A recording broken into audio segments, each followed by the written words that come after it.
The Fu clan ancestor wasn't near the main hall as of current. Instead, he was within one of the castle's secluded pavilions. He was looking at a faint sparkling jade slip in his hand. Since he was the main character in the birthday celebration, he would be making his appearance at the last moment. He may as well take advantage of this idle time to handle a few more urgent matters as the Fu clan's master. In addition to the Fu clan ancestor, there was a large copper-skinned man sitting in the pavilion. His cultivation was at early core formation stage, and his waist was filled with variously sized pouches. The Fu clan ancestor suddenly slapped the table and shouted with a gloomy expression, "Humph! This isn't the state of Zijin. Those spirit-controlling sect want our assistance in acquiring information? Just what are they looking for? Do they consider our Fu clan to be subordinates? Absurd." The large man stroked his chin and curiously said, "There is no need for seventh uncle to be so angry. Does the jade slip mention what they're looking for? Surely this must be something important for the cultivators of the controlling spirit sect to act so nervously. It is irritating how they wish to use us but still keep us in the dark. They merely want us to be mindful of any strange events that have taken place recently in the state of Yuanwu, and inform them as soon as anything occurs." A spirited glint appeared in the large man's eyes. He pensively said, "Oh, so it's like that? It seems the controlling spirit sect wishes to conceal this matter from the Devil Flame sect, and sought our Fu clan out as a result. This must also be why they are speaking so vaguely." The old man twirled his beard and muttered, "Little third, your words seem true. In order to further protect our Fu clan, we should also secretly befriend the spirit-controlling sect just in case, in addition to serving the Devil Flame sect. While we've had friendly relations with the controlling spirit sect for some time, they still don't trust our Fu clan much. Seems we should take a look at our plans. Perhaps the weakest of the 6 sects, the Ghost Spirit sect, would also be good to befriend." "This may be. TCH. I didn't think that the Fu clan was colluding with the controlling spirit sect while so eager to please the Devil Flame sect. It is no wonder why your clan has been so prosperous the past 100 years. The large man's thoughts were suddenly interrupted by the derisive voice of an unfamiliar man.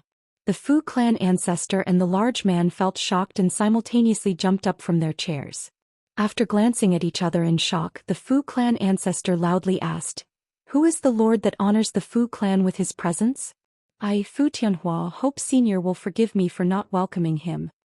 "There is not need to welcome me. I came here uninvited." As soon as that was said, azure light suddenly glowed from within the pavilion. The Fu clan ancestor and the large man shouted out in alarm and withdrew to a corner of the room in a blur. A translucent barrier appeared on each of their bodies. The Fu clan ancestor spat out a white flying sword and had it revolve around him. As for the large man, he grabbed onto the spirit beast pouch that was at his waist. It was black and unremarkable. At that moment, the light faded away to reveal an azure-robed cultivator. He appeared to be an unremarkable youth in his mid-20s. It was Han Li who had sneaked into the castle. At that moment, Han Li had his hands behind his back and swept his gaze past the 2 vigilant Fu clan elders. He slowly said, "My spiritual sense swept past your Fu clan castle and found that your cultivation was the highest amongst the few core formation cultivators in the castle. You must be the Fu clan's leaders." Han Li's expression was tranquil and revealed not the slightest emotion. With Han Li's cultivation unconcealed, the 2 core formation cultivators were able to sense Han Li's profound cultivation. In the old man's alarm, he forced a smile in spite of his apprehension and said, "So it turned out to be a nascent soul Senior. May I ask why Senior honors us with his presence? Is there something that the Fu clan may assist you with?" Han Li narrowed his eyes and stared at the violet-robed old man at the corner of the room. "Are you the Fu clan ancestor?" Upon hearing Han Li's emotionless question, the Fu clan ancestor respectfully replied, "Junior doesn't dare to call himself an ancestor in front of Senior.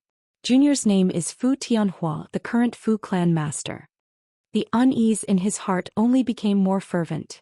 He faintly felt that this nascent soul cultivator didn't hold any good intentions with his arrival. Han Li looked at the old man and revealed a strange expression. Since you're the Fu clan ancestor, it seems I hadn't found the wrong person.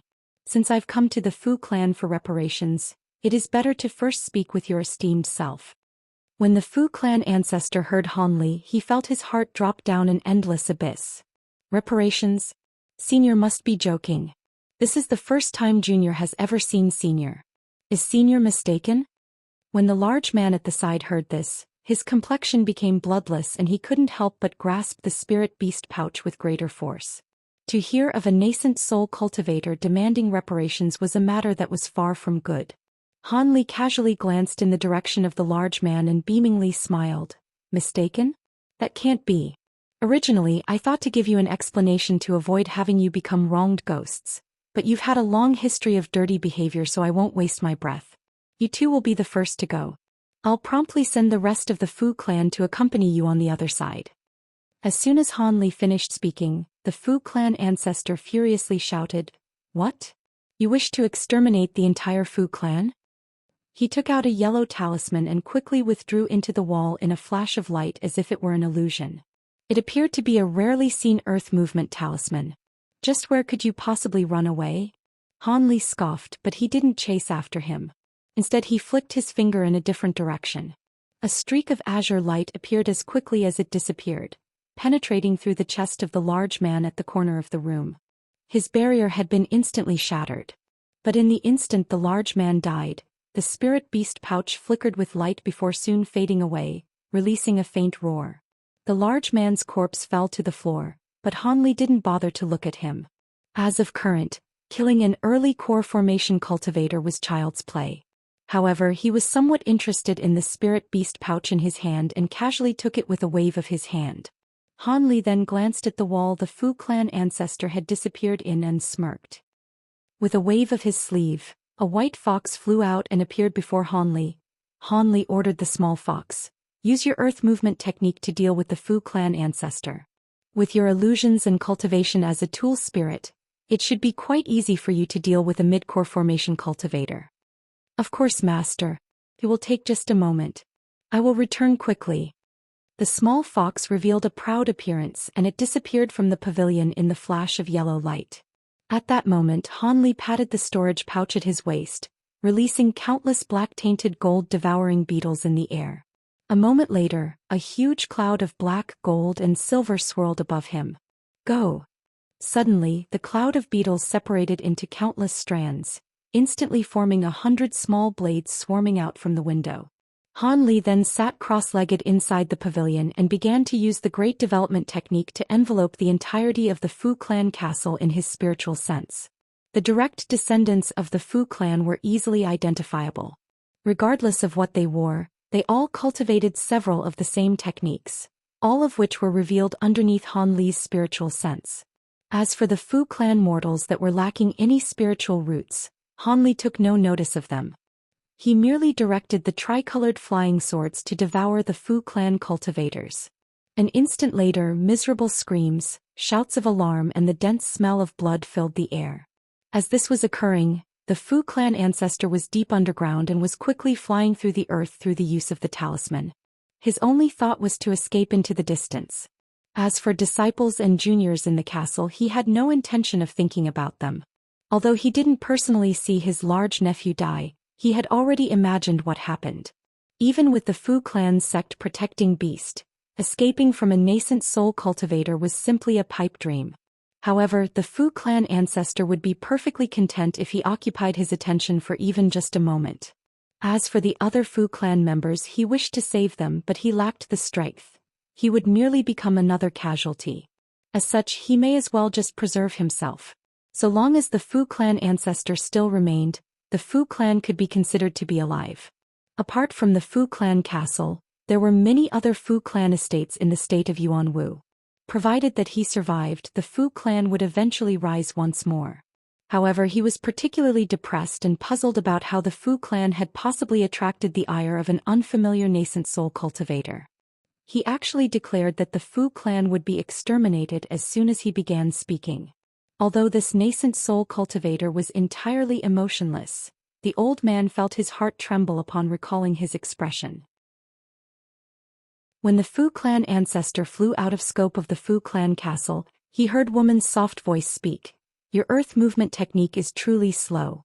How about you hand over your head and allow me to report back to master?" The Fu clan ancestor was greatly shocked and couldn't help but stop. In a white blur, a gorgeous beauty appeared before him. She stood only a meter before him and faced him with an enchanting smile. You.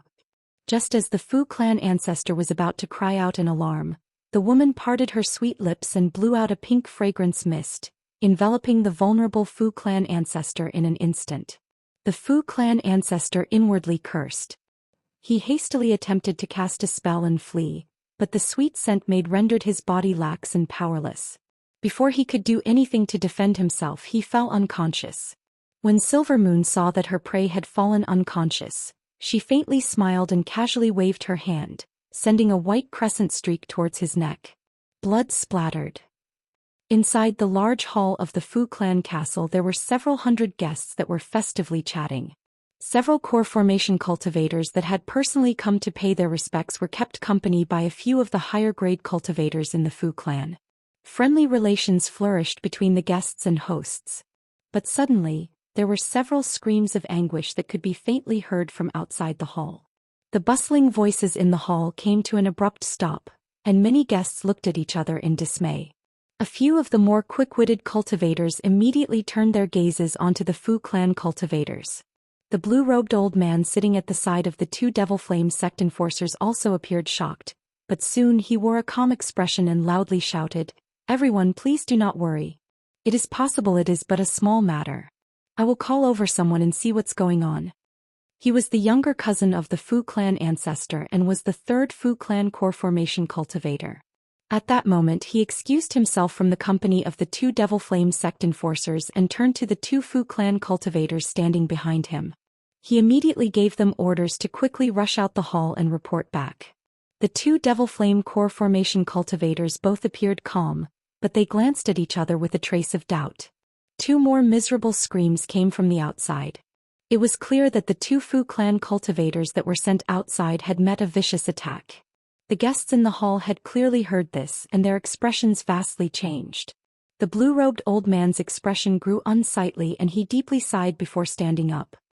He said with a deep voice, "Activate the hall's restrictions and quickly send word to the ancestor."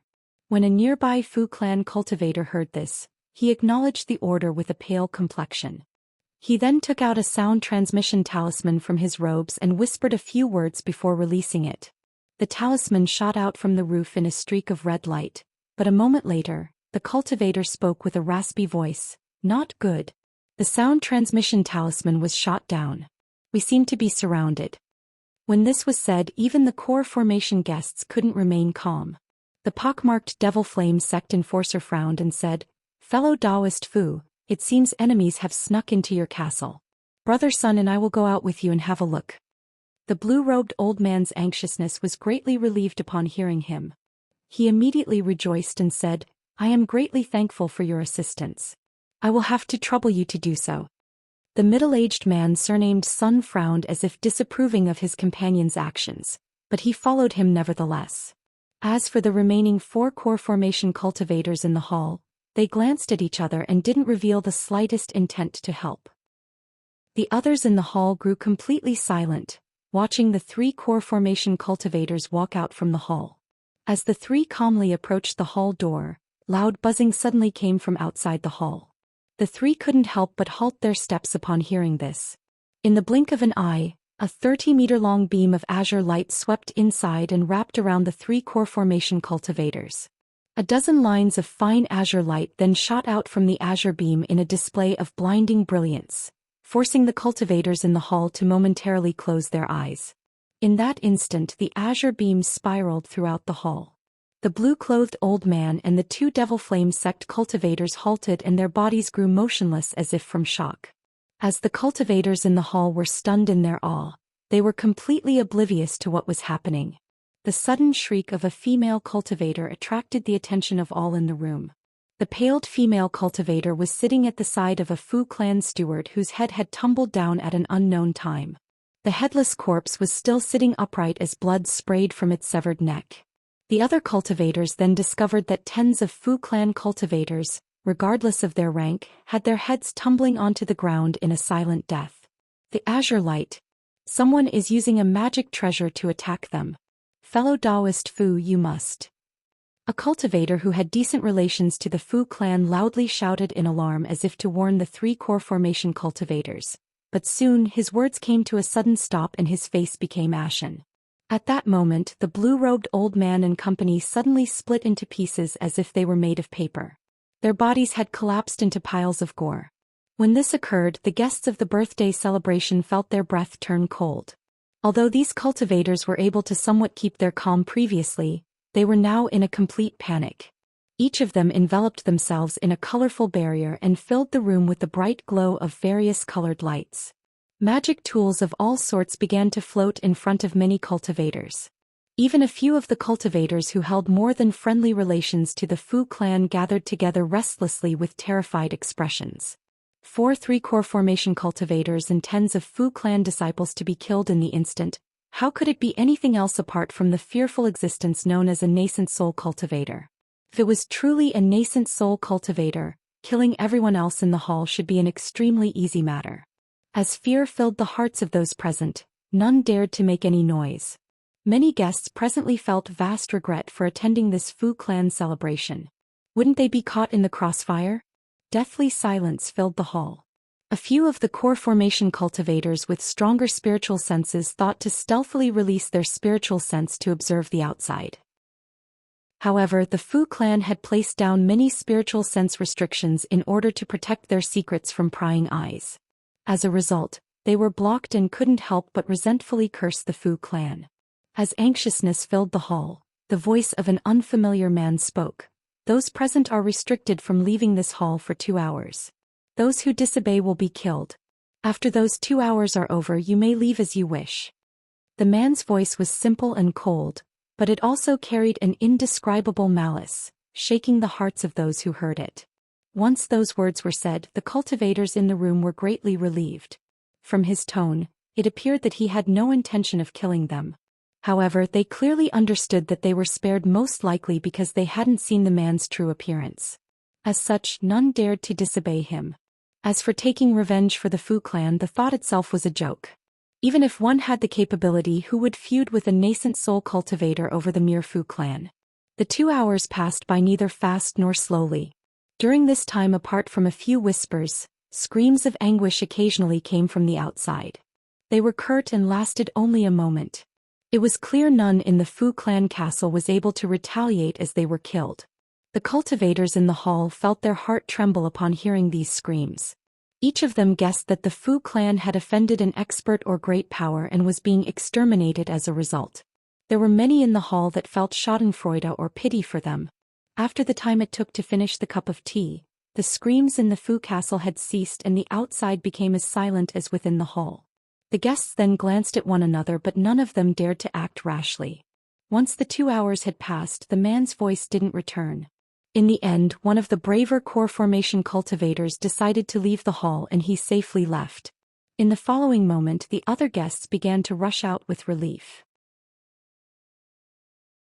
Chapter 655. Descendant. The Fu clan castle was entirely empty apart from a few bloodstains on the ground. It appeared that all of the direct lineage disciples of the Fu clan had been exterminated and even their corpses were burnt to ash. However, there were a few people that flew over on their magic tools and surveyed the entirety of the Fu clan castle, only to discover that the mortals and low-grade external disciples of the Fu clan were all unscathed. They even appeared to be completely ignorant of what had happened inside the castle. It seemed the attacker felt that killing off the direct lineage of the Fu clan was enough to ensure its extinction. Having just experienced that frightful affair, these cultivators naturally didn't dare to remain. A majority of vagrant cultivators immediately set off while a small portion of them temporarily stayed behind to have a whispered discussion before also departing. The Fu clan's extermination was an extremely important matter to both friendly and hostile powers. And with 2 Devil Flame sect enforcers slain as well, the Devil Flame sect would now be forced to take action regardless of whether or not it was a nascent soul cultivator who had exterminated the Fu clan. The witnesses of this incident quickly brought the information back to their sects and clans as quickly as they could. These powers needed to prepare for the vast changes that would soon occur. As the last few cultivators were hurriedly leaving the Fu clan, many green-robed cultivators had arrived just outside the Purple Road Mountains. They were surprised to see that the restrictions protecting the Fu clan castle were unmanned. At that moment, a few of the Fu clan outer disciples entered the castle and discovered what was inside. These qi condensation cultivators made a huge uproar, and each of them had completely lost their minds to fear. The many green-clothed cultivators that were waiting in the air looked at each other in dismay upon seeing the panicked low-grade disciples. The top clan in the state of Yuanwu had met their end at the hands of a mysterious nascent soul cultivator. Word of this event spread throughout the entire cultivation world in the state of Yuanwu, raising an uproar amongst the various powers. With 2 of the Devil Flame sect enforcers having perished during the Fu clan extermination, the upper echelon of the Devil Flame sect flew into a humiliated rage, and sent out men to find the mysterious and vicious attacker who did this. They even stated that their own nascent soul founder wouldn't allow this expert to run free. However, those with sharper judgment would realize that the Devil Flame sect was merely putting on airs, and would most likely not take action. After all, according to the witnesses, the 2 Devil Flame sect enforcers had recklessly taken the initiative to stand closely to a Fu clan cultivator as the nascent soul cultivator was carrying out his revenge. It was merely bad luck. Even if the Devil Flame sect was even more powerful and attempted to hunt down the murderer, cultivators weren't easily trapped or killed once they had reached nascent soul stage. They would need to dispatch 4 nascent soul cultivators of a similar grade or place down a fearsome restriction to even think of killing him. Of course, the Devil Flame sect wasn't about to dispatch several nascent soul cultivators over revenge for a few core formation enforcers. Even if the sect was willing, the nascent soul eccentrics weren't about to take action over something so trivial. Regardless of the declaration, a tremor swept through the entirety of the state of Yuanwu. The Fu clan's spirit stones, marketplaces, and other holdings were divided up by several different powers. However, this had nothing to do with Hanli. Unlike what other cultivators guessed, Hanli had remained inside the state of Yuanwu for several days after the extermination was carried out. He was currently at a small, unremarkable mountain. At the moment, he was floating in the air with his body enveloped in azure light, and was staring at the fog surrounding the mountain's center with a reminiscent expression. Over 100 years have passed, yet this place is still the same. Since the restrictions here still exist, could it be that other cultivators are living here now? Hanli muttered with a calm expression. After he had exterminated the Fu clan cultivators with his black-tainted gold-devouring beetles, Hanli directly flew to Xianxia's secluded mountain with the Fu clan ancestors' severed head in his possession. In the past he had made friends with Xianxia and Xianxia. Now that he had taken revenge on their behalf, he planned on paying his respects at their graves and bringing the matter to a conclusion. However, he didn't anticipate that Xianxia's former residence was being occupied by other cultivators. He couldn't help but wear a doubtful expression. After some thought, Hanli directly flew towards the mountain's restrictions. With his current cultivation and understanding of spell formations, the restrictions were incapable of stopping him. As Hanli stood in front of the fog, he calmly flicked his fingers and shot many various colored magic seals into the restriction. Soon after, the mist roiled and revealed a small passageway that Hanli immediately flew through. A short moment later, the mist disappeared and Hanli arrived before the residence that Xianxia had personally built. Glancing at the deep yellow bamboo buildings, Hanli felt a trace of nostalgia as well as a feeling of sadness at times long past. At that moment, a middle-aged woman walked out from a bamboo building. Her face still contained beauty and weak spiritual qi fluctuations were emitted from her body. She was only a 4th-layer qi condensation cultivator. When Hanli saw her, he couldn't help but frown. This woman gave him a familiar impression. Who are you? How did you get in here? The middle-aged woman spotted Hanli and couldn't help but shout in surprise. Soon after, she flusteredly took out 2 fire-red talismans from her waist and looked at Hanli with a hostile expression. This was to be expected. This woman suddenly found an unfamiliar cultivator in a place that she had deemed to be completely secure. It was only natural for her to be alarmed and wary. Moreover, while this woman was unable to recognize Hanli's true cultivation with her meager power, she was able to feel that Hanli's magic power was profound beyond imagination. As such, she grew fearful. Just as Hanli stroked his chin and planned to ask for the woman's identity, she suddenly shouted in pleasant surprise after closely examining Hanli, "Could it be Senior Han?" Han Li was stunned when he heard this and revealed a trace of amazement. After muttering under his breath for a moment, he faintly realized something. He wore a friendly expression as he asked, "What relationship do you have with Xiao Mei? You look very similar to her." When the woman heard Han Li call out her ancestor's name, she realized she was correct and respectfully bowed. "Oh, Senior must be speaking of my ancestor. My ancestor passed away many years ago. For the time being, this junior is staying in Miss Xian's residence."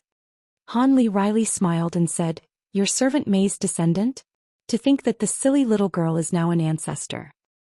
He then wore a puzzled expression and asked, "Still, how was it that you recognized me?"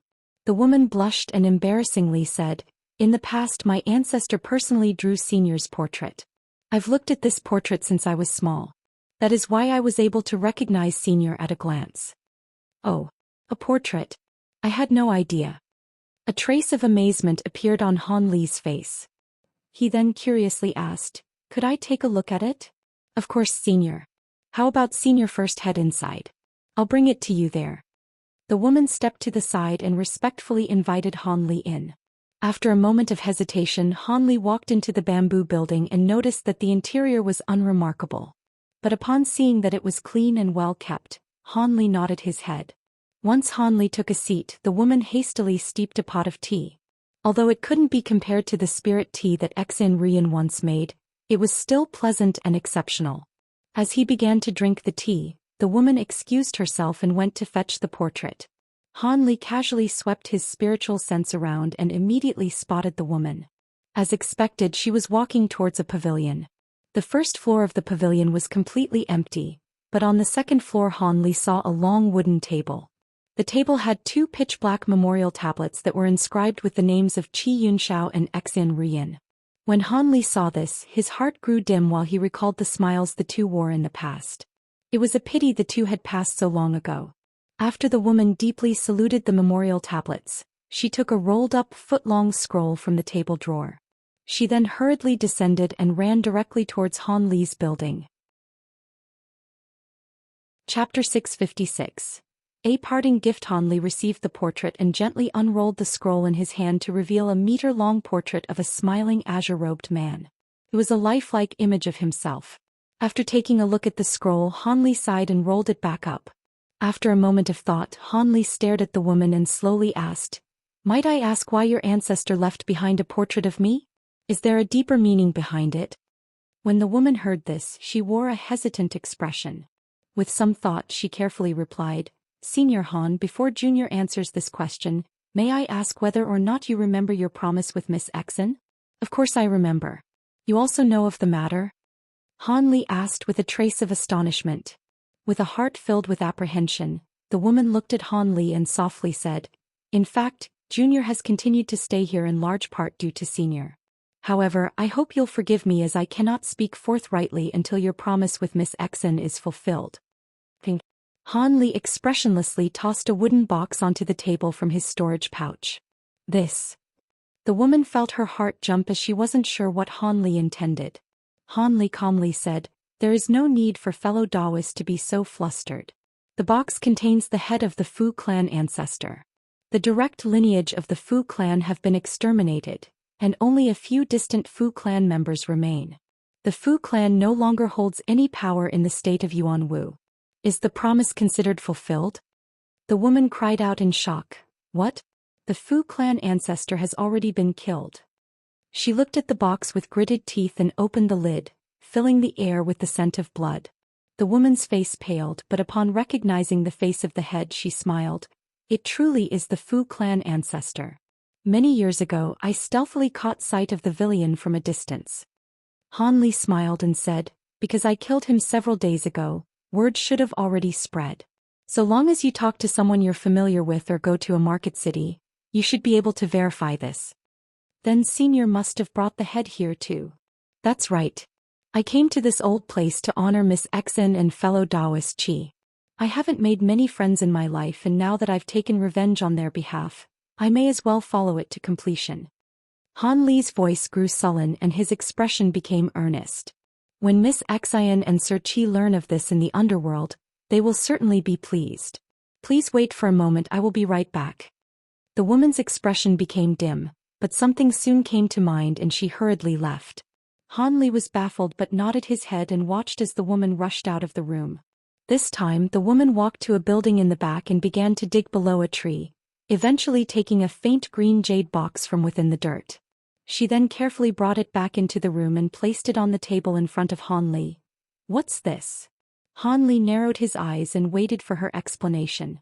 "Senior Han, before Miss Xin died from her illness, she left behind a message for my ancestor. She wished to give this box to Senior if he managed to fulfill his promise and exterminate the Fu clan. As a result, my ancestor remained here as this would be the place Senior would make an appearance. Many years later, Senior hadn't yet returned and my ancestor passed this matter on to me. She even left behind a portrait of Senior so that we may recognize you. Now that you've personally arrived and fulfilled your promise, I will naturally act in accordance to Miss Xian's words and hand this item over to you. At long last I am finally free of this burden." The woman spoke serenely and her expression appeared relieved. It appeared this matter had weighed heavily on her mind. Han Li felt moved as he gazed at the box on the table. He swept his spiritual sense past it and was somewhat astonished. He grabbed onto the box and opened it without any further reservations. There was a faint azure jade slip sitting in the box with a yellow talisman attached to it, and silver lines of talisman characters faintly floated up from the box. At that moment the woman gazed at the jade slip with a curious expression. Han Li raised his head and asked, "Has fellow Taoist never seen this before?" "I won't conceal this from Senior." Because Miss Xin hadn't left behind any words that restricted the protectors of the jade slip from looking at it. In a moment of curiosity my ancestor thought to take a look. But after reading it for just a short moment, she spat blood and lost consciousness for an entire day. Soon after, my ancestor used a high-grade restriction talisman to restrict any of her descendants from reading it. Although I am quite curious, my cultivation is far inferior to my ancestors when she was alive. I didn't dare to touch it. Han Li nodded his head in response. He then blew a mist of azure light onto the jade slip and effortlessly removed the talisman. The woman was astonished by the sight. She had personally attempted to remove the talisman during an idle moment of curiosity, but her efforts had been completely in vain. However, Senior Han was able to remove the talisman with just a breath of spiritual qi. His cultivation must be unfathomable. Having heard that Han Li was a Foundation establishment cultivator in the past and now he had been able to exterminate the Fu clan and the Fu clan ancestor, his cultivation must be at late core formation stage at the very least. It was quite possible he was even at nascent soul stage. The woman felt awe emerge from her heart. After looking through the jade slip, Han Li put it away in a flash of azure light. "Not bad. This jade slip is truly useful to me, so I will be taking it. However, fellow Taoist must have waited here for many years for me, and I feel regretful at the matter. Are you living here by yourself?" Once the woman heard Han Li's question, she grew excited and eagerly said, "Of course not. My husband is also a cultivator, but his aptitude is poor and his cultivation is similar to my own. However, my son Quanzi is young and his aptitude is not bad. However, he never had an expert's guidance and was unable to enter a cultivation sect. If Senior could, regardless of herself or her husband, so long as her son could become a disciple of this profound and mighty figure, it would be vastly beneficial." As such, she began to mutter her intentions in a roundabout manner in hopes that she wouldn't offend him. When Han Li heard this, he waved his arm and interrupted her. "There is no need to continue. I understand." In the woman's alarm, Han Li calmly continued, "As you're a descendant of Xiao Mei and have watched over this item for so long, while I cannot take him in as a disciple, I can bestow him a Foundation establishment pill and 2 bottles of medicine pills useful for qi condensation cultivation. Your son's success in Foundation establishment will depend on his own luck. Once he succeeds in Foundation establishment, he should have no problem entering a cultivation clan or sect." Han Li took out 3 bottles and handed them over to the woman. "A Foundation establishment pill?" The woman rejoiced and repeatedly uttered her thanks. Her previous disappointment had completely disappeared. Then with a change of tone, Han Li asked, "Ah yes, when I exterminated the Fu clan, I killed 2 Devil Flame sect cultivators in passing. Although I don't fear the Devil Flame sect, I don't wish to attract any trouble. Does anybody else know of this matter?" As if aware of Han Li's worries, she hastily replied, "Senior, please be at ease. When my ancestor passed this matter on to me, no other outsiders were informed out of fear it would bring trouble to Senior. I have always been silent on this matter and mentioned this to neither my husband nor my son. Since you won't be wantonly speaking about this, I will be paying my respects to their memorial tablets before heading off." Han Li nodded with satisfaction and stood up. "Ah, if Senior is about to leave, please wait a moment. My husband and my son will soon." Just as the woman stood up, white light flashed from behind her and she lost consciousness. Han Li had flung his sleeve as if he were already prepared for this and caught the woman in a mist of azure light. At that moment, the white light behind her disappeared to reveal Silver Moon's fox body. After glancing around, Silver Moon mysteriously smiled and said, "Master, why did you have me knock this woman unconscious? Do you feel uneasy about something, or does she just catch your fancy?" Chapter 657. Profound Nascent Formation Arts. Han Li appeared annoyed as he coldly snorted, "Drivel. I am neither suspicious of the woman nor do I hold malice towards her. However, it would be better for me to erase any memories of meeting me today. If any rumors were to leak, not only would it trouble me, but it would also attract calamity upon herself." With nothing else to say, his face glowed with azure light and he pressed his fingers against the woman's head, employing the profound Een Arts Dream Tear technique. It would seal a few related memories and falsify them, causing this woman to believe that she managed to luckily acquire the medicine pills from a magnanimous expert. Any memories relating to Han Li would be completely sealed. This soul-altering secret technique was comparable to the soul control technique and the worry-free needle. Given that they were used by someone with far greater cultivation than his own. However, this technique required that the user possess far greater cultivation than their target. Otherwise, the target would suffer great damage to their soul.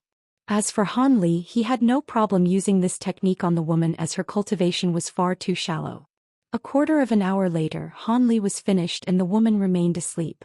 After placing the woman back in her chair, Han Li took the opportunity to properly pay his respects to Qi Yunxiao and Xen Ruyin. He then turned the Fu clan ancestor's head into ash and secretly left. Back in her artifact spirit form, Silver Moon curiously asked, "Master, what does the jade slip contain? Master seems to view it with great importance." Han Li quickly flew into the sky as he leisurely said, "It is a spell formation record from the age of antiquity that describes many grand and profound formations. Even with my current attainments in spell formations, it would take me quite some time to comprehend them. In addition to spell formations, there is a truly peculiar secret art I am quite interested in." "Secret art? With Master's current knowledge and the entire set of the profound Een Arts, what secret arts could provoke your interest?" Silver Moon softly smiled, but her voice possessed a heavy curiosity. Han Li smiled and said, "Have you ever heard of the outstanding reputation of the Three Truths Severance?" Silver Moon's laughter instantly ceased and her voice trembled with excitement as she asked, "Could it be that it holds the greatest Taoist profound art?" "Of course not." Han Li flatly denied. "Oh. Then why did Master mention this divine art? Are you deliberately teasing me? Of course the Taoist sects couldn't possibly allow this heaven-defying art to leak. They themselves don't even know if this technique is extinct." Silver Moon grumbled. Although the Jade Slip secret technique isn't the Three Truths Severance, it is a similar type of ability from the Devil Tao. It is called the Profound Nascent Formation Arts. Han Li's originally calm expression began to reveal excitement. Silver Moon paused and said, "Profound Nascent Formation Arts. What kind of technique is that? It seems I've never heard of it before." "I've also never heard of this technique before. However, this cultivation art is a genuine secret technique for cultivating a second primal soul. Later, one may even be able to nurture a second nascent soul." Han Li's tone became solemn at the end. "A second nascent soul. Is this true? If that's true, it would be considered a great divine technique at the very least, even if it is inferior to the Three Truths Severance." Silver Moon's spirits were greatly roused. The greater Han Li's ability, the closer she would be to her objective. Han Li's surging emotions quickly turned calm once more. "I still don't know if it is true. I'll have to return to the Drifting Cloud sect and carefully examine it once through. However, the spell formations recorded in the Jade Slip are genuine ancient formations. I have a few duplicates of them in a similar jade slip, so they shouldn't be false. Master's luck is truly quite good for this technique to be directly delivered to you. However, secret devil Dao arts may be powerful, but they always tend to favor hasty benefits at great cost later on. The greater the divine ability, the more obvious this becomes. It would be better for Master to have a proper look at this technique and see if there is anything amiss. Han Li soberly agreed. I am aware, and it's natural that I will be careful. If there is anything amiss about it, then I will forego cultivating it. When Silvermoon heard him, she relaxed but soon appeared baffled as she asked, Master, it doesn't seem like you're flying in the direction of the state of Xi. You aren't planning to return to the Drifting Cloud sect? Han Li sighed and said, For the time being, I will not be returning to the state of Xi. I wish to take a visit to the state of Yu. After all, it is my birth country. I have a few secular attachments there that I must sever myself from. Otherwise, there will be worries weighing down on my mind that will interfere with my future cultivation. After a moment of silence, Silvermoon agreed, That is also good. At this stage, Master can only pursue the Supreme Tao after he severs himself from all worries of the secular world. That's enough nonsense for now. I am going to travel as quickly as I can. Han Li ended the conversation with a cold tone. He then enveloped himself in a streak of azure light and increased his speed by several times. In an instant he disappeared without a trace. Unknown to Han Li, in a place far away there were many green-clothed cultivators that were secretly searching through a forest. They each wore a terrified expression. At that moment, a burly man spoke to the others in a tone filled with dread. What can be done? It's already been many days and there hasn't been the slightest information on the spirit nascent. If we don't find the spirit nascent within 3 months, the sect will send enforcers for us.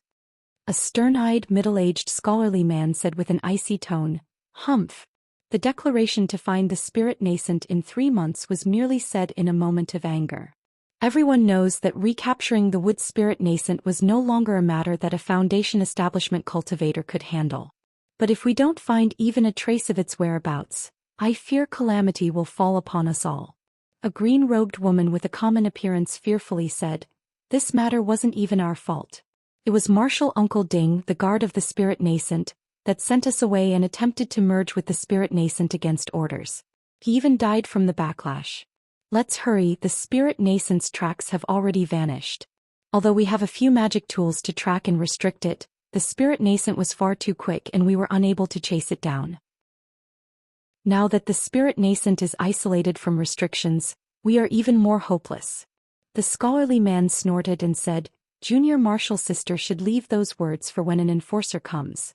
Fortunately, Marshal Aunt Han and Marshal Aunt Lu will come to assist us. Those 2 martial ants have wood spiritual roots. They should have some way of searching for it.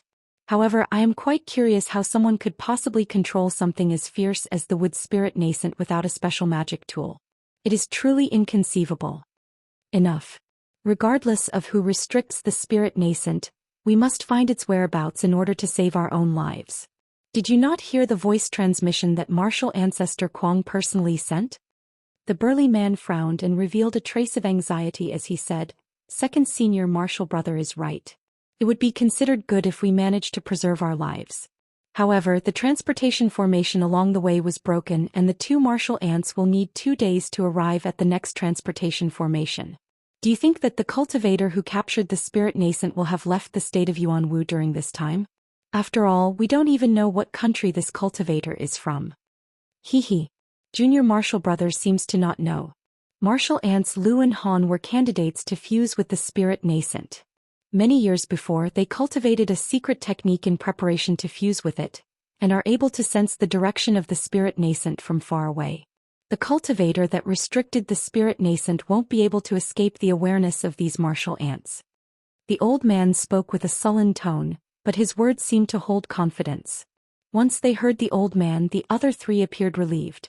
However, the scholarly man's eyes brightly flickered in thought and he asked, Do you think that the person who captured the spirit nascent and the cultivator who exterminated the Fu clan are one and the same? Could chance truly have it that the spirit nascent just happened to be captured several days before the Fu clan was exterminated? Could this person have realized that we had a relationship with the Fu clan and exterminated them to prevent them from helping us? Ninth junior martial brother, you think too much. Even with such vast abilities, how could he possibly know that the spirit-controlling sect had a relationship with the Fu clan? It was most likely just a coincidence. The woman shook her head. But after some further thought she became doubtful. However, for there to be two nascent soul cultivators to appear in the same place isn't very likely. Perhaps it truly is the same cultivator that has done this. Oh. Could you perhaps tell us about this? A young woman's lazy voice came from the direction of a large tree. Then in a blur of white light, two beautiful white-clothed women appeared before them. 1. The soul control technique was used in Chapter 293, only usable against mortals. The worry-free needle is a mortal technique that Han Li learned from Dr. Mo, used in Chapter 203 against Han Yunji. Chapter 658. Former Residence's Spirit. While the four green-robed cultivators were shocked upon seeing the two white-clothed women that just appeared, but quickly rushed to salute them, Martial Aunt Han, Martial Aunt Lu. The frail woman with a pale face and wide eyes softly said, "That's enough. No need to be overly polite. Junior Martial Sister Lu and I have heard a bit of what you've said. Tell us about it and include all the details." Her voice sounded otherworldly. This woman was Han Yunji, a woman Han Li had encountered many times in the past. 1. Although her face was entirely the same as before, her body now appeared fragile and well-developed. Along with her beautiful body transformation, her cultivation had made great leaps as well, rising to early core formation. "Many thanks, Martial Aunt Han. Martial Nephew will obey orders."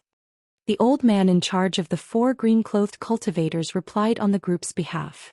Han Yunji nodded with a smile and stepped forward. After finding a clean spot on the ground, she took a seat. The other beauty had phoenix eyes and long eyebrows. She was a beautiful woman with a carefree expression. With a smile she said, "Your crimes are not light. If you truly are incapable of finding the spirit nascent, I fear your master wouldn't be able to plead for your lives." Her words startled the female cultivator among the group of four. The old man bitterly laughed and wore an earnest expression. "Martial Nephew knows that his guilt is inescapable, but we were truly treated unjustly. I hope Martial Aunts will be able to speak a few words to the Martial Ancestor in our favor." The woman stretched herself while her lips glistened as she spoke. "Oh? Then how about you give an explanation? The person who restricted the nascent soul is now 500 kilometers away and we won't be able to catch up to him anytime soon. We are in no hurry for now. Yes, when we brought the spirit nascent to the Kunmu Mountains, Martial Uncle Ding used an excuse." The old man respectfully gave a detailed explanation of the spirit nascent's escape, the spirit nascent's later capture and the Fu clan's extermination. Han Yunji calmly listened, but her face remained completely still as if her heart was already steeled.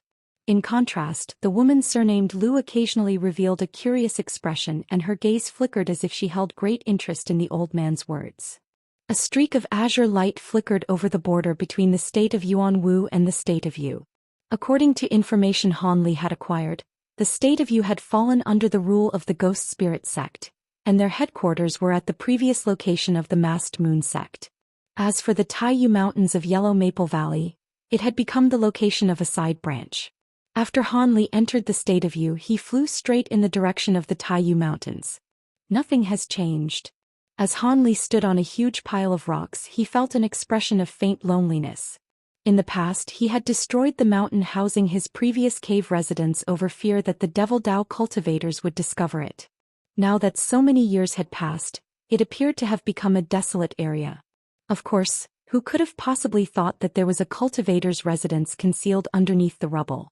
After muttering to himself for a moment, Han Li raised his arm as his eyes flickered with white light. Several huge ape puppets were released that began to quickly clear away the rubble before them. The puppets cleared away the rubble by blasting a path through it with various colored beams of light, quickly clearing a way down towards the cave residence that lay beneath. With a narrow passageway formed, Han Li ordered the puppets to stand guard as he flew inside. The cave residence remained exactly the same as when he hastily left it. He couldn't make out any signs of entry, much to his relief. He didn't come here solely for nostalgia but for the spirit well spring that was located in his hidden room. Although he already had the Jade Spirit Well as well as the highest ranked spirit well, the Spirit Well tree, one always had more room for another spirit well. Although this spirit well was somewhat small, he naturally wished to bring it along with him since he was already in the state of you. The spirit well spring was intact and emitting strands of white spiritual qi. Han Li wore a complicated expression as he looked at the spirit well and unconsciously recalled when he had just entered the foundation establishment stage and how he discovered the spirit well when he carved out the cave residence. He vividly remembered it as if it had happened yesterday, raising all sorts of emotions in his heart. Han Li remained in a daze for a short while before recollecting himself. He then grasped his hands in an incantation gesture and struck the spirit well with several magic seals, instantly causing it to glow brilliantly and quake the nearby ground. Han Li then sat down with an unchanged expression and formed a strange hand seal as he stared at the spirit well. Water from the spirit well began to whirl as if an invisible hand was stirring it, causing the water surface to rise and form a profoundly deep black whirlpool. An astonishing wave of spiritual qi spread throughout the room.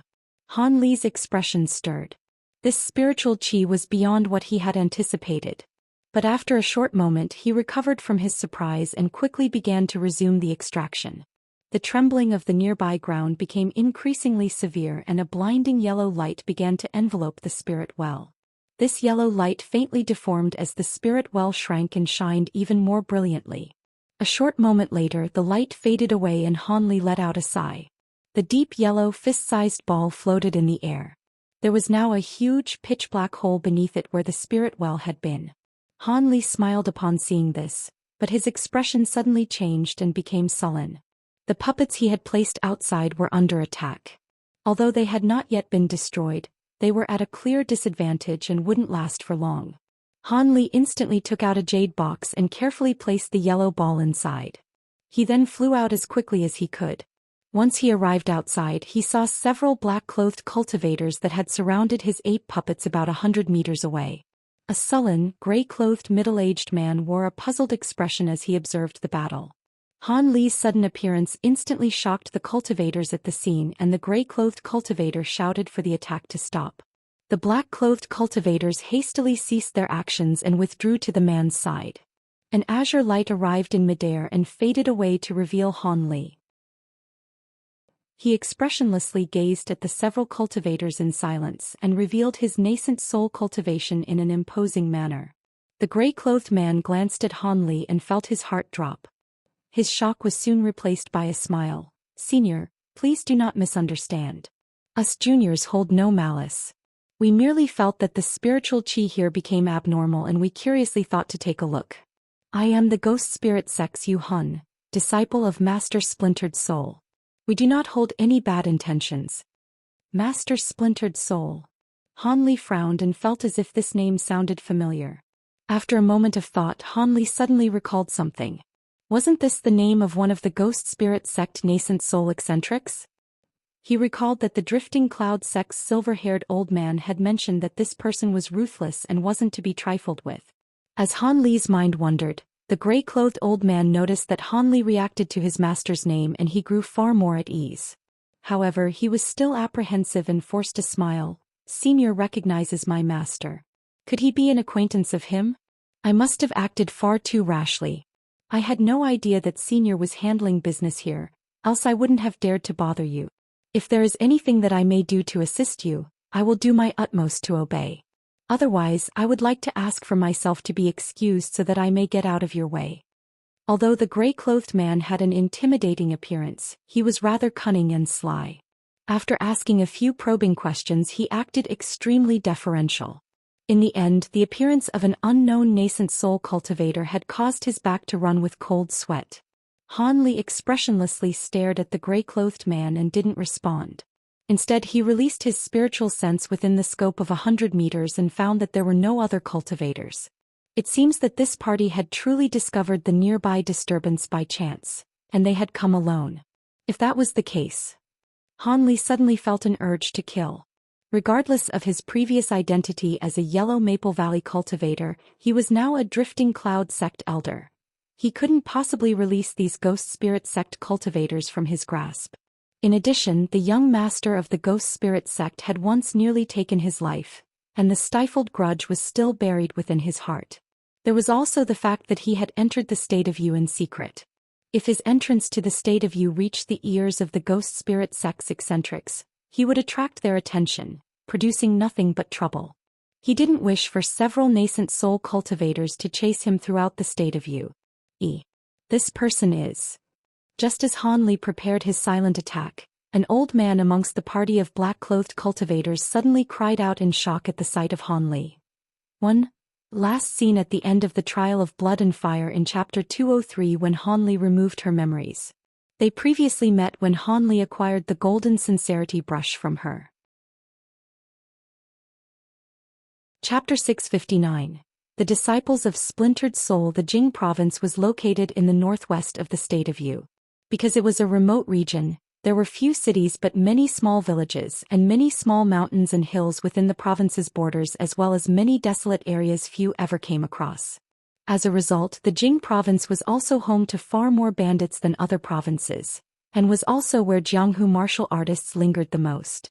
While there had never been a great Jianghu faction that managed to unite the region, this area had produced many formidable characters. Bodyguards and caravan escorts rose in opposition to the many bandits. One day, on the side of a desolate dirt road, a rather common scene in the Jing province was taking place. There were over 100 brawny men wearing rough clothes, each with black scarves covering their heads, surrounding 30 azure-clothed men with various weapons. The azure-clothed men were in turn protecting the several carriages at their center. It was a scene of a group of bandits fighting a group of caravan escorts. There were 3 black-clothed men with similar appearances standing at the bandits' rear. They coldly glanced at the scene with malice occasionally showing on their faces. Near the carriages there were several men, young and old, wearing similar servant garbs. They each had a club in hand and wore nervous expressions. Inside the 4 carriages, there were many women and children wearing magnificent clothes, but the carriage at the very front had a calm middle-aged man wearing scholar's robes. With his long and glossy beard and mustache, he appeared to lack the strength to knock over even a chicken, but he possessed an indescribable air of authority. None that saw him dared to underestimate him. The middle-aged scholar was sitting across from a man with blue embroidered robes and a thick pointed mustache and beard. His arms were thick and he possessed a spirited gaze. He was a rarely seen peak Jianghu expert. These obviously unordinary characters both wore calm expressions and were the only ones inside the large carriage. Although the 2 were silent, they were examining everything outside from the half-shut curtains, and occasionally heard bloody wails and clangs from the outside. While the black scarf bandits were great in number, the azure-clothed caravan guards and the servants were greater in skill. For a time both sides found themselves in a deadlock. The scholarly man smiled upon seeing this and spoke to the large man. It seems there is no need to trouble Brotherly to take action. The martial sky escort should be able to handle it. Haha. If those 3 leaders of the Black Scarf bandits don't take any action, it is only natural for the martial sky escort to be able to deal with these small fry. But if the 3 Black Scarf leaders were to attack, they wouldn't last. After all, the 3 leaders are renowned for their fierceness in the Jing province. I heard they are brothers by blood and are experts in united techniques.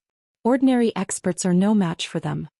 After the large man said this, his face faintly revealed a trace of excitement.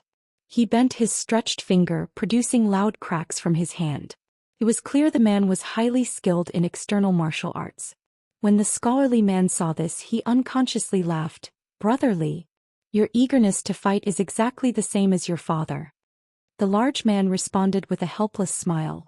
Little brother Han, that is to be expected. Our Li clan is one of martial heritage. If we come across an interesting opponent, it is only natural to wish to measure their might. It is just like how your Han clan has always been one of great literary repute, and how there is always 1 or 2 from your clan that manages to enter the imperial court as an official. The large man then crossed his hands and said, Still, I am quite puzzled as to how our Han and Li clans have managed to form such bonds despite having so little in common. This friendship has lasted deeply for many generations and has yet to fade with time. The scholarly man smiled and said, In the past few days I flipped through a few letters and unintentionally discovered a few events from the past. If Brotherly wishes to know about them, I can tell you about them, but I don't know how much of it is true. When the large man surnamed Li heard this, he said with a curious expression, Really? Our Li clan has no custom of recording our ancestry. Apart from leaving behind a few martial teachings, there is little else left behind, let alone the history behind our clan's friendship. The large man gazed into the distance and his expression changed. Not good, those three leaders have decided to attack. We'll have to put this off for now. Tell me about it after I take care of those three. He then shot out of the carriage as if he were being launched from a crossbow. Soon after, the large man's howls of laughter could be heard, followed by mournful screams. The scholarly man sighed and shook his head before closing the curtain. He didn't feel the need to look outside as he held complete confidence in the large man. After the time it took to finish a cup of tea, the sounds outside came to a sudden halt. The carriage's curtain fluttered for a moment, and the large man reappeared in the carriage with a blur. He appeared a bit worse for wear. His shoulder was bloodied as if he were slightly wounded, but nonetheless he heartily laughed to the scholarly man and said, "Those three were truly skilled. They had to make me do quite a bit, but having witnessed my might, the Black Scarf bandits have disappeared from the Jing province." The large man appeared to have enjoyed himself. When the scholarly man heard this, he wore an apologetic expression. "If I hadn't brought Brotherly along, I fear I would have passed on to the other side, with this route being my place of death. Due to the great hatred those enemies hold for me, I was forced to involve Brotherly." The large man surnamed Li casually said, "What do you mean involve?" The Li clan steadily established themselves at the top of Jianghu only because of the Han clan's great assistance. Helping each other is by no means an external affair. That is true, but I was merely being contrary. The scholarly man's smile was replaced with an expression of calm. It seemed he was one of flexible mind. As the large man smeared a bottle of ointment on his back, he suddenly recalled the matter before the battle. "However, Brother Han, don't forget to tell me about our clan's past. I am quite curious about this." "Of course. When mentioning it, our clan's friendship is quite unfathomable.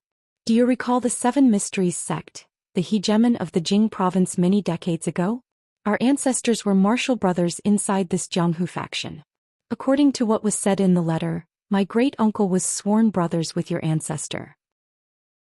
Our clan's friendship stemmed from their own friendship. It was also said my great-uncle was quite the formidable character. It was said." As the middle-aged scholar calmly spoke, the azure-clothed men buried the corpses from both sides and had the carriages move once more. The carriages soon grew distant and disappeared from the desolate road. Green Ox Village? Han Li floated a kilometer in the air with his body covered in azure light. He looked down at the village below with a trace of doubt. Although this village was once pathetically small, only spanning a few kilometers in area, he was no longer able to draw any similarities to the streets that he remembered, but he did manage to remember its surroundings. It did seem to truly be his home village. In his many years of absence, the village had turned into a bustling town. After staring at it from the sky, he hesitated for a moment before descending into a desolate alleyway under the guise of a concealment technique. Afterwards he walked out of the alleyway with a swagger and slowly headed down the street. Seeing the unfamiliar houses and buildings as he walked down the street, Han Li muttered to himself, "It is quite different." For some unknown reason he knew that if he were to head west, he'd be able to see the forest and verdant mountain where he had spent his childhood. However, his steps grew hesitant and slow as he took in the vast changes that had occurred to Green Ox Village. At that moment Han Li's expression was calm, but he hoped that he would soon find something familiar. However, Han Li was only disappointed until he arrived at a three-way intersection. He stopped and stared at a small shabby restaurant at the side of the road. The restaurant was worn and only 2 stories high with a yellowish signboard that had the words "Spring Fragrance." It was the restaurant that Han Li's third uncle Fatty Han had once managed. Han Li glanced at the restaurant and faintly remembered walking through its sliding doors. There was the round face of his third uncle, the narrow courtyard behind the restaurant, the dimly lit side room and the tasty food, the black carriage with the banner Seven Mysteries sect, and many more memories began to clearly appear in Han Li's mind. Han Li glanced at the restaurant with a complicated expression. A trace of sadness was betrayed within his eyes. He stared at the restaurant for a moment before discovering that a few strangers on the road were glancing at him with an odd expression. Came as no surprise. A youth was motionlessly staring at an old shabby restaurant after all. With a moment more of thought, he calmly walked into the restaurant with his hands held behind his back. Chapter 660. Hometown. The Jing province was located in the northwest of the state of Yu. Because it was a remote region, there were few cities but many small villages and many small mountains and hills within the province's borders, as well as many desolate areas few ever came across. As a result, the Jing province was also home to far more bandits than other provinces, and was also where Jianghu martial artists lingered the most. While there had never been a great Jianghu faction that managed to unite the region, this area had produced many formidable characters. Bodyguards and caravan escorts rose in opposition to the many bandits. One day, on the side of a desolate dirt road, a rather common scene in the Jing province was taking place. There were over 100 brawny men wearing rough clothes, each with black scarves covering their heads, surrounding 30 azure-clothed men with various weapons. The azure-clothed men were in turn protecting the several carriages at their center. It was a scene of a group of bandits fighting a group of caravan escorts. There were 3 black-clothed men with similar appearances standing at the bandits' rear. They coldly glanced at the scene with malice occasionally showing on their faces. Near the carriages there were several men, young and old, wearing similar servant garbs. They each had a club in hand and wore nervous expressions. Inside the 4 carriages, there were many women and children wearing magnificent clothes, but the carriage at the very front had a calm middle-aged man wearing scholar's robes. With his long and glossy beard and mustache, he appeared to lack the strength to knock over even a chicken, but he possessed an indescribable air of authority. None that saw him dared to underestimate him. The middle-aged scholar was sitting across from a man with blue embroidered robes and a thick pointed mustache and beard. His arms were thick and he possessed a spirited gaze. He was a rarely seen peak Jianghu expert. These obviously unordinary characters both wore calm expressions and were the only ones inside the large carriage. Although the 2 were silent, they were examining everything outside from the half-shut curtains, and occasionally heard bloody wails and clangs from the outside. While the black scarf bandits were great in number, the azure-clothed caravan guards and the servants were greater in skill. For a time both sides found themselves in a deadlock. The scholarly man smiled upon seeing this and spoke to the large man. It seems there is no need to trouble Brotherly to take action. The martial sky escort should be able to handle it. Haha. If those 3 leaders of the black scarf bandits don't take any action, it is only natural for the martial sky escort to be able to deal with these small fry. But if the 3 black scarf leaders were to attack, they wouldn't last. After all, the 3 leaders are renowned for their fierceness in the Jing province. I heard they are brothers by blood and are experts in united techniques. Ordinary experts are no match for them. After the large man said this, his face faintly revealed a trace of excitement. He bent his stretched finger, producing loud cracks from his hand. It was clear the man was highly skilled in external martial arts. When the scholarly man saw this, he unconsciously laughed. Brotherly, your eagerness to fight is exactly the same as your father. The large man responded with a helpless smile. Little brother Han, that is to be expected. Our Li clan is one of martial heritage. If we come across an interesting opponent, it is only natural to wish to measure their might. It is just like how your Han clan has always been one of great literary repute, and how there is always 1 or 2 from your clan that manages to enter the imperial court as an official. The large man then crossed his hands and said, Still, I am quite puzzled as to how our Han and Li clans have managed to form such bonds despite having so little in common. This friendship has lasted deeply for many generations and has yet to fade with time. The scholarly man smiled and said, In the past few days I flipped through a few letters and unintentionally discovered a few events from the past. If Brotherly wishes to know about them, I can tell you about them, but I don't know how much of it is true. When the large man surnamed Li heard this, he said with a curious expression, Really? Our Li clan has no custom of recording our ancestry. Apart from leaving behind a few martial teachings, there is little else left behind, let alone the history behind our clan's friendship. The large man gazed into the distance and his expression changed.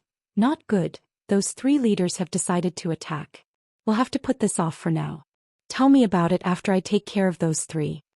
He then shot out of the carriage as if he were being launched from a crossbow. Soon after, the large man's howls of laughter could be heard, followed by mournful screams. The scholarly man sighed and shook his head before closing the curtain. He didn't feel the need to look outside as he held complete confidence in the large man. After the time it took to finish a cup of tea, The sounds outside came to a sudden halt. The carriage's curtain fluttered for a moment, and the large man reappeared in the carriage with a blur. He appeared a bit worse for wear. His shoulder was bloodied as if he were slightly wounded, but nonetheless he heartily laughed to the scholarly man and said, "Those three were truly skilled. They had to make me do quite a bit, but having witnessed my might, the Black Scarf bandits have disappeared from the Jing province." The large man appeared to have enjoyed himself. When the scholarly man heard this, he wore an apologetic expression. "If I hadn't brought Brotherly along, I fear I would have passed on to the other side, with this route being my place of death. Due to the great hatred those enemies hold for me, I was forced to involve Brotherly." The large man surnamed Li casually said, "What do you mean involve?"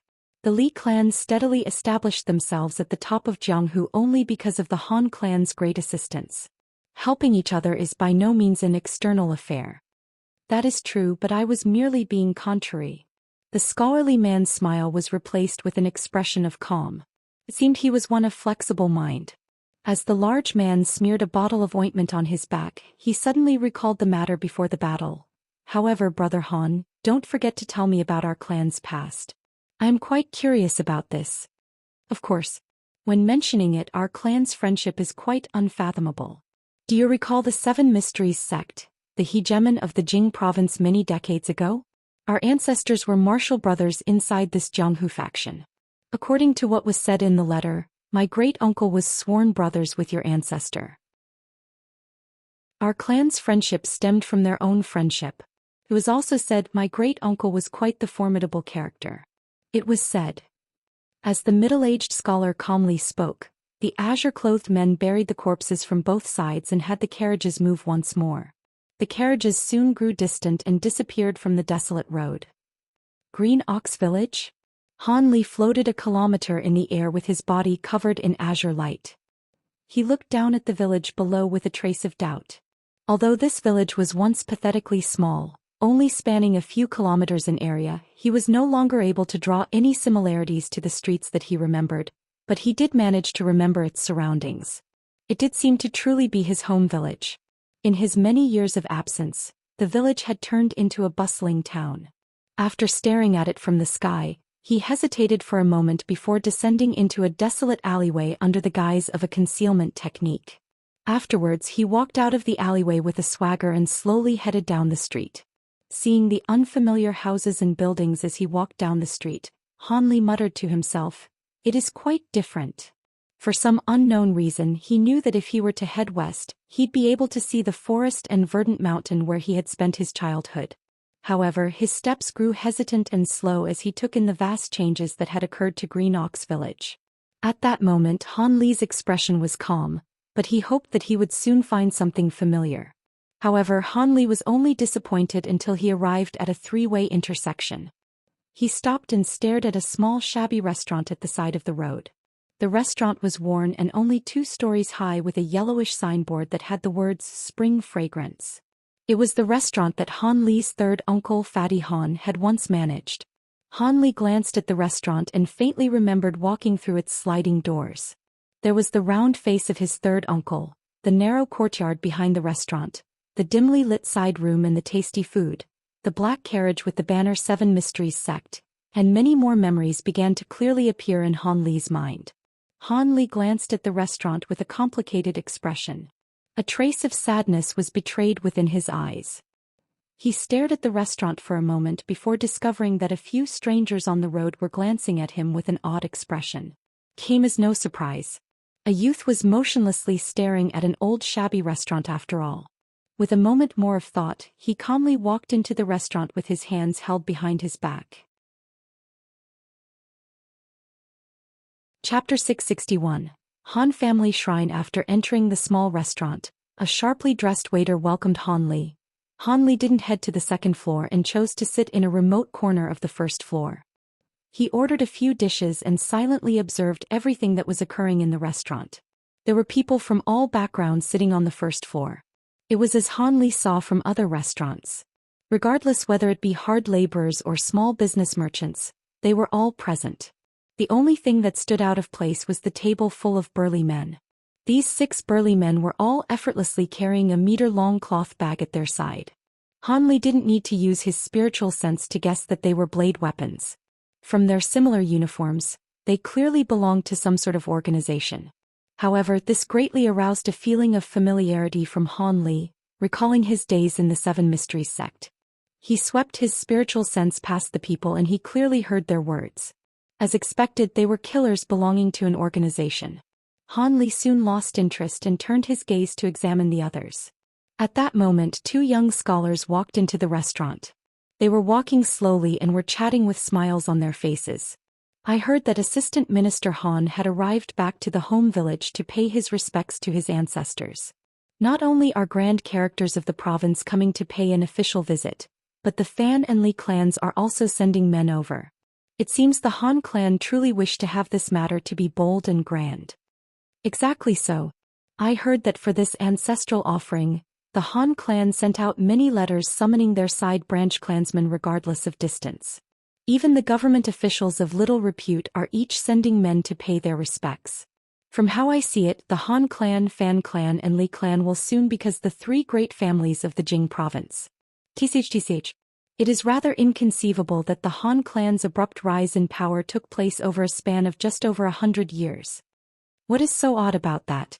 Ever since a member in the Han clan managed to rank first in the imperial exams, their rise in power was momentous. Each of their later descendants began to achieve great ranks in the imperial exams. With several generations of success, it is no wonder why they are currently so impressive. Still, it would be better for us to later. The two scholars casually sat down at a table next to Han Li. The Han clan.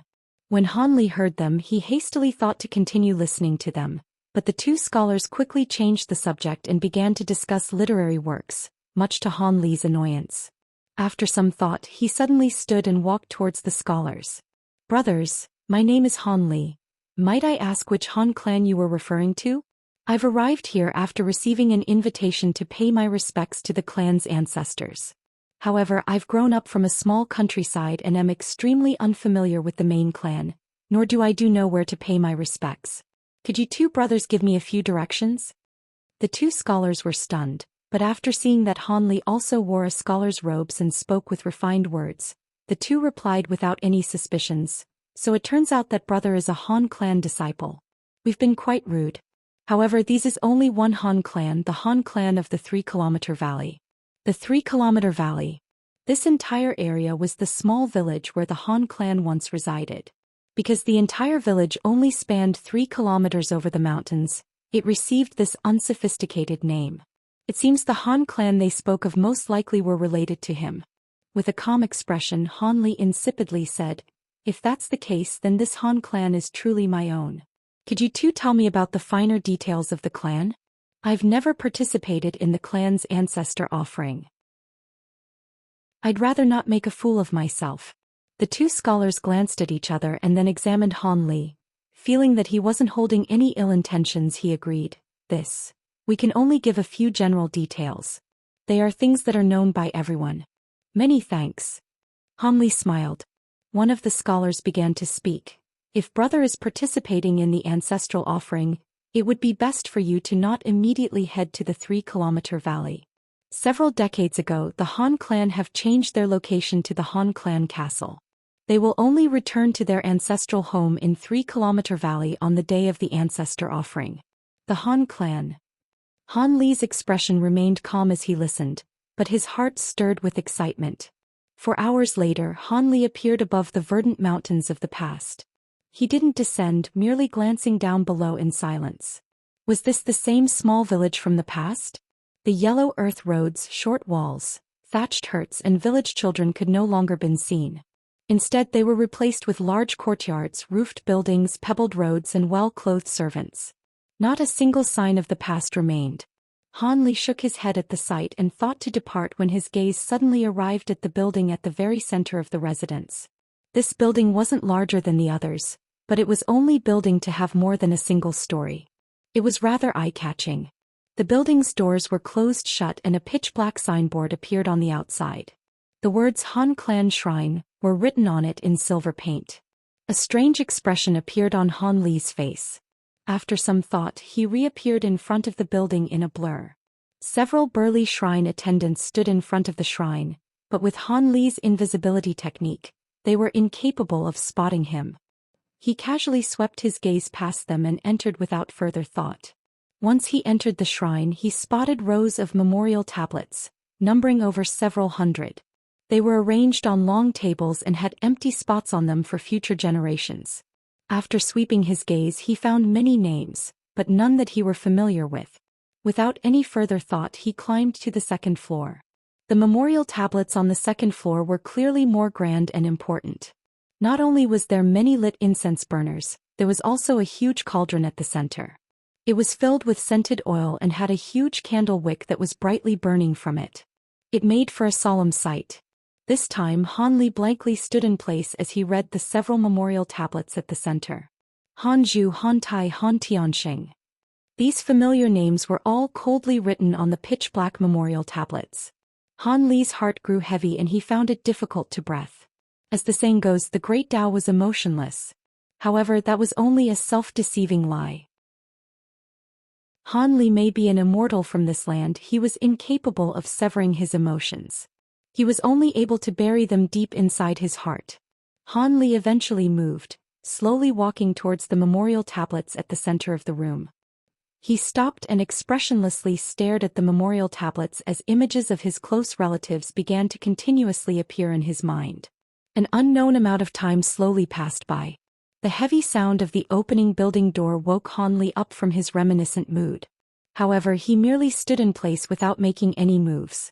At that moment, the footsteps and voices of two middle-aged men could be heard. "Brother Li, you are far too impatient. Didn't I say that I would lend you the record for reading after the shrine visit? There is need to be so anxious." This man spoke with a helpless tone. In this person's embarrassment, he responded, "He. Esteemed Brother Han, who was it that had you mentioned that the later portion of the record had a set of nameless martial arts left behind by your ancestor? I am rather baffled as to why our Li clan knows nothing of this matter despite the fact that our ancestors created it. It is only natural for me to wish to see it as soon as possible. However, why is it that you enshrine the record?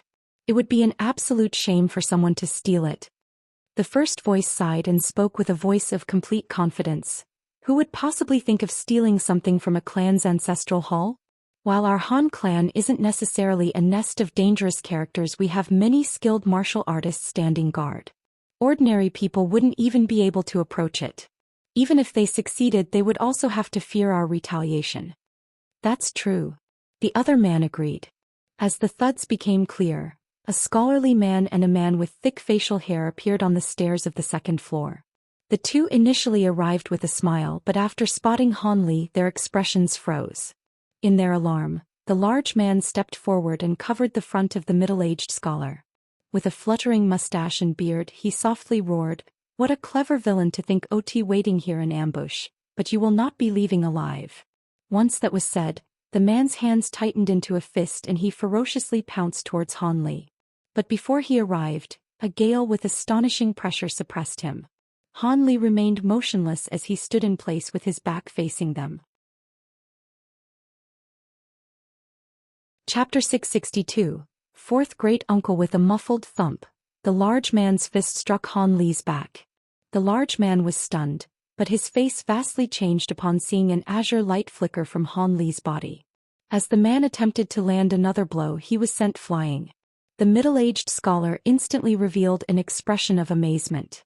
Just as the large man's enormous frame fell, his body suddenly slowed and he landed on his feet as if he was light as a feather. He appeared completely uninjured. "Brother Li, are you all right? Did you sustain any internal injuries?" Although the scholarly man possessed little strength, he knew there were many ways that Jianghu martial arts could injure without any external signs. As such, he revealed worry. The large man surnamedly took a deep breath and felt that his body had no injuries. He couldn't help but whisper in bewilderment, "It's nothing, I am fine." His skills are unfathomable, but it doesn't seem he's hostile. When the scholarly man heard this, he nodded and felt slightly more at ease. He then turned his gaze to Han Li and serenely said, "Great warrior, I am the Han clan master, Han Tianxiao. Did this great warrior come here specifically for me?" "The Han clan master?" Han Li slowly turned around. "Ah, you. Impossible. Humph. What did your esteemed self mean by that? Before Han Li could speak, the scholar and the large man couldn't help but cry out in alarm upon seeing Han Li's appearance. The scholarly man soon thought of something and his expression grew sullen. After the large man recovered from his alarm, he also came to a realization and wore an ill expression. You recognize me? Han Li asked with a frown. He glanced at the two and found that the two seemed faintly familiar. However, he left the matter alone with a wry smile in his heart. The scholarly man stared at Han Li and deliberately said word by word, Your esteemed self asks despite knowing the answer? Your appearance resembles that of our Han clan's fourth great-uncle. Why wouldn't I recognize you? Fourth great-uncle? When Han Li heard this, he wore a mysterious smile. Since he was the fourth eldest amongst his siblings, it was naturally referring to him. However, it was unclear how they would know of his current appearance since he hadn't met face-to-face with any of his relatives ever since he left when he was small. Han Li smiled and said, Oh? When did I say that I was like your fourth great-uncle? Couldn't this just be my natural appearance? The scholarly man quickly grew angry and he coldly said, There are many similar faces in this world, but not only does your face bear a striking resemblance, here you are in the Han clan's ancestral hall.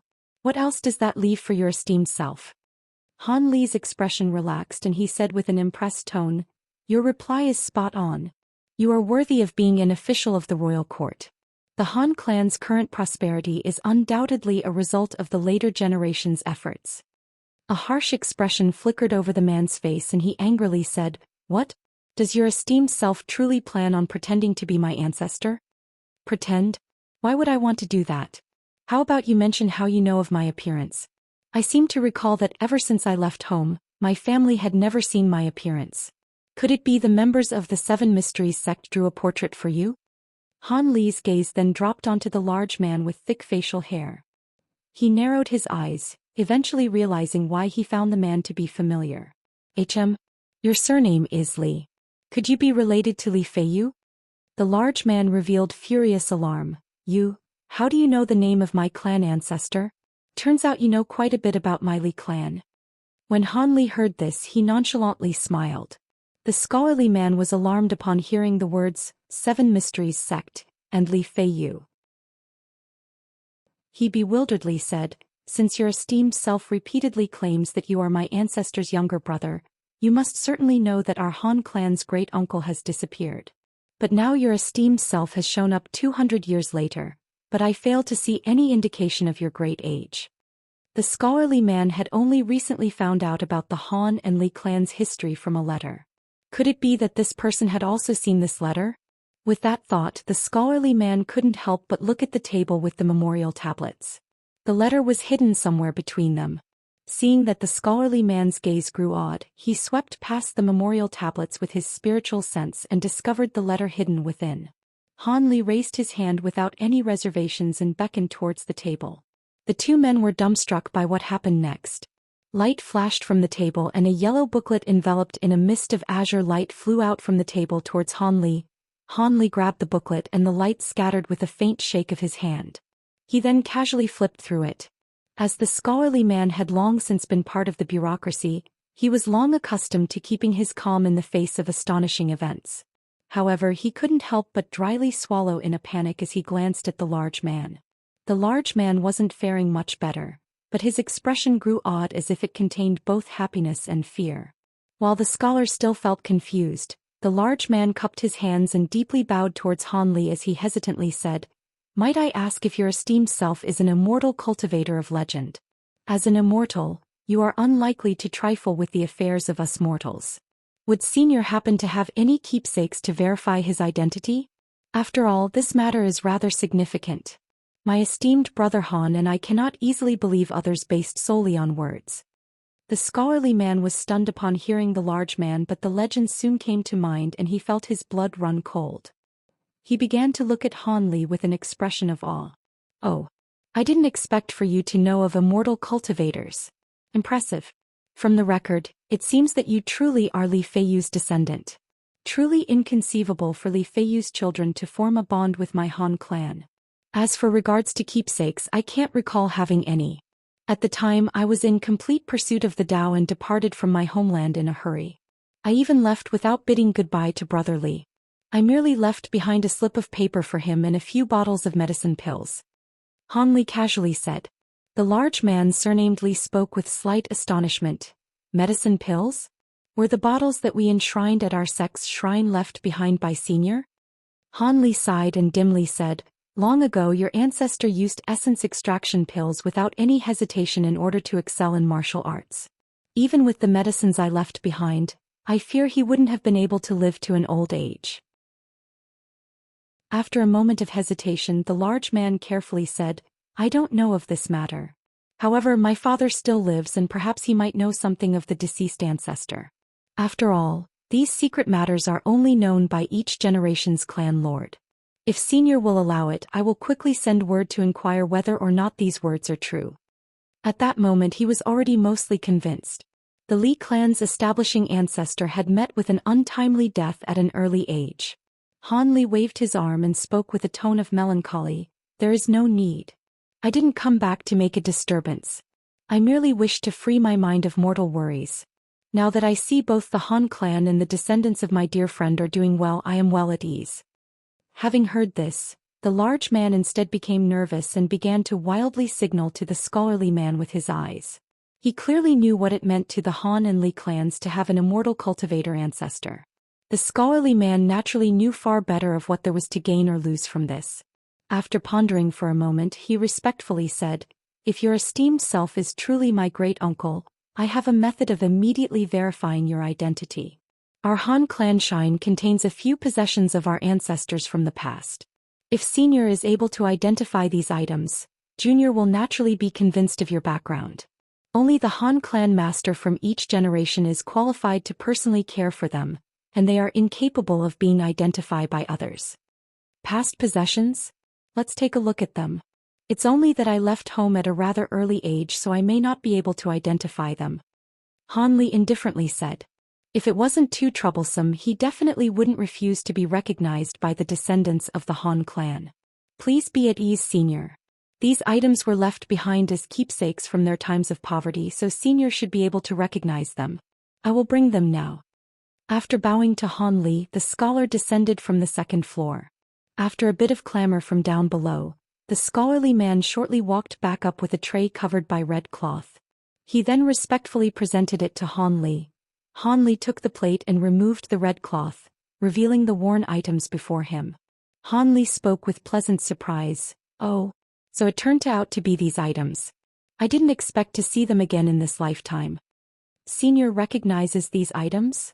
The scholar cautiously asked with a nervous expression. I know a majority of these items, but there were 3 that were acquired after I left home. I don't know who they belong to. The slingshot and small bow belonged to my second elder brother Han Tai. He enjoyed playing with them when he was small. The wooden hairpin was my mother's most cherished possession. The tobacco pipe was. Han Li picked up each of these items and spoke as if he were rather familiar with them. After hearing Han Li examine half of them, the scholar felt there was no longer any doubt. Without waiting for Han Li to finish, he immediately dragged the large man forward and they deeply saluted to Han Li. This unfilial descendant Han Tianxiao recognizes fourth great-uncle. I sincerely wish that great-uncle will forgive my unfilial actions from before. With that said, the scholar didn't dare to meet Han Li's gaze and wore an expression of embarrassment. The large man mirrored the solemn and respectful display. Chapter 663. Gold-devouring spirit sword. When the two acknowledged Han Li, he felt an indescribable feeling well up inside him. After a moment of silence, he slowly said, on the year I left the village to pursue the Tao, I didn't expect for the Han clan to become such an influential clan. Seems the saying is true. The affairs of the world are truly hard to predict. Stand up, you two. With the many years I haven't returned home, I can be considered a complete stranger to the Han clan. There is no need to be so polite. The middle-aged scholar stood up and spoke with great reverence. Great-uncle's words are untrue. Had we unfilial descendants known that you were still alive, we would have certainly sent men to fulfill our filial duties. Han Li waved his arm and calmly said, filial duties? There's no need. I've come only to take a look. I won't be staying long. As a pursuer of immortality, it is better for me to have fewer ties to the mortal world. The scholar spoke with alarm. Great uncle, you are leaving so soon? Will you not stay a while and take a look at the other Han clan juniors in the castle? Han Li sighed and regretfully said, when I arrived, I flew over the Han clan castle and swept my spiritual sense past everyone inside. Unfortunately, while there are many Han clan members, none of them possess any spiritual roots. They have no fate with me. Otherwise, I wouldn't mind taking 1 or 2 clan descendants along with me on the path of cultivation. A trace of disappointment appeared on the scholar's face as he bitterly smiled. It seems despite our clan's prosperity, none have the fate to follow great uncle on the path of immortality. Han Li shook his head and said, only those who possess spiritual roots may become immortal cultivators. Such a person might not even appear once among 10,000. For the several hundred Han clan members to possess no spiritual roots is to be expected. Besides, from the way I see it, it would still be better for the Li and Han clan to remain out of the cultivation world. As of current, the cultivation world is chaotic where even entire clan exterminations are possible.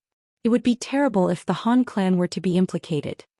The scholar was initially surprised and sincerely replied, this one acknowledges all fourth great uncle has said. Han Li's gaze then turned to the large man with thick facial hair. Which generation of Li Feiyu's descendants are you? What's your name? The large man hurriedly bowed his head and replied, Junior is Li Feng. I am an 11th generation descendant of Li Feiyu. I pay my respects to great uncle Han. Given the close relationship I had with Li Feiyu back then, I find it acceptable for you to call me great uncle. You were rather protective of Tianxiao just now. It seems in these past years the Li clan has shown our Han clan much consideration. As the younger brother of the Han clan ancestor, I naturally won't treat you unfairly. Here are some medicine pills. They will be of great use to martial artists. They will be able to save your Li clan youth much effort in their cultivation of inner strength. Accept them for the time being. Han Li slapped his storage pouch and took 8 various colored bottles into his hands before offering them to the large man. The large man was overjoyed and hastily accepted the small bottles with repeated thanks. Although Jianghu martial artists cultivated inner strength and it wasn't as drawn out as cultivation's spiritual power, they spent much of their youth in dedication to this pursuit. With these medicine pills, a large number of experts would emerge from the Li clan. The middle-aged scholar felt happy for his good friend, but his gaze towards Han Li unconsciously revealed a slight hint of expectation as well. When Han Li saw this, he faintly smiled and calmly took a spirit beast pouch off from his waist and lightly slapped it. A short moment later, over 1,000 black-tainted gold-devouring beetles were released and formed a dazzling 3-meter-wide cloud of black, silver, and gold. It appeared almost as if specks of sunlight had appeared before them. The scholar and the large man were left completely amazed. Without any further words, he pointed to the insect swarm above him and had them concentrate into a tricolored sword. Han Li then extended his arm and had the sword fall into his hand with a buzz.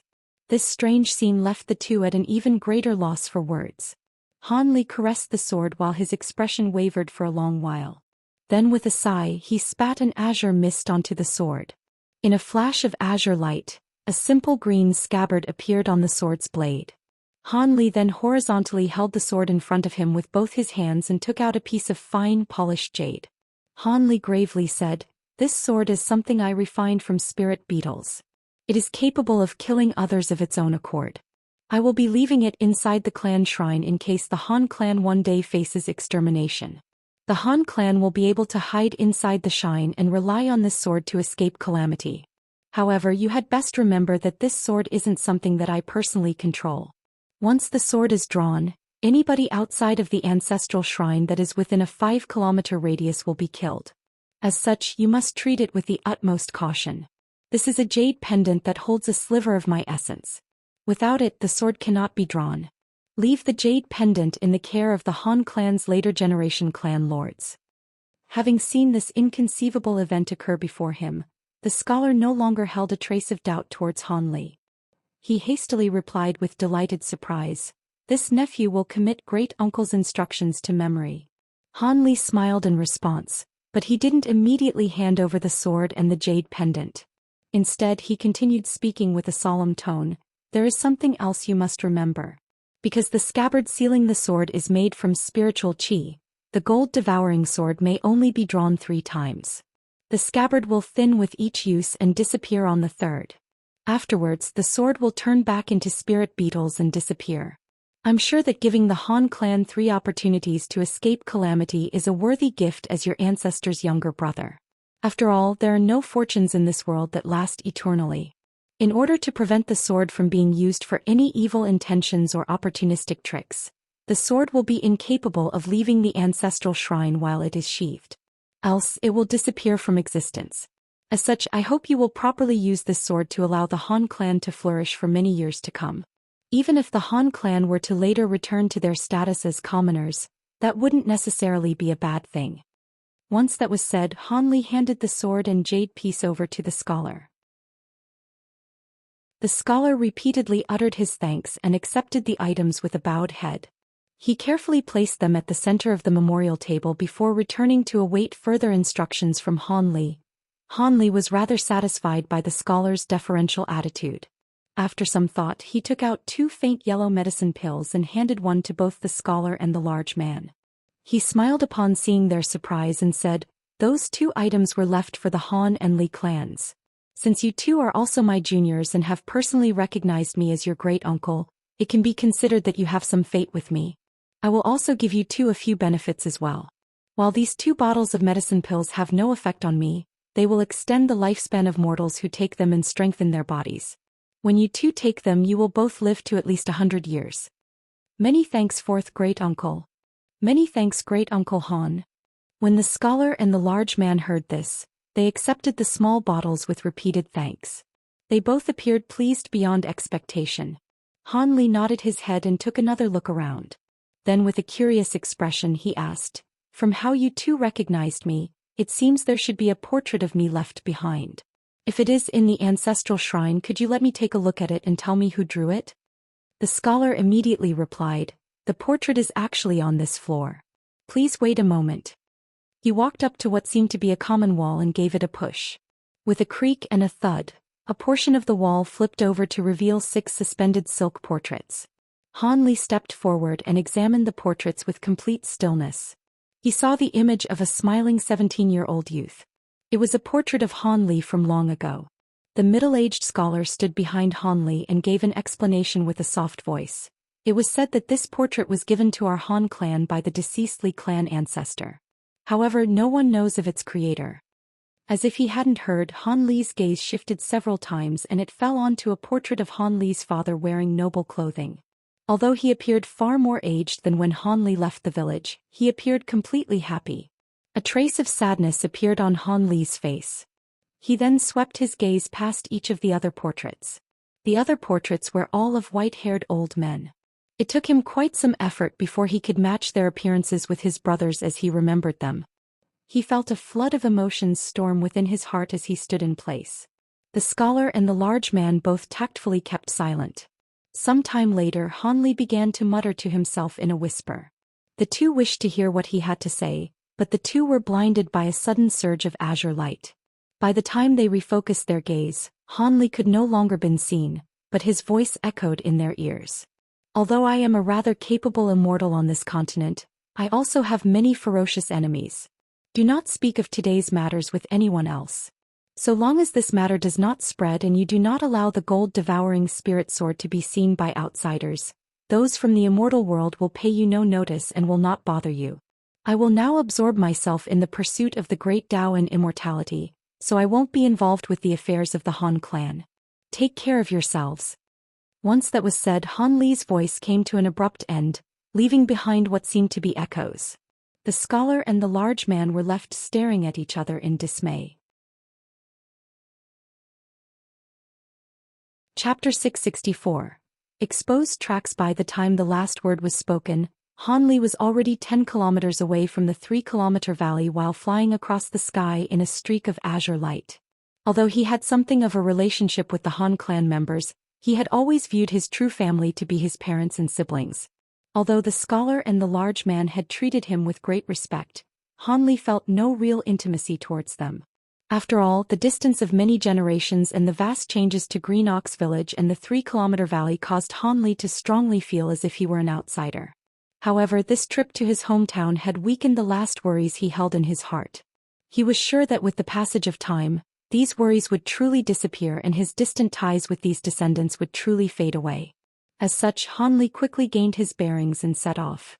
Several days later, Han Li passed through the Lan province, specifically making a detour at Jiayuan City. Little had changed about the city apart from its inhabitants. Not only did Sun Ergu and the fourth-level gang disappear, but even the Rainbow Sect had disappeared over 100 years prior. It had been replaced with a newly emerged gang by the name of the United Heavens Union. If he remembered correctly, the Rainbow Sect had had the backing of Spirit Beast Mountain in the past, but at the climax of the war with the Devil Dao, Spirit Beast Mountain defected to the controlling Spirit Sect. Now that the state of Yu was under the control of the Ghost Spirit Sect, the fall of the Rainbow Sect came as no surprise. Additionally, he had no idea if Mo Yuzhu or her daughter had met with any mishaps. It was a pity that so many years had passed, as even if Han Li asked around, there would be no information to be found. Han Li could only sigh and hurriedly depart. As for Sun Ergu, he didn't manage to find any information on his clan. Han Li didn't mind this in particular since he didn't hold them in much regard. Although he had given Sun Ergu many benefits, Han Li had received little in return. As such, Han Li left the city of Jiayuan and thought to fly in the direction of the state of Yuanwu. Once he passed through the state of Yuanwu, he planned on returning to the Drifting Cloud sect. But half a day after he departed Jiayuan City, his expression froze and he stopped in mid-air. He turned his head and gazed into the distance. He couldn't help but narrow his eyes. At that moment, a party of cultivators suddenly stopped 100 kilometers away. The two white-clothed women hesitantly glanced at each other as their expressions grew heavy. The old man standing behind them nervously asked, "Martial ants, did something happen?" "Yes, I just felt the spirit nascent's position suddenly stop. I don't know whether or not we've been discovered." The sharp-eyed, white-clothed woman surnamed Lu no longer wore her normal lazy expression, which had been replaced with an incisive air. The burly man spoke with an odd expression. "That's impossible. Even a nascent soul cultivator cannot sense something at this distance. Could it be that martial ant's secret technique disturbed the spirit nascent and alerted him?" The woman surnamed Lu shook her head and firmly said, "That can't be. Our technique was something that was passed down by your martial ancestor. It only allows for the one-sided detection of the wood spirit nascent. So long as the other party hasn't yet reached late nascent soul stage, he shouldn't be able to perceive anything strange. After all, it would be considered fearsome for nascent soul cultivators to see within even a 50-kilometer radius, even if their spiritual sense was exceptionally powerful. Could it be that we are chasing after a late nascent soul eccentric?" The green-clothed woman amongst the 4 Foundation establishment cultivators seemed to have thought of something and worriedly said, "But Martial Aunt Lu, why is it?" Suddenly, Han Yunji broke her silence as she was tracing the spirit nascent's location and spoke with an alarmed expression. "Not good. The spirit nascent's position is moving towards us." "What? It's coming over in our direction? Has that cultivator truly discovered us?" The woman surnamed Lu turned pale and she hastily clutched her hands in an incantation gesture. After a short moment, the woman grimaced and spoke with certainty. "The cultivator who restricted the spirit nascent is indeed moving towards us at an extraordinary speed. He is certain to be a nascent soul cultivator." After muttering to herself for a moment, Han Yunji slowly said, "Quickly run. Fighting means certain death. I recall that a branch of the Ghost Spirit sect is located in the nearby Lan province. Let's flee there.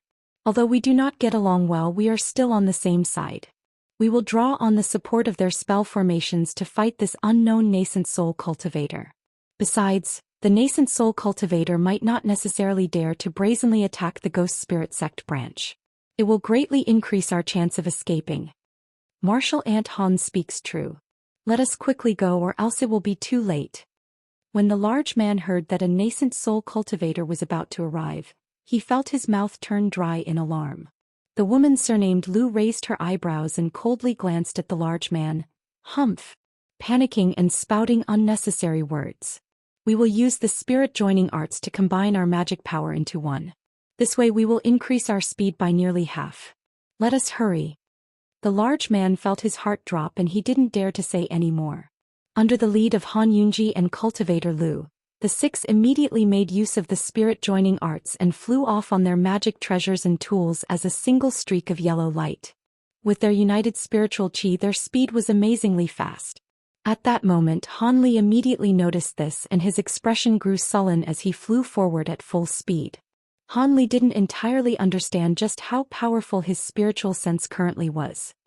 He merely knew that by utilizing the fourth layer of the Great Development Technique, his spiritual sense was able to envelop a 50-kilometer radius around himself. Past that, he wouldn't be able to observe anything in detail. He would only have a vague observation of anything within 150 kilometers. A moment ago, Han Li suddenly felt a sliver of strange, concealed spiritual power linger near his body that had greatly alarmed him. Ordinary nascent soul cultivators wouldn't have been able to easily detect it with their spiritual sense. Although he didn't know exactly what this was, Han Li knew that trouble had arrived at his door. He guessed that it was more so the matter that he had casually tidied up with the ghost spirit sect rather than his extermination of the Fu clan back in the state of Yuanwu. As a result of this discovery, Han Li spread out his spiritual sense and discovered that 100 kilometers behind him there was a party of several cultivators that were stealthily following him. Although it was too far away for him to clearly see their faces, Han Li surged with killing intent and flew towards their direction without any hesitation. As cultivators that were capable of tracking him, he absolutely couldn't allow them to continue following him. Eradicating them would prevent future troubles. And since there were only 2 core formation cultivators in their party, it should prove to be an easy affair. In the following instant, a dazzling 30-meter-long streak of azure light quickly chased after a dense beam of yellow light, producing waves of clear rings from their wake. In only a short moment, Han Li had already closed the gap by 50 kilometers. When Cultivator Lu sporadically detected Han Li's position through her techniques, she couldn't help but grow pale in terror. At this speed, the 6 wouldn't even reach half the distance to the Ghost Spirit Sect branch before being chased down by the nascent soul cultivator. With great worry, the woman turned her head to Han Yunji and thought to discuss further plans to flee when Han Yunji suddenly smiled and whispered, "Quickly look ahead. There is a party of Ghost Spirit Sect cultivators that seem to be heading towards us." Ghost Spirit Sect cultivators? Han Yunji's soft voice roused the spirits of not only Cultivator Lu but the other 4 Foundation establishment cultivators as well. Although they didn't dare to imagine that they would have enough strength to fight a nascent soul cultivator, they would be able to assist them in buying more time. As expected, they soon saw over 10 black dots approach them from the distance. Cultivator Lu felt somewhat at ease when she saw them. Nevertheless, she snuck a glance at Han Yunji, shaken that her senior martial sister Lu had discovered the Ghost Spirit Sect cultivators far earlier than she had. Since there was only one wood spirit nascent, they were actually rivals despite their appearance as martial sisters. While they would ordinarily call each other martial sisters with great familiarity, they felt a great competitive spirit in their hearts, hoping for the opportunity to fuse with the wood spirit nascent. It was only natural to covet an opportunity to reach for greater heights. At that moment, the 6 had arrived before the party of Ghost Spirit Sect cultivators and scattered the spiritual chi around them to reveal their true appearances. The Ghost Spirit Sect cultivators had long discovered the controlling Spirit Sect cultivators. Although they didn't take any malicious actions, they each assumed a cautious attitude. Isn't it junior martial sisters Han and Lu from the controlling Spirit Sect? A truly rare visit indeed for you to have arrived at the state of you. A surprised voice spoke out from among the black-clothed Ghost Spirit Sect cultivators. 3 core formation cultivators then walked out from the group, 2 men and 1 woman. Chapter 665. Alarmed escape. These 3 Ghost Spirit Sect cultivators consisted of a black-clothed man with a resolute appearance, an embroidered-robed scholar with flickering eyes, and a middle-aged woman who still retained the beauty of her youth. When the woman surnamed Lu saw the 3 disciples of Master Splintered Soul, she sweetly smiled, "Senior Martial Brother Sun." So it turned out to be the disciples of Senior Splintered Soul. How timely. But when the 3 black-robed cultivators heard this, they coldly examined them and their expressions grew sullen. The woman amongst the 3 wore an unfriendly expression and asked, "Timely? Why have our 2 junior martial sisters from the controlling Spirit Sect snuck into our state of you? Could it be you hold our Ghost Spirit Sect in contempt?" Cultivator Lu explained with a smile, Senior Martial Sister misunderstands. Senior Martial Sister Han and I came to the state of you under orders from our sect ancestor. Because the matter was urgent and couldn't be delayed, we were unable to inform your esteemed sect of the matter. Moreover, we've only arrived in the state of you for a few days. We had no intentions of neglecting your sect. The black-clothed cultivator stared at Cultivator Lu and expressionlessly asked, regardless of why you've arrived at the state of you, there is only one question we wish to ask you. Did you take anything from the Taiyu Mountains a few days ago? Han Yunji frowned and an odd expression appeared on her face. The Taiyu Mountains? The mountain range that originally belonged to Yellow Maple Valley? Did you two junior martial sisters truly pass by there? Although the black-robed cultivator's expression remained calm, a cold glint appeared within his eyes. The embroidered-robed scholars and the woman's expressions tensed, their faces revealing traces of hostility. When Han Yunji and Cultivator Lu saw this, they unconsciously exchanged glances. The two weren't fools. It was clear the other party revealed hostility. However, the party of controlling spirit sect cultivators truly hadn't entered the Taiyu Mountains. They merely probed the spirit nascent's position from a distance and discovered that the cultivator who captured it seemed to have stayed at the Taiyu Mountains for half a day. Cultivator Lu's gaze flickered for a moment and she probingly said, "We hadn't crossed through the Taiyu Mountains. However, the cultivator that is 50 kilometers behind us had crossed through the Taiyu Mountains. It did seem that person was there during that time. Could Senior Martial Brother Sun be looking for him?" The embroidered-robed scholar boldly stared at the two women and suddenly smiled. 50 kilometers behind you? Are you making this up? How did you know that person stayed at the Taiyu Mountains? Could he be a cultivator of your sect? Cultivator Lu blushed and spoke with luminous eyes. Senior Martial Brother K must be joking. How could we dare to so brazenly lie to our senior martial disciples while we are in the state of you? If you don't believe me, then this junior martial sister will make a heavenly pledge to answer your questions. You should now know my answers to be true. We don't know this person. As for how we know of the matter with the Taiyu Mountains, it's a bit complicated. Since this little sister has urgent matters to attend to, I would rather give you senior martial brothers a more thorough explanation on another day. As she spoke, she revealed a flirtatious charm that seemed to stun the scholar. The black-clothed cultivator frowned after seeing her expression and grew doubtful. After muttering to himself for a moment, his expression relaxed and he calmly said, "Were this an ordinary matter, I would believe you without doubt. However, our sixth junior martial brother and his disciples were exterminated in the Taiyu Mountains and not even a speck of dust remained. My master was enraged by this and assigned us to investigate any high-grade cultivators that had recently entered the state of you. Since the movements of Junior Martial Sisters Party are rather strange, would it not be better for us to confront this cultivator together? I wish to hear this cultivator's story. If he is truly the killer of our sixth junior martial brother, we will greatly thank you too." The black-clothed cultivator then rigidly stared at the party of controlling spirit sect cultivators. Confront. Cultivator Lu's expression grew unsightly. "What? Are you two junior martial sisters too busy to help us?"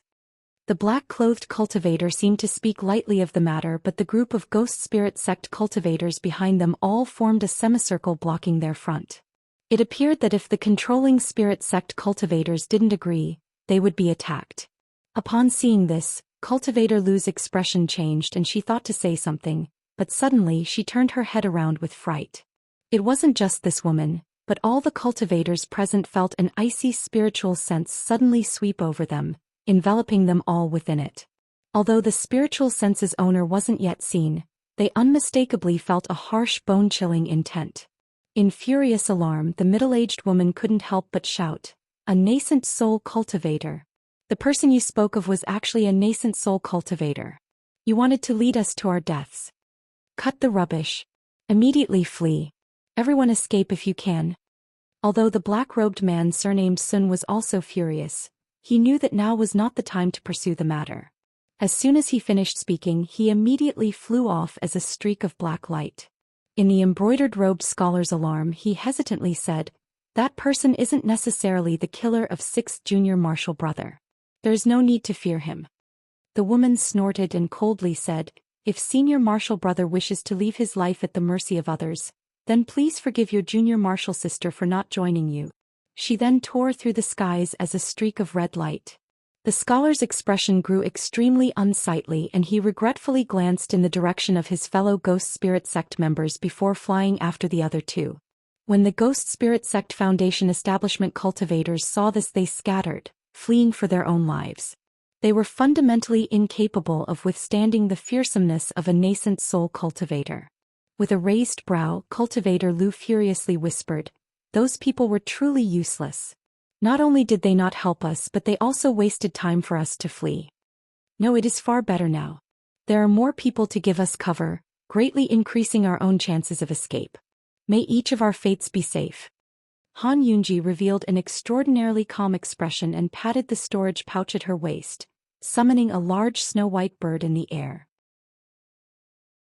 Cultivator Lu and the other controlling spirit sect cultivators also moved quickly.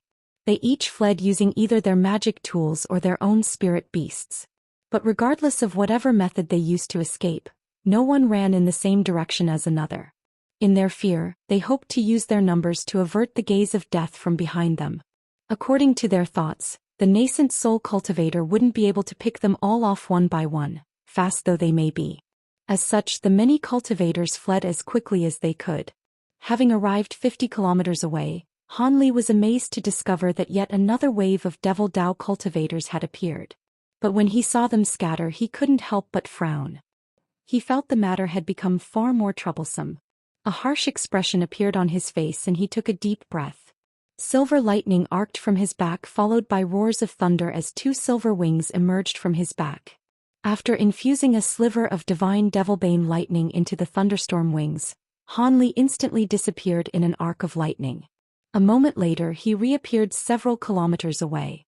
Traveling great distances in a mere flicker of lightning, Han Li shortly appeared at the area where the cultivators had recently scattered. Han Li expressionlessly used his spiritual sense to immediately find the Devil Dao cultivators that fled. At that moment he discovered that the farthest to flee was already over 20 kilometers away. The closest was only 5 kilometers away. Han Li sneered and immediately set his target on the farthest core formation cultivator and disappeared in a flash of light. The cultivator farthest away wasn't the one who fled first, the black-robed man surnamed Sun. Rather, it was the middle-aged woman instead.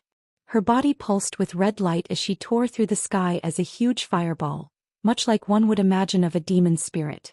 This strange technique allowed her to travel the fastest amongst her peers despite being only an early core formation cultivator. There were several varied-length ribbons of light directly extending from her body. With each twinkle of azure light from a ribbon, the woman was propelled 100 meters forward, resulting in an astonishing speed. The woman was basking in the pride of her rarely seen windfire movement technique that she reckoned to be on par with others' top-grade techniques. Combined with the wind attribute treasure she cultivated, the floating spirit ribbon, her speed was increased even further. She believed her current speed to match even early nascent soul cultivators. If one were to speak of the cultivator that was most likely to make it out safely, it would be her. As the woman thought to herself, she suddenly heard rumbling nearby. Although the sound wasn't loud, she couldn't help but turn her head around in alarm. Chapter 666. Sweeping wind. When the woman turned her head around, she couldn't spot even the slightest trace of a person, but the deep rumbles only became louder as if something was on the verge of approaching her. Her face instantly paled and she wildly looked around in terror. In that moment, something suddenly came to mind and she flew off with even greater speed than before. Just a second later, silver light flashed from the empty space, only to soon fade away. When the silver light flashed once more, it reappeared over 300 meters away. Han Li's winged silhouette could be faintly made out from within the light. Han Li glanced at the woman within the red light flying and felt a trace of surprise at her amazing speed. The woman's fearsome movement technique was actually comparable to his own thunderstorm wings lightning movement. It seemed that there were truly an unfathomable number of techniques within the world. Han Li felt a trace of sorrow from his heart before spreading out the wings behind him. With a single fan, Han Li turned into a bolt of lightning and appeared at the woman's front. He then calmly raised his hand and spread out his fingers, shooting a streak of azure sword light from each of his fingertips. With an expression pale from fright, the woman loudly yelled, "Senior, please spare me." Soon after, the red light surrounding her body shined brilliantly, combining with her several azure light ribbons to form a dense light barrier around her. Han Li slightly frowned and glanced at the woman in silence. The 5 streaks of sword light then condensed into a thread and began to strike the light barrier. Several muffled bangs sounded out. This firewind attribute barrier was truly powerful to be able to repeatedly block the attacks of the first 3 strands of sword chi. But when the 4th strand of sword chi struck, the barrier was shattered to the woman's despair. 2 streaks of sword chi then struck her vitals before she could react. Han Li glanced at the woman's falling body and shook his head. With a flick of his finger, a fireball shot out, turning the woman's corpse into ash, and he summoned the woman's light ribbons and storage pouch into his hand. "If I didn't kill you, those Devil Dao nascent soul cultivators would pursue me." Han Li sighed and his body flickered with lightning once more while his spiritual sense locked onto another fleeing figure. The next target was the black-robed cultivator who held the deepest cultivation. He was at the peak of the mid-core formation stage and was just a step away from entering late-core formation stage. As Han Li flew in that direction, he patted his spirit beast pouch and released large quantities of black-tainted gold-devouring beetles. Under the orders of his spiritual sense, the beetles immediately condensed into over 10 tricolored blades before chasing down each of the fleeing Foundation establishment cultivators. This lot had meager cultivation and speed, so Han Li was disinclined to personally slay each of them and merely used his beetles to take care of them in one fell sweep. He would only personally deal with the core formation cultivators. After all, these core formation cultivators were extremely fast. The beetles would have no chance of pursuing them. Gold-devouring beetles were adept at closing short distance, but stood little chance in a long-distance chase. The black-clothed cultivator was standing underneath on a shining dagger, while hurrying on his way with a sullen expression. He didn't expect to come across a nascent soul cultivator when he went looking for the murderer of his 6th junior martial brother. While he didn't know whether or not this cultivator had anything to do with the death of his 6th junior martial brother, he did know that the controlling spirit sect cultivators had something to do with him. It appeared that this nascent soul cultivator was chasing after the controlling spirit sect disciples. It was likely that they had provoked him in some way, drawing their ghost spirit sect into the crossfire. Even if the nascent soul cultivator didn't hold any ill intent toward them, it was likely that they would be killed in order to be silenced. Regardless, there was now a nascent soul cultivator involved in the investigation of his 6th junior martial brother's death, meaning it was no longer something he could deal with. After he returned, he would make a report to his master and have him deal with the matter. Since this cultivator dared to pursue Devil Dao core formation cultivators such as themselves, this nascent soul eccentric shouldn't be affiliated with any faction. He must have been a vagrant cultivator, else he would have shown consideration to the vast powers of the Devil Dao. As the black-clothed cultivator worriedly pondered, he suddenly heard a series of strange rumbles from his side. They were intermittent and faded away as quickly as they appeared. Alarmed, the black-clothed cultivator hastily turned his head around, only to see a flash of azure light before all went dark. Han Li expressionlessly waved his hand and retrieved the giant azure sword from the corpse. Although this person had cautiously flew with a light barrier surrounding him, it was as powerless as thin paper against the strike of his combined bamboo cloudsworm swords. Both man and light barrier were cut through in a single blow. Han Li's gaze now turned to yet another distant location. While being pulled forward by 2 dark green skulls, a scholarly cultivator wearing embroidered robes was nervously glancing at his surroundings. Despite having fled so far away, he clearly understood that so long as the nascent soul cultivator's spiritual sense enveloped him, it was only a matter of time before they would pursue him. As a result, he simultaneously spread out his spiritual sense to its greatest extent while he flew forward as fast as he could. He could feel his thumping heart rise into his throat. When a sudden sense of unease gripped him, he turned his head around and felt his heart drop into a deep abyss. Not far away, a youth in his 20s had appeared at an unknown time.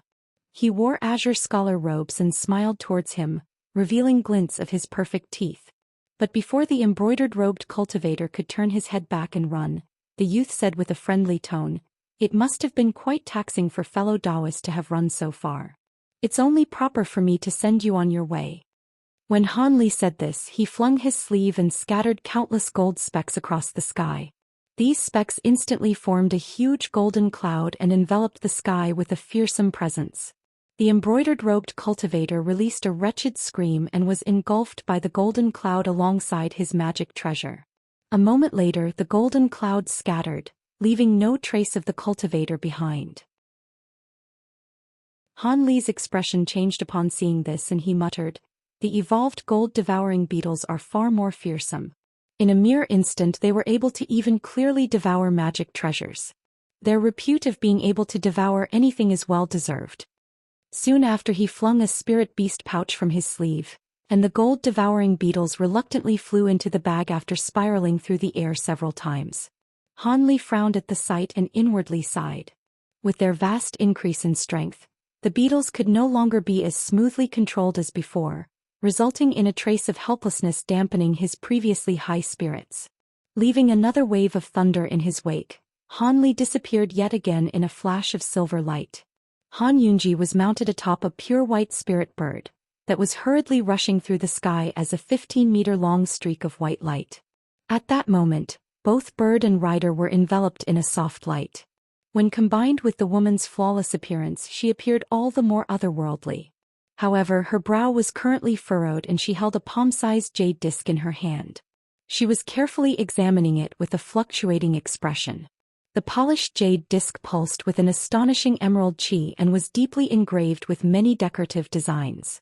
It also glowed with lines of ancient silver-gold talisman characters. One could tell that it was an unordinary treasure from a single glance. The center of the jade disc was as sleek as a mirror, and there were 6 specks of red light that were intermittently flickering from within it as if they were fireflies. At that moment, a speck of light brightened and suddenly disappeared from sight.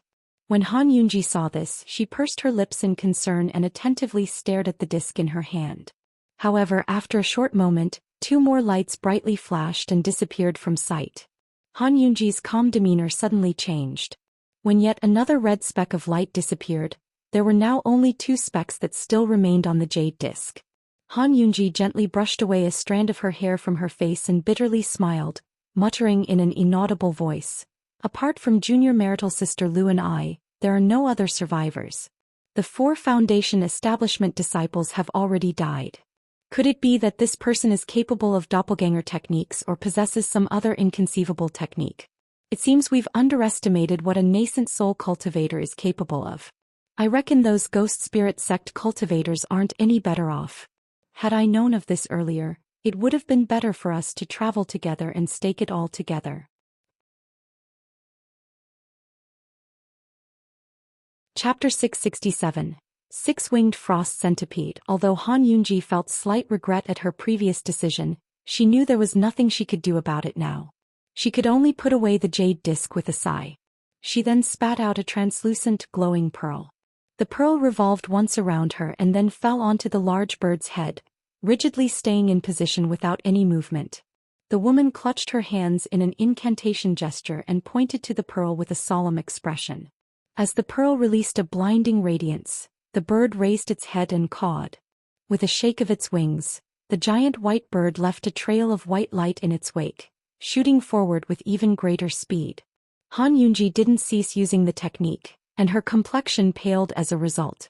It was obvious this secret technique sapped much of her vitality, but given how dire the current circumstances were, she had no choice but to make use of it. Not long after she made use of this secret technique, she suddenly heard rumbles of thunder.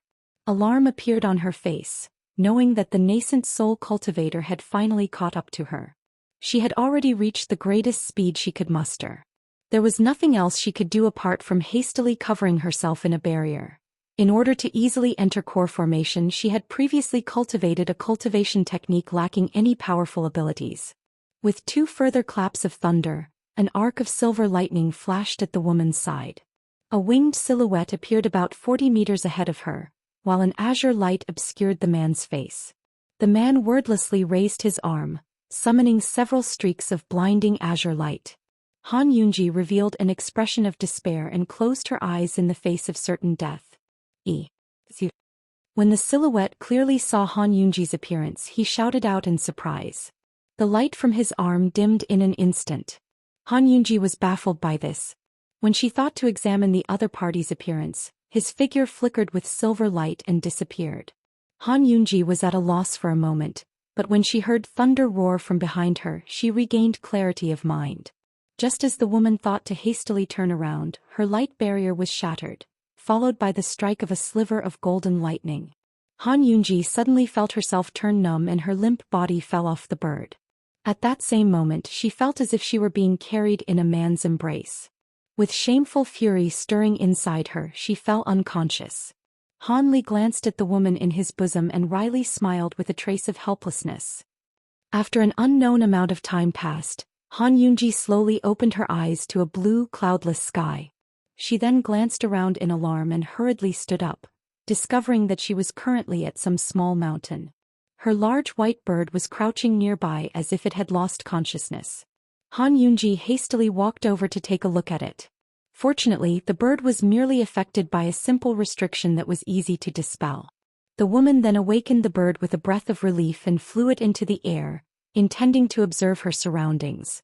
She didn't seem to be far from where she had lost consciousness, and it appeared that not much time had passed either. Han Yunji appeared to be at a loss for a long while, before suddenly recalling a dreadful matter. She hastily examined her clothes and body. They appeared ordinary, as if nothing strange had occurred.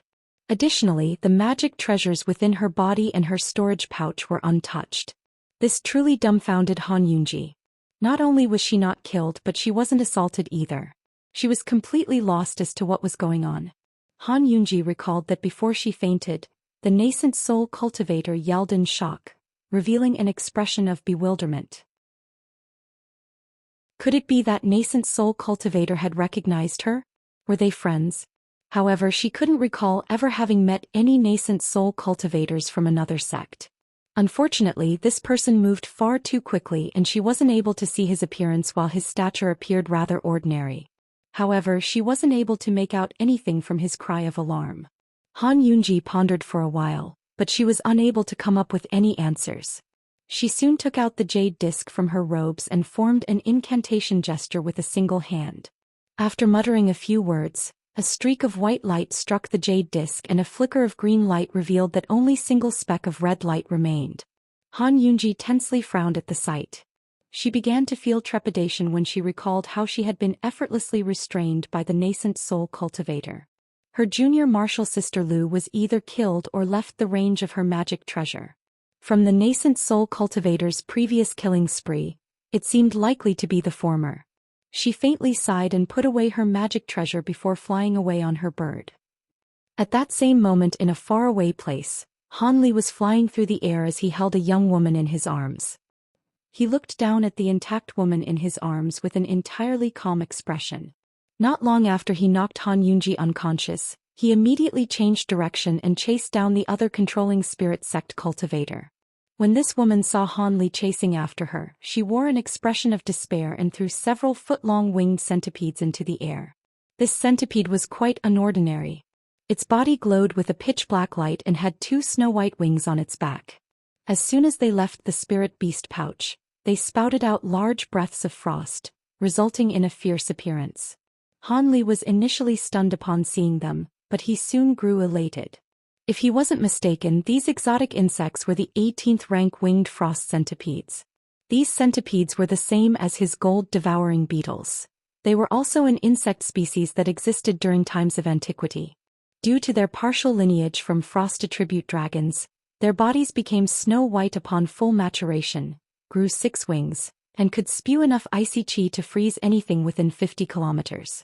However, these centipedes were exactly the same as his original gold-devouring beetles. They were still only fledglings. The icy chi they spouted might prove difficult to common cultivators, but to Han Li, who previously refined a trace of celestial ice flames, it was nothing to fear. Han Li immediately began to circulate his cultivation. He easily swept up the icy chi with his sleeve and brought it towards his body without the slightest hesitation, much to cultivator Lu's shock. He took advantage of this opportunity to restrain the woman through the use of lightning movement and knocked her unconscious. With the absence of spiritual sense commands, the winged centipedes flew back into their spirit beast pouches. Han Li glanced at the beautiful woman in his grasp and wore a trace of hesitation. Killing the woman would only take a very slight effort. But in that case he'd be incapable of acquiring the 6-winged frost centipedes. Ordinarily, users of spirit beasts and insects placed down self-detonative restrictions to safeguard against having their animals falling into the hands of their killers. Once their master met an unexpected death and their soul scattered, the spirit beast would follow suit and self-destruct. Naturally, if cultivators felt that their lifespan was drawing close to the end and wished to impart these animals onto their successors, they would get rid of these restrictions. Han Li's gold-devouring beetles, for example, were also placed under similar restrictions. Since Han Li wished to acquire these centipede eggs, he couldn't kill the woman. He was also interested in the controlling spirit sect's method of controlling insects. After all, the controlling spirit sect was renowned in the entire heavenly south for its beast and insect use. They were certain to have great experience in controlling insects, and were certain to possess a secret technique capable of better controlling his gold-devouring beetles. With that thought, Han Li placed several talismans on her body to restrict her spiritual power and prevent her from waking up. He then carried the woman off in a streak of azure light across the sky. As for Han Yunji, when he recalled that young girl that he met in his youth, he couldn't bring himself to strike her down. In the end, he wasn't a heartless man by nature and could only leave the woman alone. In any case, Han Yunji hadn't seen his true face and would have little to report once she returned. And by the time he headed back to the state of Shi, even if these matters were all revealed, what could the controlling spirit sect and the ghost spirit sect do to him then? The Heavenly Dao Alliance and the Devil Dao were already hostile with each other. With the Heavenly Fiend sect master personally attacking the Dreamcloud Mountain's sacred area, there were surely grievances being nursed by the 3 sects of Dreamcloud Mountains. So long as they were incapable of trapping the other, all the 2 powers would be able to do was menacingly glance at each other and speak boldly. These circumstances were fully known to Han Li, but for the time being it would be best for him to hurry on his way to avoid being surrounded by other nascent soul cultivators. With that thought, Han Li unconsciously increased his speed. Chapter 668. 5-Element Spirit Nascent. When the several ghost spirit sect cultivators met their end, an isolated room in the old base of the masked moon sect opened to reveal a black-robed cultivator leaving seclusion. When his many capable disciples simultaneously met a bitter end, the nascent soul eccentric was unable to continue seclusion in feigned ignorance. He wordlessly released several message talismans, delivering the news of his disciples' tragic end to several ghost spirit sect branches across the state of Yu. He was about to personally set off and discover who it was that was so bold as to have killed Splintered Soul's disciples. However, his actions were too little too late. Before the ghost spirit sect and Devil Dao cultivators even started their large-scale search, Han Li had already left the state of Yu and began to head north in the direction of the state of Yuanwu. Daoist Splintered Soul ultimately gained nothing. He merely had a rough impression that his disciples had been killed by an unknown nascent soul cultivator that had already left the country. As a result, he could do nothing despite his raging fury. 10 days later, Han Yunji returned to the Grand Spirit Mountains in the state of Tianlua, where she kowtowed in front of a pitch-black stone room.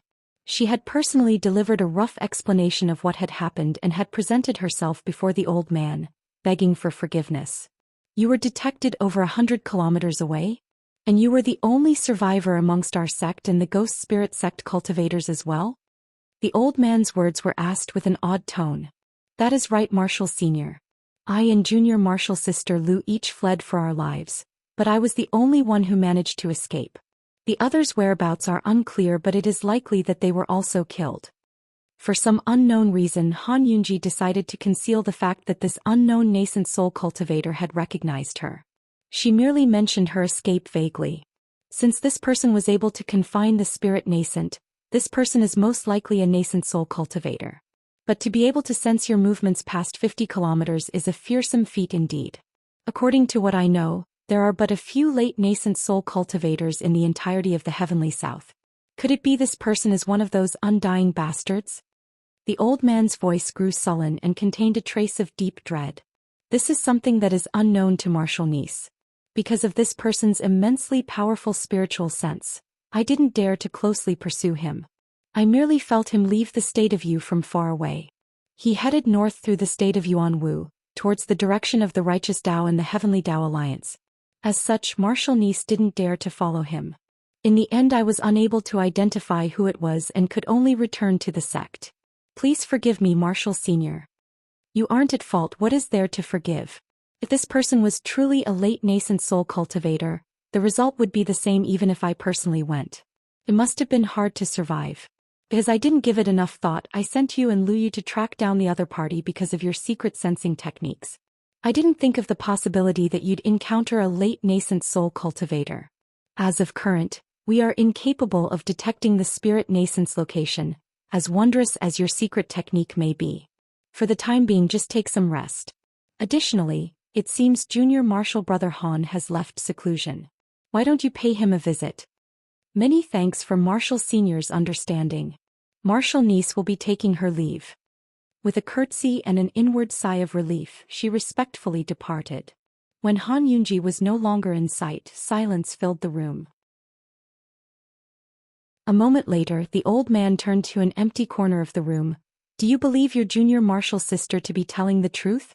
If a late nascent soul stage cultivator truly appeared, there was no way that girl would have been able to escape by a fluke. The old man's voice became void of emotion as if he were someone entirely different. A flash of light appeared from the corner as soon as the old man finished talking. A middle-aged man with thick eyebrows and large eyes respectfully answered, Marshal Senior, I used a secret technique to sense Junior Marshal Sister Han's mood. It was calm for the most part. It was merely when she mentioned her escape that her heart was in turmoil. I reckon she was concealing something that had to do with her escape. The old man released a long sigh and snorted. He gloomily said, I thought the same. Were she not a descendant of Junior Marshal Brother Han, I might have used a soul search technique on her to see what she is concealing. But out of consideration for her relationship with Junior Marshal Brother Han, this vicious soul-damaging technique cannot be used on her. After all, Junior Marshal Brother Han is exceptionally fond of this particular descendant. He even exhausted much of his vitality to employ heaven-defying arts to cleanse her essence for the sake of allowing this girl to reach core formation. But since she didn't conceal anything particularly crucial, I am disinclined to pursue the matter. However, it is quite troublesome for the wood spirit nascent to fall into this old fellow's hands. It is but a silver lining that it was the wood spirit nascent that was captured, and not the other two spirit nascents.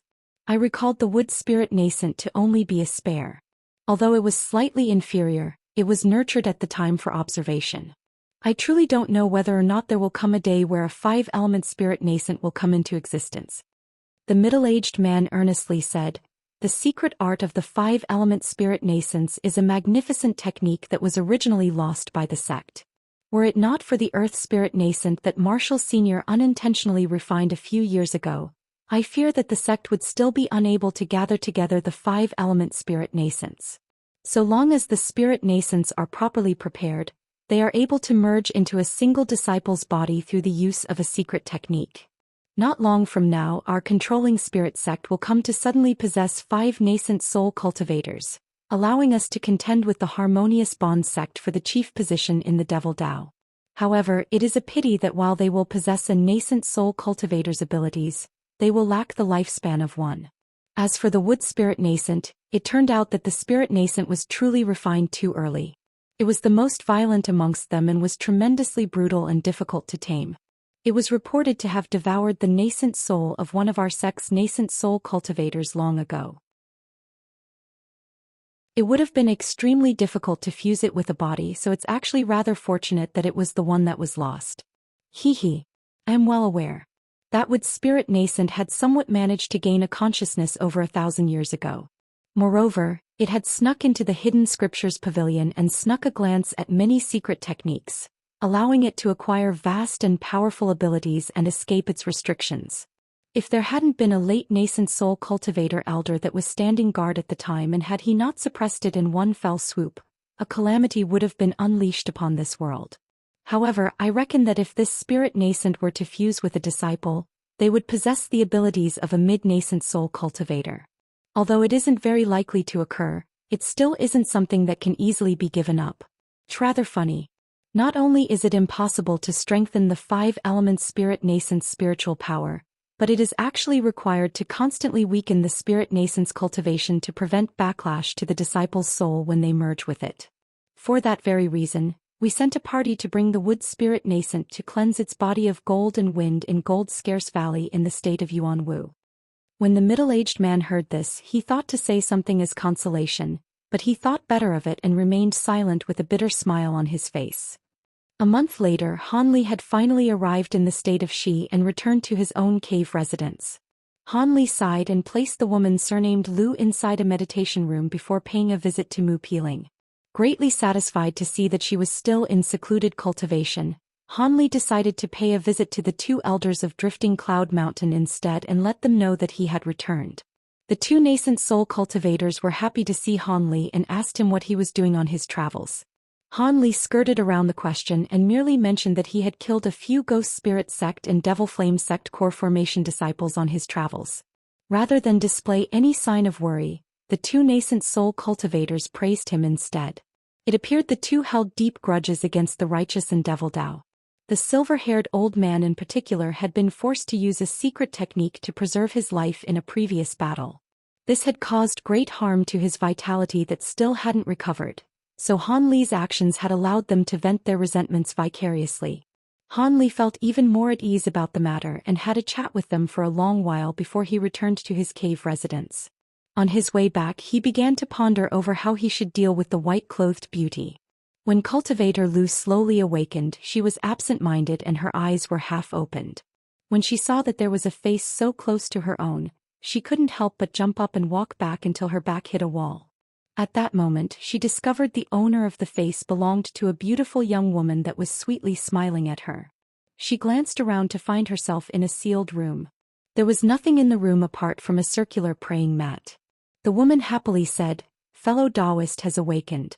If there is nothing wrong, I will be taking you to see Master." Lu Yu's mind was still fuzzy and she still hadn't realized what was happening. She hesitantly asked, "Master? Who is he?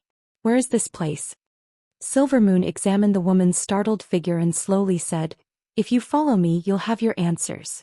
As for this place, it is the Dream Cloud Mountains in the state of Xi. You should know where that is." After a moment of thought, she immediately realized something and couldn't help but shout, "Dream Cloud Mountains in the state of Xi? You're a Heavenly Tao Alliance member."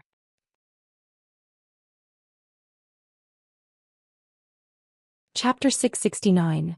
Lu Yu Silvermoon's eyes flickered and she said, "Fellow Taoist truly is intelligent. This place belongs to the Heavenly Tao Alliance's Drifting Cloud sect. You'd best go quickly and not keep my master waiting."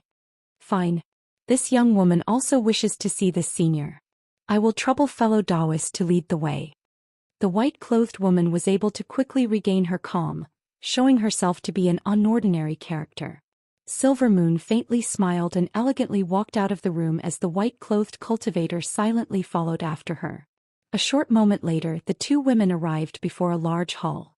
Han Li was sitting in a stone chair, looking at a large, deep yellow light barrier at the center of the room. It contained a spirit beast that was violently pounding against the barrier to no avail. Lu Yu attentively examined the spirit beast and discovered that it appeared like a green bull with scales on its back and hoofs of silver. It was a rarely seen iron rhino. Although this spirit beast isn't a remnant of an ancient race, it is an immensely rare spirit beast in the cultivation world. The recently exterminated Fu clan in the state of Yuanwu kept such a spirit beast. It was said to have strength to rival a mid-core formation cultivator. Could it be the same beast? If the bull was one and the same, then the person before her was the one who exterminated the Fu clan. Lu Yu grew inwardly fearful of Han Li's viciousness. There was nothing good that could come from being captured by this nascent soul cultivator. She was also amazed by Han Li's youthful appearance. After all, male cultivators rarely cultivated appearance-halting techniques. To reach late nascent soul stage, one usually appeared middle-aged at the very least. Of course, these middle-aged cultivators were often far older than their appearances suggested. It was merely because of their high cultivation that their appearances aged slower. As a result, it wasn't rare for old men to address a middle-aged cultivator as martial uncle or martial ancestor. At that moment, Silvermoon stood in front of Han Li and solemnly said, "Master, I've brought the fellow Taoist from the controlling spirit sect." Han Li nodded and said, You may leave. Yes, master. Silvermoon replied to Han Li's command with a smile and quietly withdrew. They both knew that Silvermoon wouldn't be able to last much longer in her human form. Lu Yu restlessly walked towards Han Li and gracefully saluted him before standing at the side. She revealed a dainty appearance in her deferential and obedient actions. Han Li coldly glanced at the woman before turning his gaze to the iron rhino inside the light barrier. A sliver of lightning shot from his fingertip, penetrating the barrier and striking the spirit beast. The iron rhino's body sparked with electricity. With a wail, it fell onto its side and its legs began to incessantly twitch as it helplessly remained on the floor. Lu Yu's obedient expression slightly changed upon seeing such a powerful spirit beast being struck down with a single blow, but soon after she regained her calm. Han Li was able to sense this and could clearly hear that her heartbeat was slightly faster than before. At that moment Han Li's gaze returned to the white-clothed woman. He calmly asked, "What is your name, fellow Taoist, and why were you following me? It is quite understandable if the Devil Flame sect and the Ghost Spirit sect were to track me down, but I don't recall ever provoking your controlling spirit sect." Lu Yu was stunned upon hearing Han Li's question and her expression became slightly warped. She bit her lip and softly replied, "Senior captured our sects with spirit nascent. This little woman had no choice but to follow orders to pursue your tracks. If I've offended you, I hope you won't bring yourself down to my level. I was only following orders."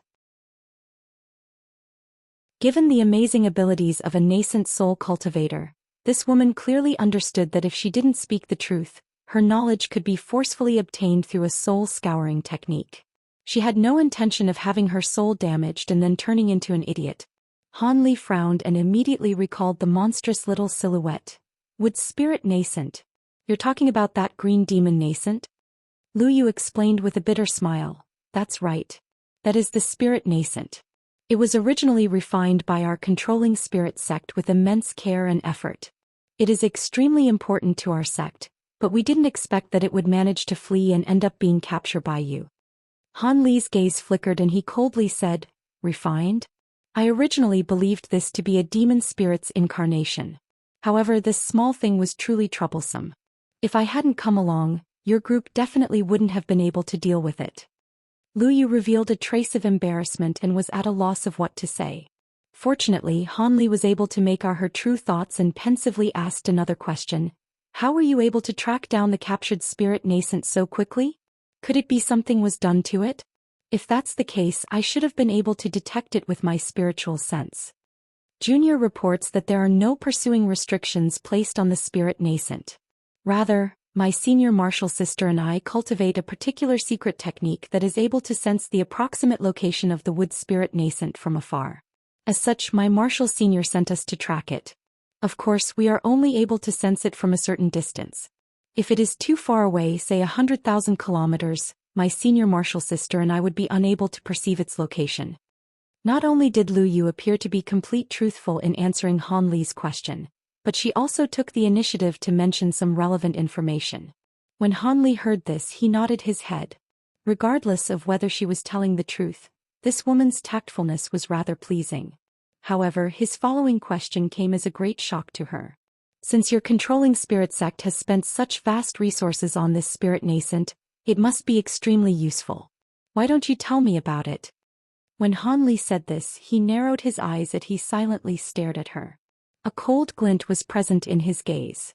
Lu Yu betrayed a sliver of hesitation from her face. When her gaze met Han Li's icy expression, she shivered and reluctantly replied, "The wood spirit nascent is indeed as you say. When refining a particular technique, a cultivator with wood spiritual roots would be able to fuse with it and take the spirit nascent as one's own nascent soul. Without having to condense one's own nascent soul, they would possess both the abilities and cultivation of a nascent soul cultivator." She didn't hesitate to divulge the secret matters of the spirit nascent despite knowing the trouble it would cause when she returned to the controlling spirit sect. She understood that if she didn't speak, she wouldn't survive.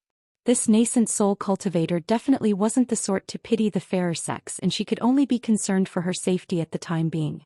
Han Li was startled by her words, but after calming down he said, "So there was such a method to directly enter nascent soul stage. If this is true, Then why hasn't your controlling spirit sect already unified the Devil Dao? Surely it wouldn't be content with being below the harmonious bond sect. Could there be a restriction to this secret technique? With a smooth and pleasant voice, Lu Yu said, Senior is truly insightful. This spirit nascent is something that cannot be refined in large quantities. Although this secret technique was found long ago, it is incredibly difficult to refine a spirit nascent. Not only are its materials incredibly rare, but only the sect elders whose lifespans are drawing close may attempt to refine one. These deceased elders' nascent souls seem to be unnecessary for their refinement. Also, the appearance of each spirit nascent will only occur by chance. In over 10 attempts, there may not be even one success. The Great Fusion technique also requires 5 spirit nascents of different elements to use. It would fail otherwise. Our controlling spirit sect has been accumulating these spirit nascents until now, but have only gathered together about 7. They had always been lacking the gold spirit nascent, but it was finally acquired several tens of years ago. As such, the sect immediately chose 10 core formation cultivators specifically as candidates to fuse with the spirit nascents and cultivate the related secret techniques. As things develop, 5 will be chosen to conduct the fusion ceremony. While Han Li's expression was unfazed, his heart greatly stirred.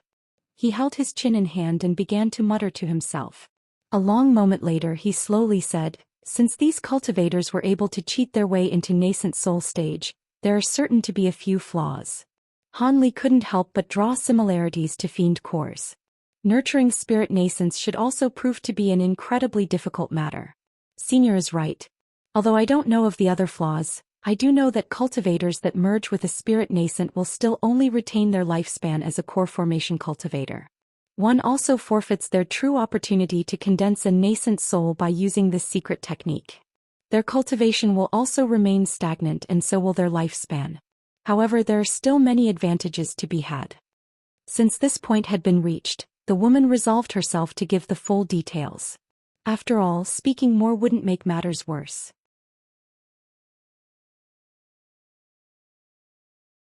Chapter 670. Frost and Blue Flame. With the woman's explanation, Han Li had a general understanding of the wood spirit nascent that he captured. It was somewhat similar to his weeping soul beast as a spiritual object that was refined by human hands. However, its viciousness was clear to see from its ability to devour a cultivator's primal soul. It was far different from his weeping soul beast in the past. Han Li's mind stirred and he broached another topic. These 6-winged frost centipedes of yours are rather uncommon. How did you acquire them? Given your current cultivation, it should be impossible for you to use insects of such an ancient lineage. Haven't your martial seniors or uncles pried into this matter? Lu Yu was caught somewhat off guard and remained shocked for a moment. With puzzled thoughts, she bewilderedly replied, So Senior also recognizes those insects? Junior found their eggs in an abandoned cave residence of an ancient cultivator. I originally believed the eggs to be dead and unhatchable. But after another examination I found several that were alive. However, my sect seniors mentioned that although this insect was an ancient species and would have vast abilities when fully grown, they are extremely difficult to nurture. With all the right conditions, they would be able to fully grow in about 1,000 years' time. As such, there were no cultivators that wished to take them. Junior believes their abilities to be impressive despite being merely in their infancy. As such, I decided to keep them. Did he ask about the insects because he was interested in them despite his current cultivation? Since a nascent soul cultivator is able to live only 1,000 years, surely he wouldn't spend so much time and effort on these 6-winged frost centipedes? Lu Yu remained perplexed despite much thought. Han Li looked at her and calmly said something that made the woman's heart drop. I am rather interested in your 6-winged frost centipedes, and I have a way to make them ascend by 2 grades in a short amount of time. Would fellow Taoist be interested in making an exchange with me? Lu Yu's eyes brightly flickered and she flirtatiously said, If Senior wishes for me to do something, please don't hesitate to say it. Han Li ignored her actions and insipidly said, I can help fellow Taoist mature her 6-winged frost centipedes, but all the eggs they lay belong to me. I have use for them. Also, I heard your controlling spirit sect's insect control techniques are rather original. Would you be able to teach them to me? Insect control technique? Lu Yu's smile froze. High-grade secret techniques for controlling insects and beasts were of the utmost importance to the sect. It was considered an act of treason if one were to divulge them to outsiders. Although she had already intended to completely obey Han Li, her face vastly changed upon hearing him and she bitterly cursed in her heart.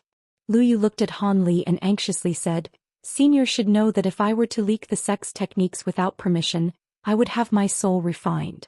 If I were to give the secret technique to you, you should know what will happen to me. So long as I acquire the insect eggs and the technique, you may leave free. I won't stop you in the slightest. As for where you go next, the world is large. Can't you just stand on your own?"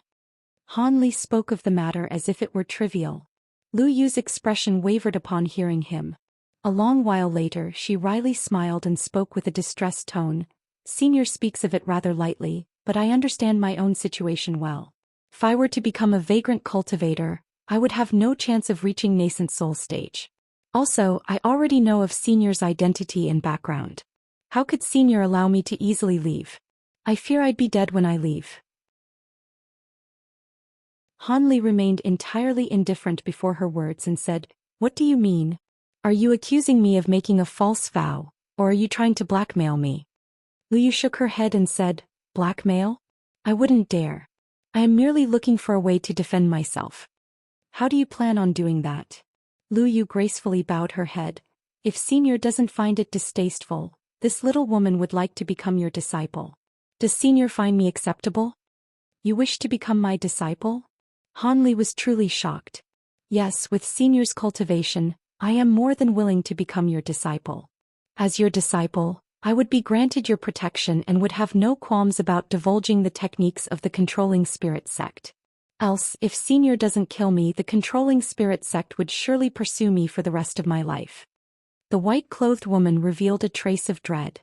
Han Li frowned and began to tap the side of the chair as he pondered. He stroked his chin and indifferently said, "From what you've said, you haven't yet taken a master in the controlling spirit sect. But if you were to become my disciple, how would you confront your clan?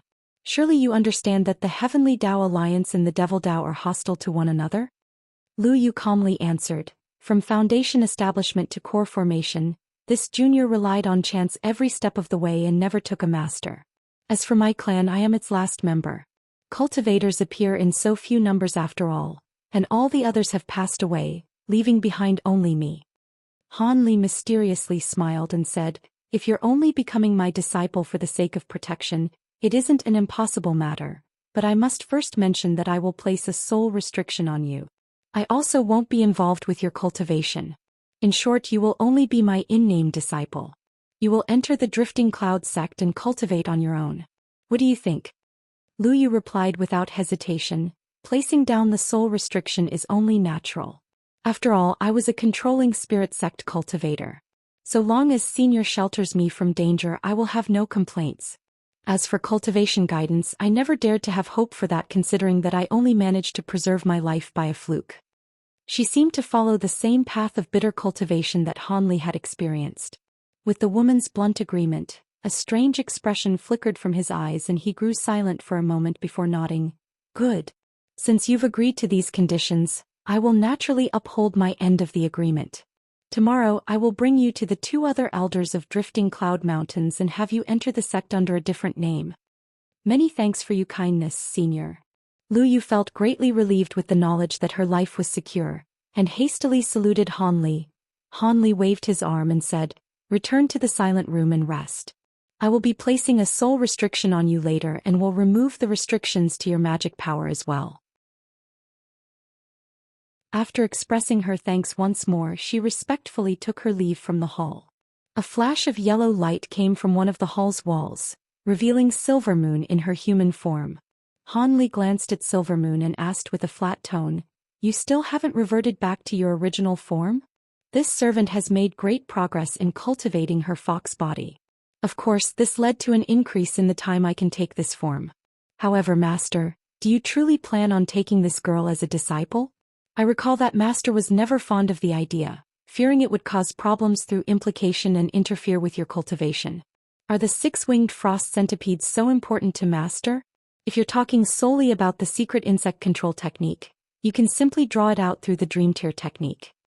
The woman's eyes stirred while she spoke and she appeared puzzled. Han Li leaned his body against the back of his chair and wore a lazy expression. You're not wrong.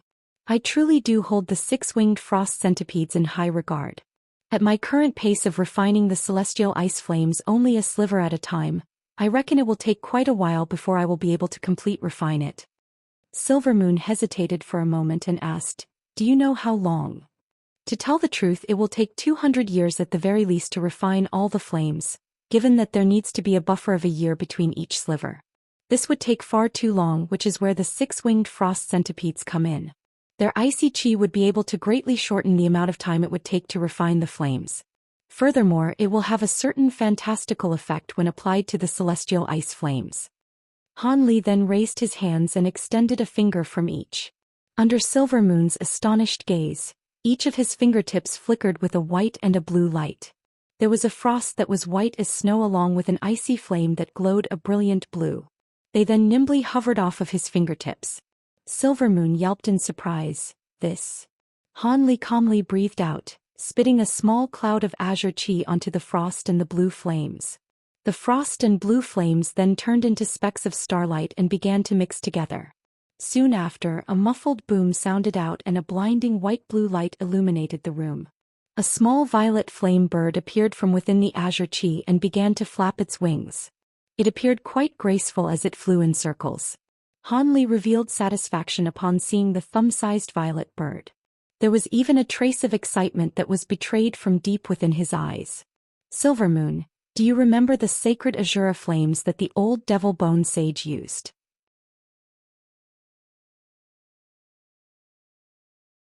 Chapter 671. Insect Shell Technique. Silvermoon cried out in astonishment. The sacred azura flames. Of course I remember. Those are the devil flame known as the sacred flames of the ghost Tao. If the bone sage had truly refined them, there would have been few in this world that could be his match. However, the flames you've used don't seem very similar to what the bone sage displayed during that day. Of course not. These aren't the sacred azura flames. But while I don't know the specifics behind this particular flame, its might is clearly superior to the celestial ice flames. If I haven't guessed incorrectly, once the flames are fused with the six-winged frost centipede's icy chi, their might will increase to the point where they could rival the sacred azura flames.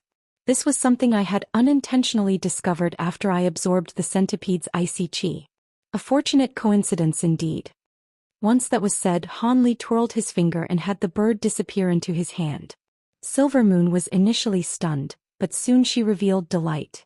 With a salute and a gorgeous smile, she said, "This servant congratulates Master." The celestial ice flames were something that common nascent soul cultivators didn't dare to touch.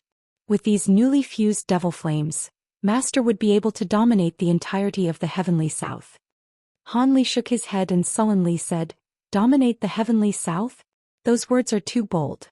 I do not know how many late nascent soul cultivators are in the heavenly south, but each of these eccentrics should possess many years of vast experience and have their own killing moves.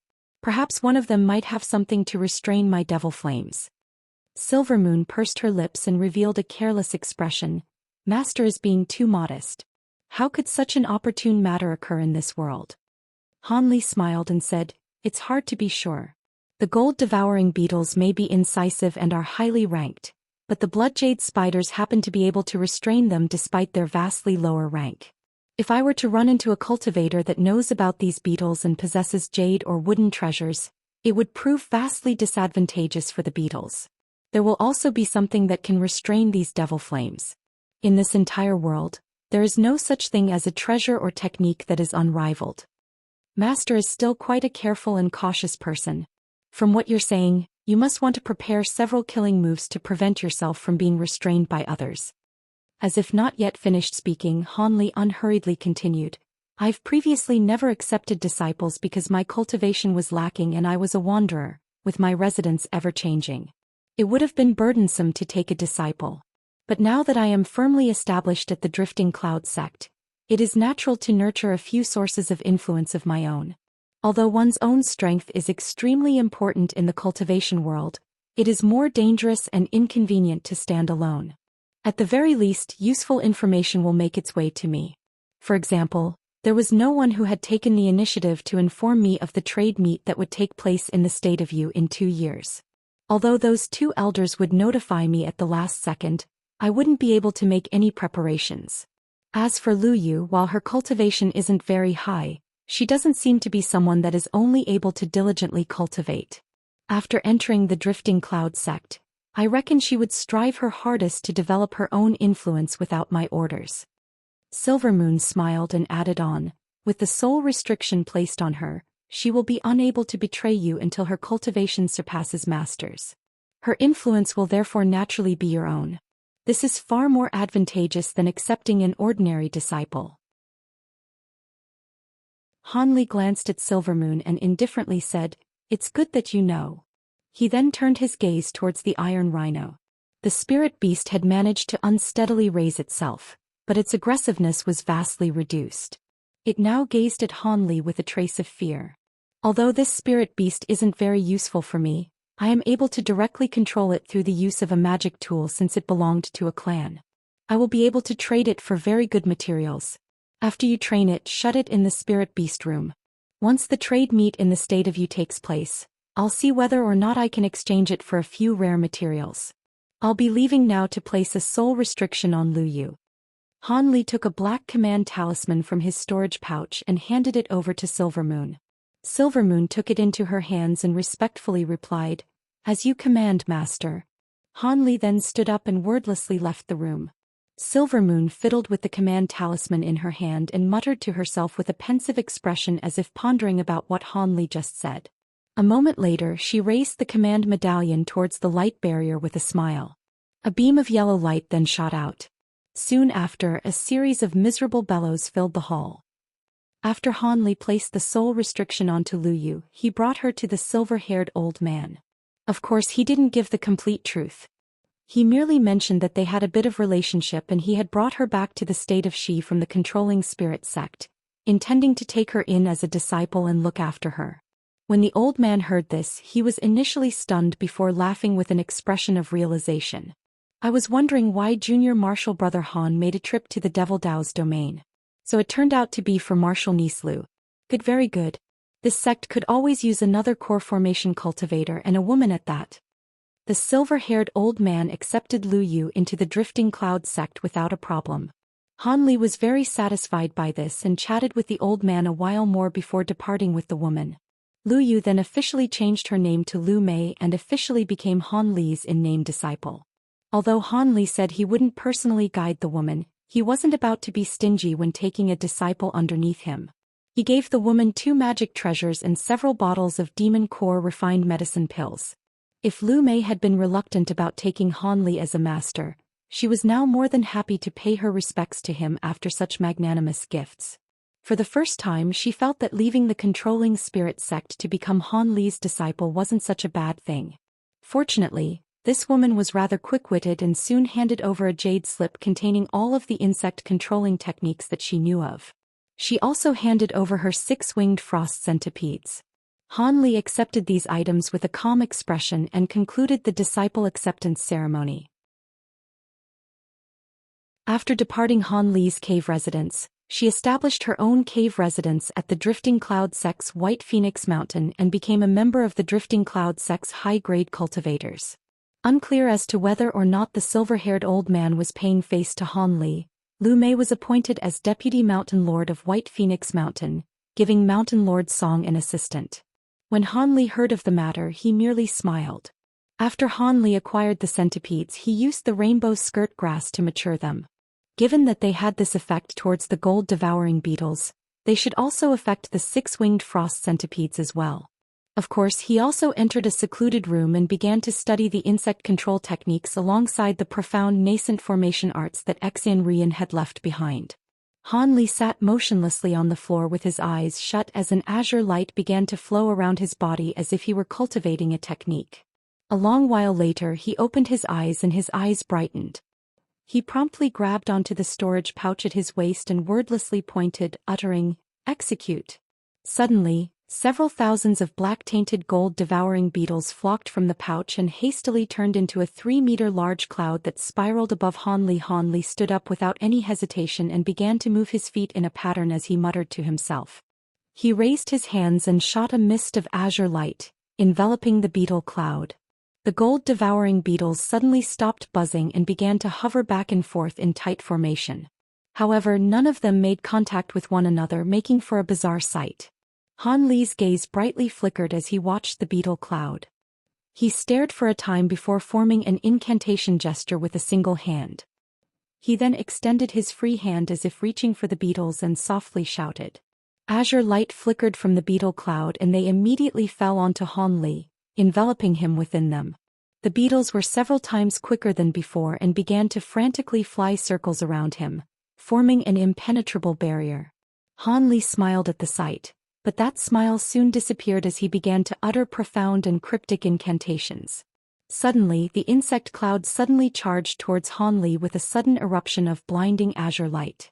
A short moment later, the light disappeared to reveal Han Li's body covered in armor with simple designs of gold, silver, and black. The armor sparkled with azure light and continuously glinted. From a glance, one could tell it was incredibly hard and durable. Han Li's smile became a grin and he stroked the armor. It felt unfathomably smooth as if it were without flaw. Han Li's smile faded away and he sighed, muttering, "Not bad. I truly didn't think that my idea from Heaven Void Hall of using beetles as armor would work. The controlling spirit sect are truly worthy of their fame for their insect control techniques. They are far more powerful than I could have imagined."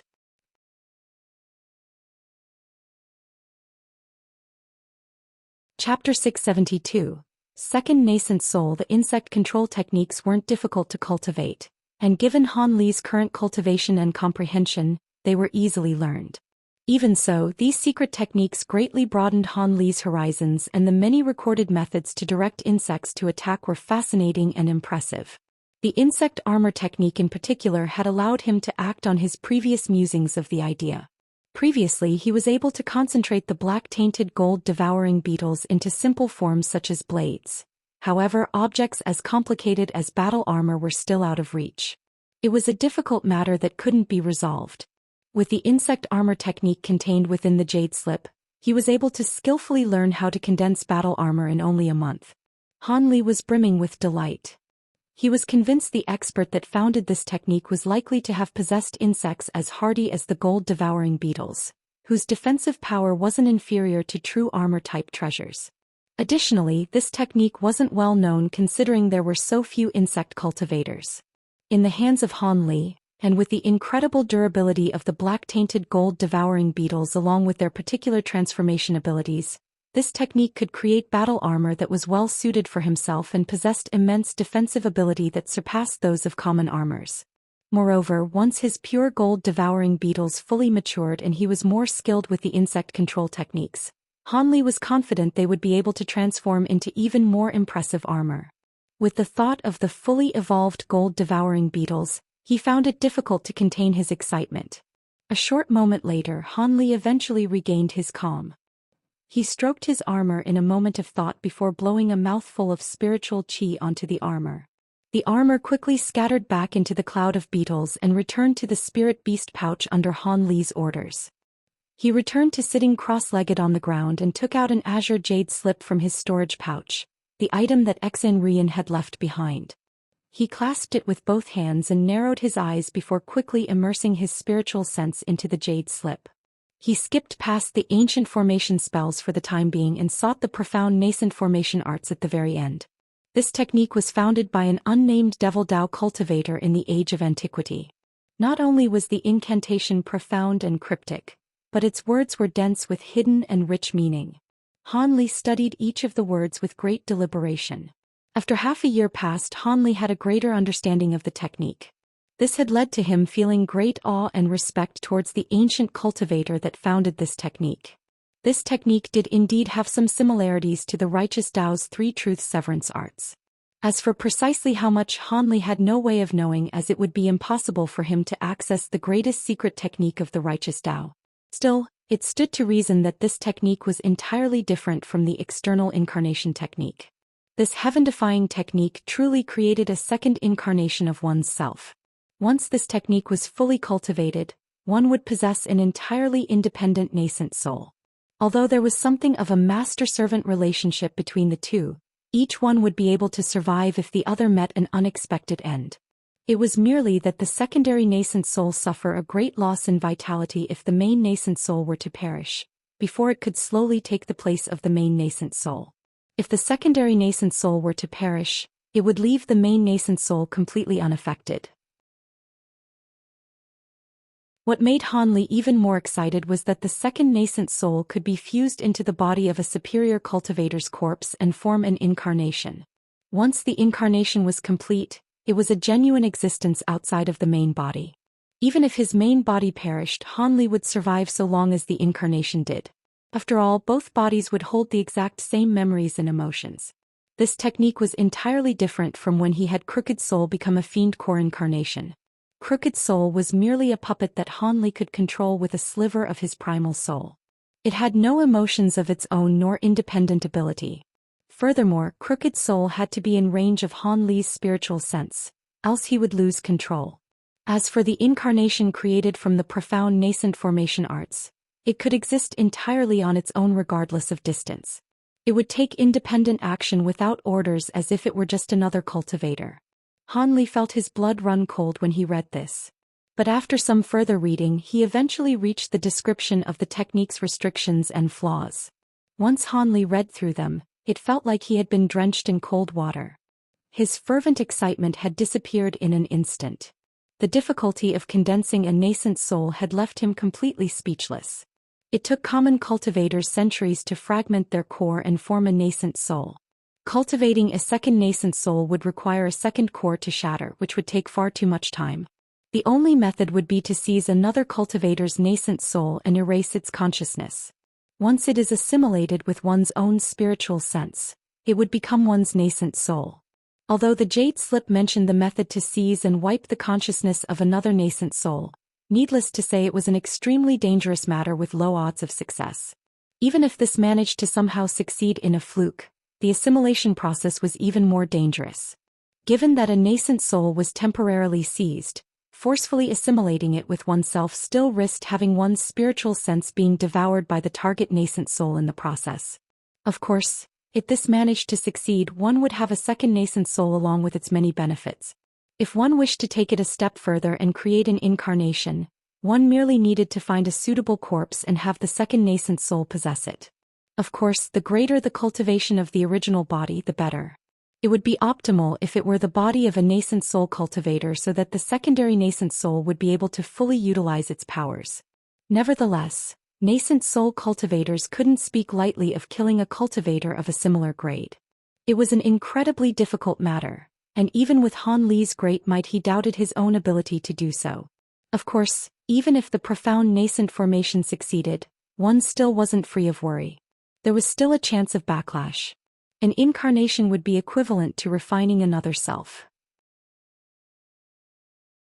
With the passage of time, there would be discrepancies between their emotions and memories that would appear.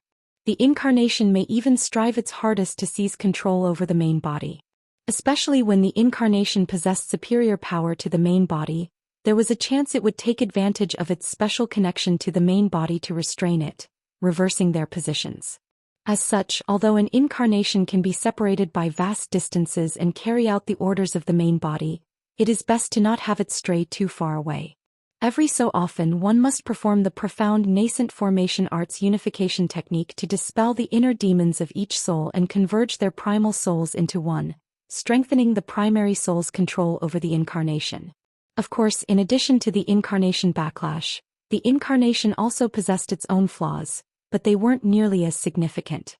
In fact, when the second nascent soul was acquired, it was already considered initial success stage for the profound nascent formation arts. Without any need to cultivate a second incarnation, one had a vast advantage in battle. The second nascent soul would be able to use various powerful abilities and greatly increase the chance of survival without any danger from backlash. Han Li's expression was sullen as he examined the advantages and drawbacks of this cultivation art. Although it was incredibly difficult to cultivate, It possessed a proportionately powerful ability that he wasn't about to easily relinquish. So long as he fully cultivated it, it would be equivalent to having an additional life, an extremely captivating proposition. As for how he would acquire another cultivator's nascent soul, Han Li suddenly recalled the wood spirit nascent that he had captured earlier. Han Li frowned and took out the jade box from his storage pouch. He gently stroked the jade box and remained silent for a long while. He heard a bit of the wood spirit nascent's origins from Lu Mei and naturally knew that it was quite different from ordinary nascent souls.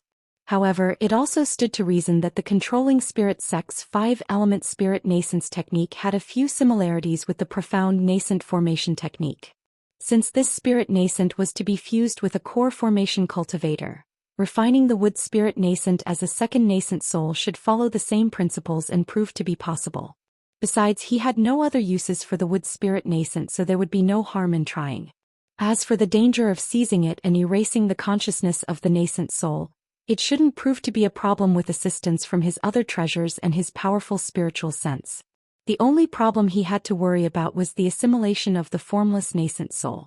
If any problems occurred, he could only sever the portion of his spiritual sense that occupied the nascent soul, causing great harm to his soul in the process. It was difficult to say if such an outcome would result in any lasting influence to his mind. With that thought, Han Li began to wear a face of hesitation.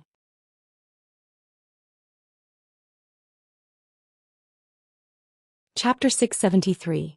Trade meat. After glancing at the jade box in his hand for most of the day, Han Li sighed and slowly placed it back into his storage pouch.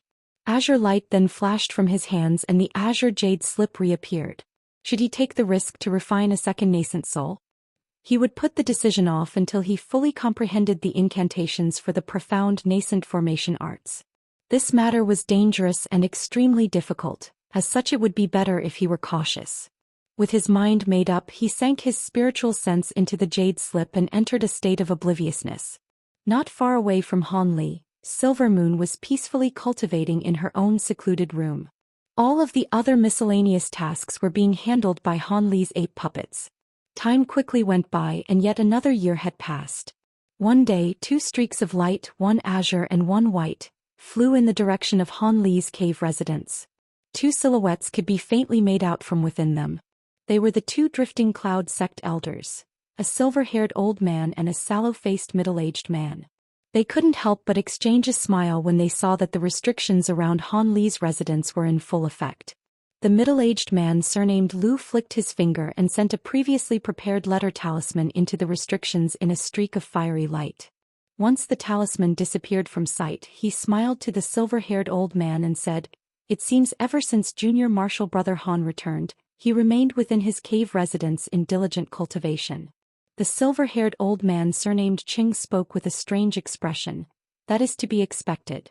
How else could Junior Martial Brother Han have formed a nascent soul in 200 years? It is a pity that the end of my lifespan is drawing close. I am incapable of treading further on the path of immortal cultivation, and I reckon you know this too." The middle-aged man hastily consoled him. "Senior Martial Brother Qing must be joking. He still has another 200 years ahead of him at the very least." The silver-haired old man shook his head and calmly said, "He, Junior Martial Brother Lu, how could I not know of my own circumstances? Perhaps if I hadn't been wounded from the last battle, I might have been able to live another 200 years without a problem. But despite my full recovery, the battle caused great harm to my vitality. It is something that cannot be solved through meditation." "Senior Martial Brother."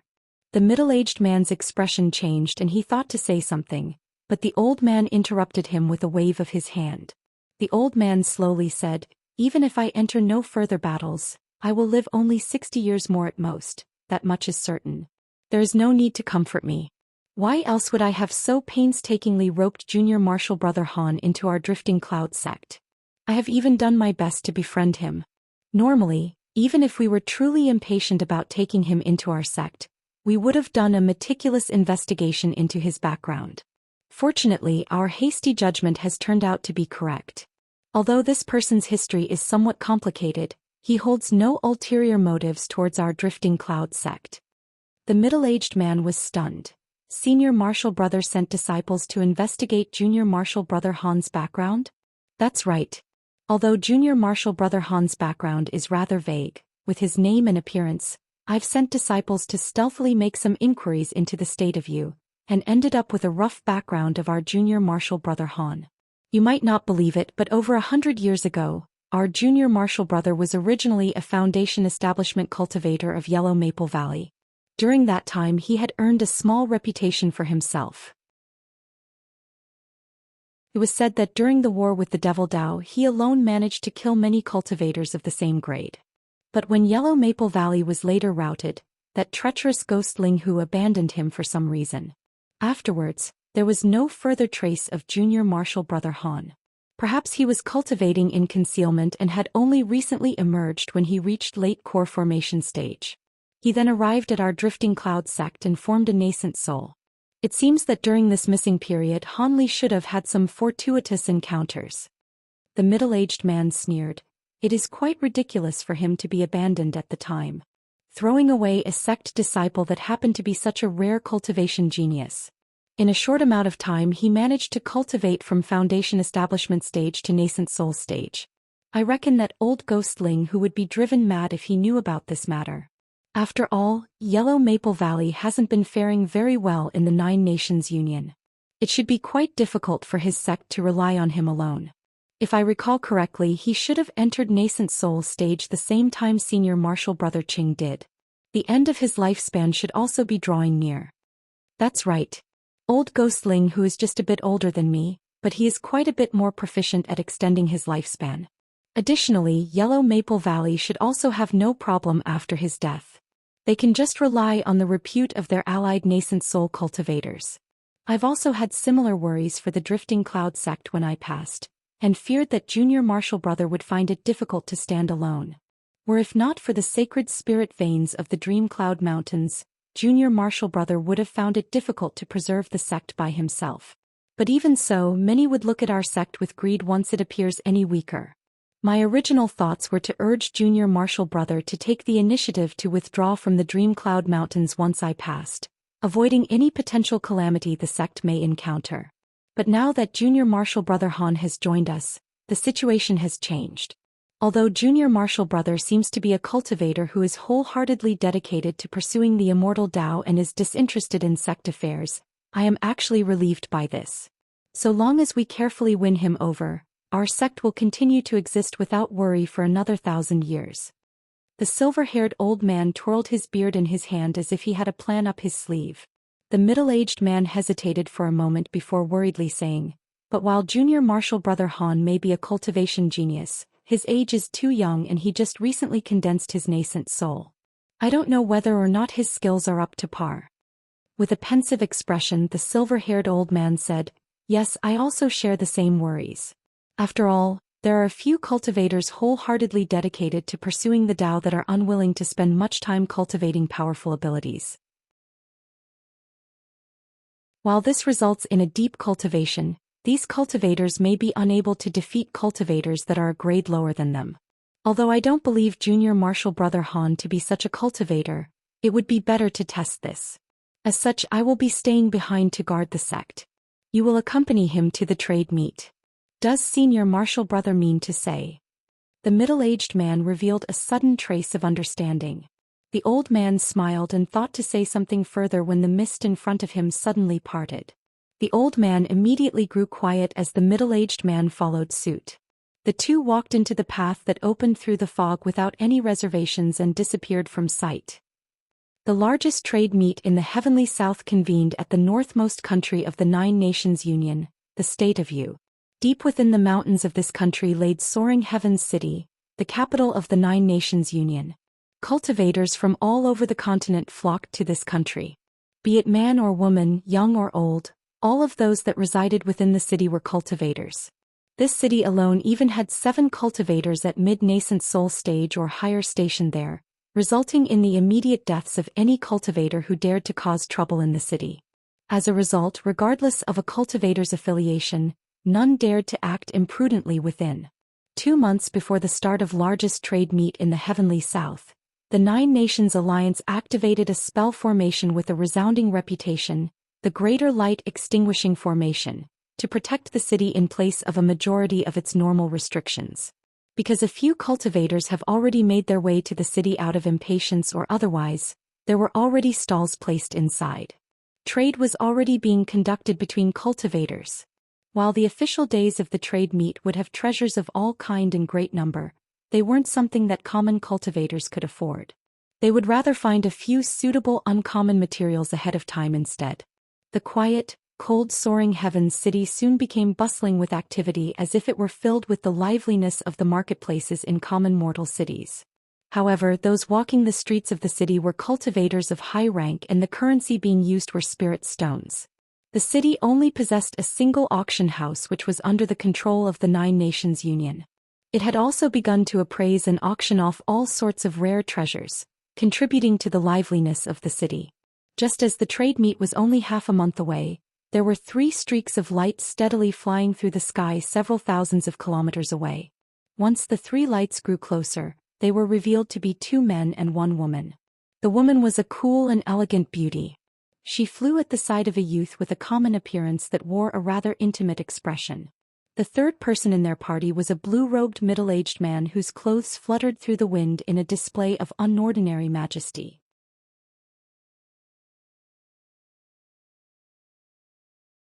Chapter 674. Marquis Nanlong. The 2 men were Han Li and Elder Lu who had traveled from the state of Xi. As for the beautiful female cultivator, she was Han Li's concubine Mu Piling. The silver-haired old man had stayed behind to keep watch over the drifting cloud sect, preventing any sneaks from stirring up trouble while they were away. According to what the old man said, he had already participated in this grand meeting about 8 times and had no materials that he currently required. Naturally, he wanted to give the opportunity to his younger junior martial brothers instead. As for Mu Piling, she had reached a cultivation bottleneck and encountered Han Li when she left seclusion. When she heard that he was heading to the largest trade meet in the heavenly south, her heart stirred and she asked to come alongside him to broaden her horizons. After all, if she were incapable of reaching core formation, this may be the only chance she had to participate in this trade meet. Since he wasn't unkind by nature and didn't feel this trade meet to be particularly dangerous, he agreed. After all, having a beautiful companion along on a long trip was a delightful matter. Naturally, the 3 sects of the Dream Cloud Mountains had their own parties of cultivators that set off towards the trade meet, but Han Li was unwilling to travel together with those juniors and had left for the state of Yu ahead of them. By traveling along the route that best avoided the countries of the righteous and Devil Dao, the 3 were able to arrive within the borders of the Nine Nations Union without problem. At that moment, Han Li was absent-mindedly examining his nearby surroundings. There were cultivators that occasionally passed by, but when their spiritual sense swept past the middle-aged man surnamed Lu and then Han Li, their expressions displayed shock and they immediately veered off, fearing that they would somehow provoke them. Han Li and Elder Lu were traveling with their cultivation unconcealed. Any cultivator who saw 2 nascent soul cultivators traveling together would be filled with fear and immediately take another route. At the beginning, Mu Piling was unaccustomed to this, but it soon became a common sight. As the party continued to fly through the skies, Elder Lu turned to Han Li and amiably said, "The trade meet is only held once every 100 years. Previously these trade meets were alternated among the righteous and devilish Dao between the states of Tianluo and Fengdou. At the time, the Heavenly Dao Alliance still hadn't existed and the Nine Nations Union was fully suppressed by the Mulan Spell Warriors. As such, this astonishingly profitable gathering was monopolized by the 2 sides. But after the righteous and devilish Dao expanded, neither party felt at ease at having the other party host the trade meeting. As such, the last trade meet was held in the Nine Nations Union without any contest, a loss to both sides that was a great cause for grief. With slight enthusiasm, Han Li said, "Senior Marshal Brother Lu, this is quite convenient for the Nine Nations Union, but I've heard quite a few interesting things about Soaring Heavens City. I heard that it is the only city in the entirety of the Heavenly South that is made up of only cultivators. I heard that in the past, when the armies of Mulan Spell Warriors made their way into the state of Yu, Soaring Heavens City was where the cultivators of the newly formed Nine Nations Union defeated their armies with the assistance of the Greater Light Extinguishing Formation. The battle was said to be truly desperate, resulting in many nascent soul cultivators perishing." "Hee. Relax, Junior Marshal Brother Han. This Soaring Heavens City definitely won't disappoint you. The elder Lu chuckled and then probingly asked, "However, I've got the feeling that there is something a bit different about you after you spent some time in seclusion, and it isn't an increase in your cultivation. It seems Junior Marshall Brother has cultivated some sort of secret technique. I can't see any other reason for this strange reason. I had truly cultivated a few techniques, but I've got quite a ways to go before I reach greater mastery of them. But I've heard from other disciples that Senior Marshall Brother Lu's Thousand Wave Arts is a famed top-grade cultivation art. This junior brother wishes he will soon be able to see it." With a slight smile, Han Li easily turned the subject back to the middle-aged man. Elder Lu shook his head and wryly smiled. Junior Marshall Brother shouldn't listen to the drivel that those disciples spout. My Thousand Waves art is simply an ordinary water attribute cultivation technique. While it is rather easy to defeat core formation cultivators with it, I haven't encountered much success with it when used against cultivators of a similar grade. Fortunately, this cultivation art possesses two divine abilities that specialize in survival. Even when I'm defeated, I am able to preserve my life. Han Li took his words to be mostly true. He recalled that in their last battle with the righteous and devil Dao, Elder Lu was able to return to the Dream Cloud Mountains unharmed. Instead, the silver-haired old man with slightly greater cultivation had suffered heavy injuries before being able to escape. It seems his survival ability was indeed impressive. Han Li's heart stirred and he thought to say something else when his expression suddenly changed and he turned his head to the side. Close at Han Li's side, Mu Piling curiously asked, "Sir, what's happening over there?" Since she became Han Lil's concubine, her icy appearance had been replaced with bright eyes and a captivating charm. Han Li frowned for a moment before calmly saying, "There seems to be a squad of cultivators with a nascent soul cultivator heading over, that seems to have discovered us." When the middle-aged man followed Han Li's gaze, he wore an expression of astonishment and unconsciously thought better of Han Li. That seems to be the case. I didn't expect Junior Marshall Brothers' spiritual sense to be so strong. You've detected it a moment earlier than me. I didn't expect for Junior Marshall Brother to be so careful as to release his spiritual sense while so near soaring Heaven's City." Han Li silently smiled in response. In truth, given his powerful spiritual sense, it hadn't taken him any effort to sense them. However, the nascent soul cultivator approaching them from afar did seem to possess powerful spiritual sense as well. Han Li and Elder Lu were curious about who was approaching them and unconsciously slowed down. A short moment later, a drum beat could be heard from the distance and golden light shined from the horizon. A group of golden-clothed and armored cultivators with the appearance of heavenly warriors were closely escorting a carriage of dazzling and magnificent design. There were also white cranes flying in front of it, followed by palace maids carrying cauldrons.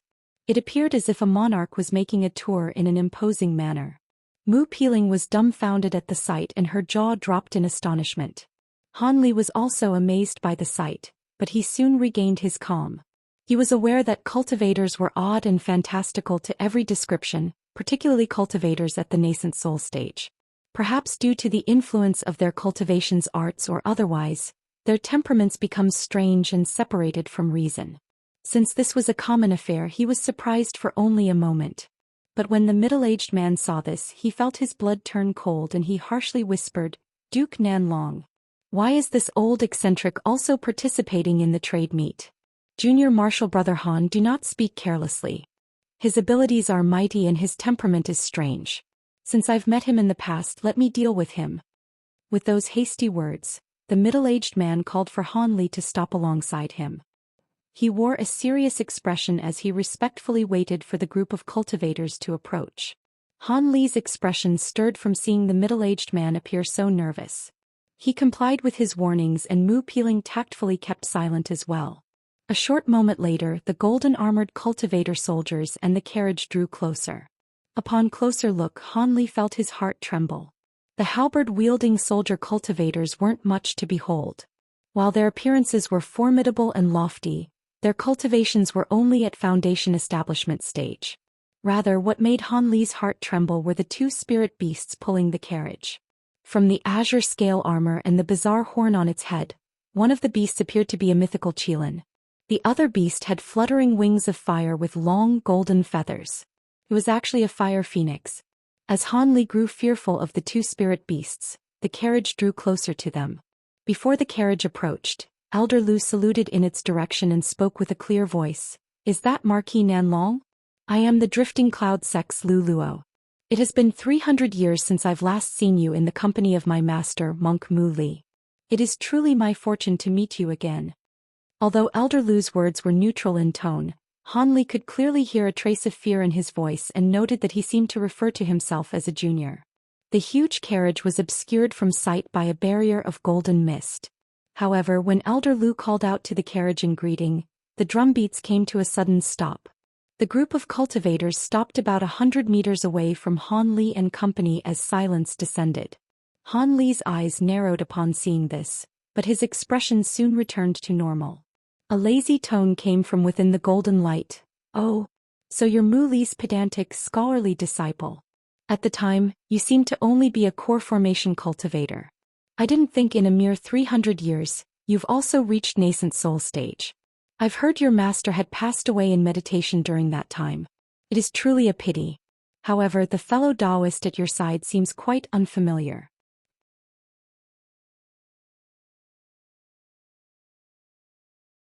Chapter 675. Forceful exchange. When Han Li heard himself mentioned, he simply smiled and remained silent. He was certain that his senior martial brother Lu would answer on his behalf. Sure enough, the middle-aged man rushed to introduce Han Li before Marquis Nanlong could speak any further.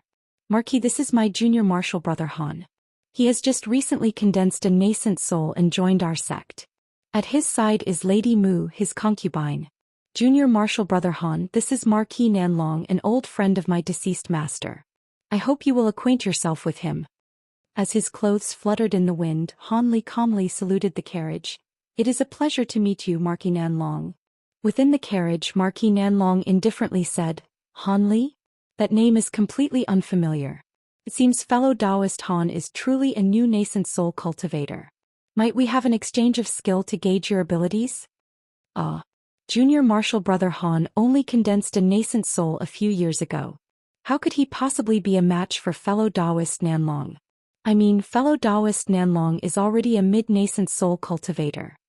Lu Luo's smiling expression froze and he inwardly cursed. Although this old eccentric's temperament was peculiar, his words suggested he was now entirely different from before. Be at ease. I won't be using my cultivation to take advantage of the weak. We will only be using our spiritual sense to contest. After all, fellow Taoist Han's spiritual sense is rather strong, very unlike a cultivator who had just condensed his nascent soul. I am anxious to display my own skill. As soon as that was said, a golden light flashed from the huge carriage, fading away to reveal the three that were sitting inside. One was a man wearing robes embroidered with purple pythons and a tall jade-green hat with a long beard that reached down to his chest. The other two were women dressed in snow-white palace robes. Each beauty was being loosely held in his embrace on each side. The women at the marquis sides were certain to be his concubines. Although their cultivations were only at foundation establishment, their graceful beauty was a sight to behold. Worry filled Lu Luo and he directly said, Marquis must be joking. Although junior martial brother Han's spiritual sense is a bit strong, contests of spiritual sense are exceedingly dangerous. How can this be taken so lightly? Marquis Nanlong chuckled with a cold smile and calmly said, Fellow Taoist Lu, you seem worried, but perhaps fellow Taoist Han would be willing to give it a chance. He glanced at Han Li as a cold glint flickering through his eyes. Moreover, if I remember correctly, we are already within 500 kilometers of Soaring Heaven's city. If fellow Taoist Han truly refuses my good intentions, I will make use of the forced trade law. Lu Luo's expression changed as he faintly felt a sense of foreboding. Forced trade? What does the Marquis mean? Marquis Nanlong's gaze coldly swept over Mu Peeling as he expressionlessly said, From how intimately Lady Mu and fellow Taoist Han are acting, fellow Taoist Han must certainly hold her dear. It just so happens that I have two beloved concubines at my side, but I've grown bored of them. I'll use them to exchange for fellow Taoist Han's concubine. My two beloved concubines are on par with Lady Mu with regards to both cultivation and appearance, fulfilling the forced trade conditions. If fellow Taoist Han is unwilling to trade, you will have to stake it in a contest of spiritual sense. If you win, not only will you retain your own concubine but you may take both of mine. The two concubines in his embrace had a slight change of expression, but they soon returned to normal. When Lu Luo heard this, furious alarm was revealed on his face and he was at a loss for words while Mu Piling turned pale. Han Li frowned for a moment before he calmly responded, "A forced trade. Senior Marshal Brother Lu, could you give me a detailed explanation?" From Han Li's perspective, this Marquis Nanlong was still a mere mid-nascent soul cultivator and was nothing to fear with Han Li's current abilities. It isn't anything much. Forced trades are one of the laws that are specifically for use by nascent soul cultivators of the host power. Junior Marshal Brother should know that when cultivators reach nascent soul stage, no powers are willing to offend one another. The host of the trade meet is no exception to this. However, with such a large trade meet, there are certain to be a few clashes and disagreements. If the cultivators are at the core formation stage or below, the hosting power may forcefully suppress them. But if something were to occur between nascent soul cultivators, the hosting power is unwilling to go through the trouble of intervening. As such, there are a set of particular laws that will allow for nascent soul cultivators to resolve the dispute themselves.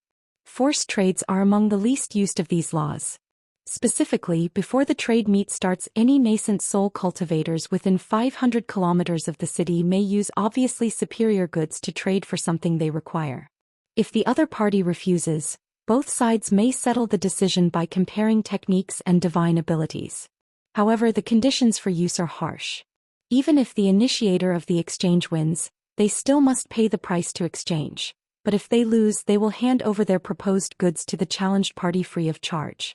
Furthermore, if someone is severely injured during the challenge, the trade meet host will pursue the offending party to its greatest extent, but it had always been extremely difficult to constrain nascent soul cultivators. Also, unless the item is desperately required and one's cultivation is clearly higher than the challenged party, no one would perform such a risky trade and risk making enemies. Lu Luo's expression was unsightly as he gave Han Li the explanation. With regards to concubines, there have been nascent soul cultivators that trade them, and it is actually quite popular among a few Devil Dao sections. As the conditions of the current exchange were satisfactory, contacting the 9 Nations Union's enforcers would result in nothing. Fortunately, this affair shouldn't put Han Li's life at risk, but it would be rather troublesome if he were to receive injuries before the trade meet even started. Moreover, Han Li wasn't particularly attached to Mu Piling.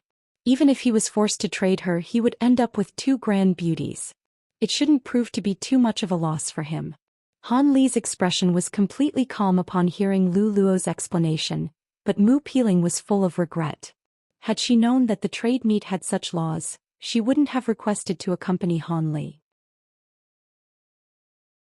Although she didn't know much of this Marquis Nanlong from how he treated other cultivators and his concubines, it was likely that she wouldn't be able to preserve her maidenhood until core formation stage and would be treated like a material good. Mu Piling gritted her teeth at the thought of this occurring, and her pale complexion faintly revealed a dark shade of red. She didn't have high hopes that her husband would be able to defeat him. Marquis Nanlong sat on the carriage and closely pressured Han Li, asking, "Well? Will fellow Taoist agree to the exchange, or will we have a match with our spiritual sense?" Silence filled their surroundings for a time. Not only did Lu Luo and Mu Piling nervously glance at Han Li, but even the 2 concubines of Marquis Nanlong curiously glanced at the youthful cultivator with an ordinary appearance. After stroking his chin, Han Li suddenly smiled. "If it's a contest of spiritual sense, then I will agree. Since I've just recently condensed my nascent soul, I coincidentally wish to compare my spiritual sense against other nascent soul cultivators. However, if I somehow manage to win, I don't want the Marquis's beloved concubines. Instead, I would rather know the true reason Marquis Nanlong has decided to have a spiritual sense competition.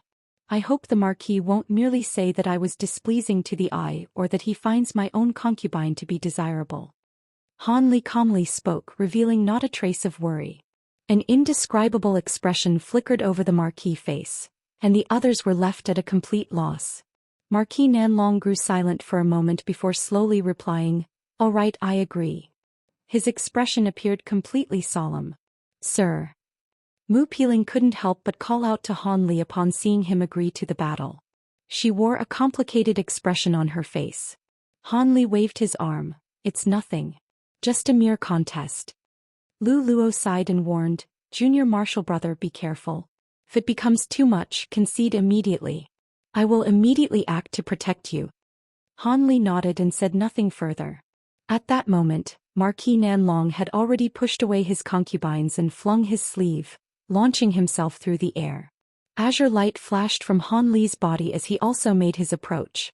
Although the forced trade provision mentioned that it would be best if the 9 nations union enforcers to be present, both sides decided to tacitly remain silent of the matter. When both parties were only about 20 meters away from another, they stopped. Han Li then calmly said, although I don't know why the Marquis truly wishes to test the depths of my spiritual sense, the reason clearly isn't shallow. I am quite curious about the matter. Fellow Taoist Han is truly intelligent. However, you will only know the reason if your spiritual sense is at least as strong as mine. Were it not for your powerful spiritual sense sweeping past me previously, I wouldn't have tainted my reputation by challenging you. Martin Nanlong coldly smiled and bluntly said, however, I don't see your chance of victory being large. The differences in spiritual strength between early and mid-nascent soul cultivators aren't something to underestimate.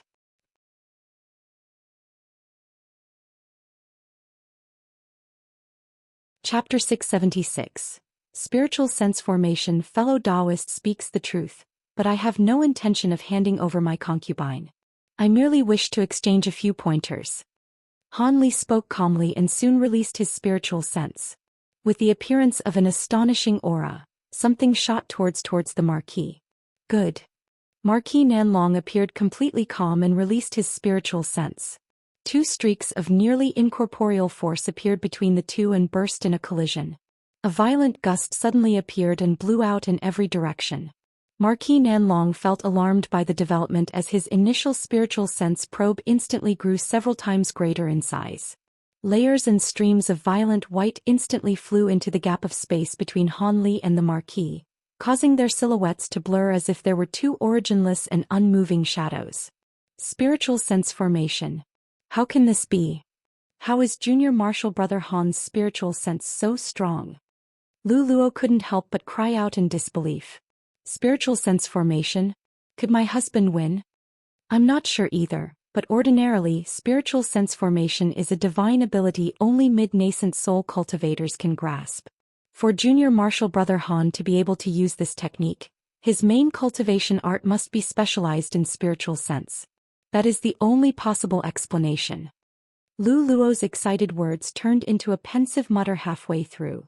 Filled with hope by her martial ancestor Lu's explanation, Mu Piling said, in that case my husband must have a fighting chance. With a shifting expression Lu Luo said, that's hard to say. There are differences in strength among even similar grade cultivators. Marquis Nanlong had already entered the mid-nascent soul stage 300 years ago. Although his progress has stalled, he is without a doubt only a step away from late nascent soul stage. It should be quite difficult for Junior Marshal brother Han to win against this old eccentric. When Mu Piling heard this, her briefly hopeful heart immediately turned ice-cold once again. At that moment, the explosions in the skies suddenly became far more dense and winds began to continuously revolve, forming a huge ring of white wind around Han Li and the Marquis. Lu Luo yelped in surprise as an odd expression appeared on his face. I can't believe it. Junior Marshal brother isn't losing. Mu Piling was overjoyed by this and thought to ask something more, but a series of blinding white lights filled the skies. Soon after, claps of thunder rang out and the ring of wind surrounding them ruptured, sweeping up their surroundings in a violent windstorm. 100 meters away from them, the others revealed shock as they saw the overbearing squalls arrive towards them. Not good. Lu Luo softly shouted. His figure blurred and blocked Mu Piling. At the same time he crossed his hands, summoning a blue light barrier in front of them. In that short moment the fierce squall had already arrived at their barrier. Strange creaks continuously sounded out from the wind as if it were a heavy strike. An instant later, there was a deep indentation left behind on the barrier. Fortunately, the winds quickly scattered and a majority swept past them. The light barrier was soon restored to its original form. As for Marquis Nanlong's group of soldier cultivators, they lifted their golden halberds in a disciplined manner, forming a huge barrier of golden light around them and the carriage.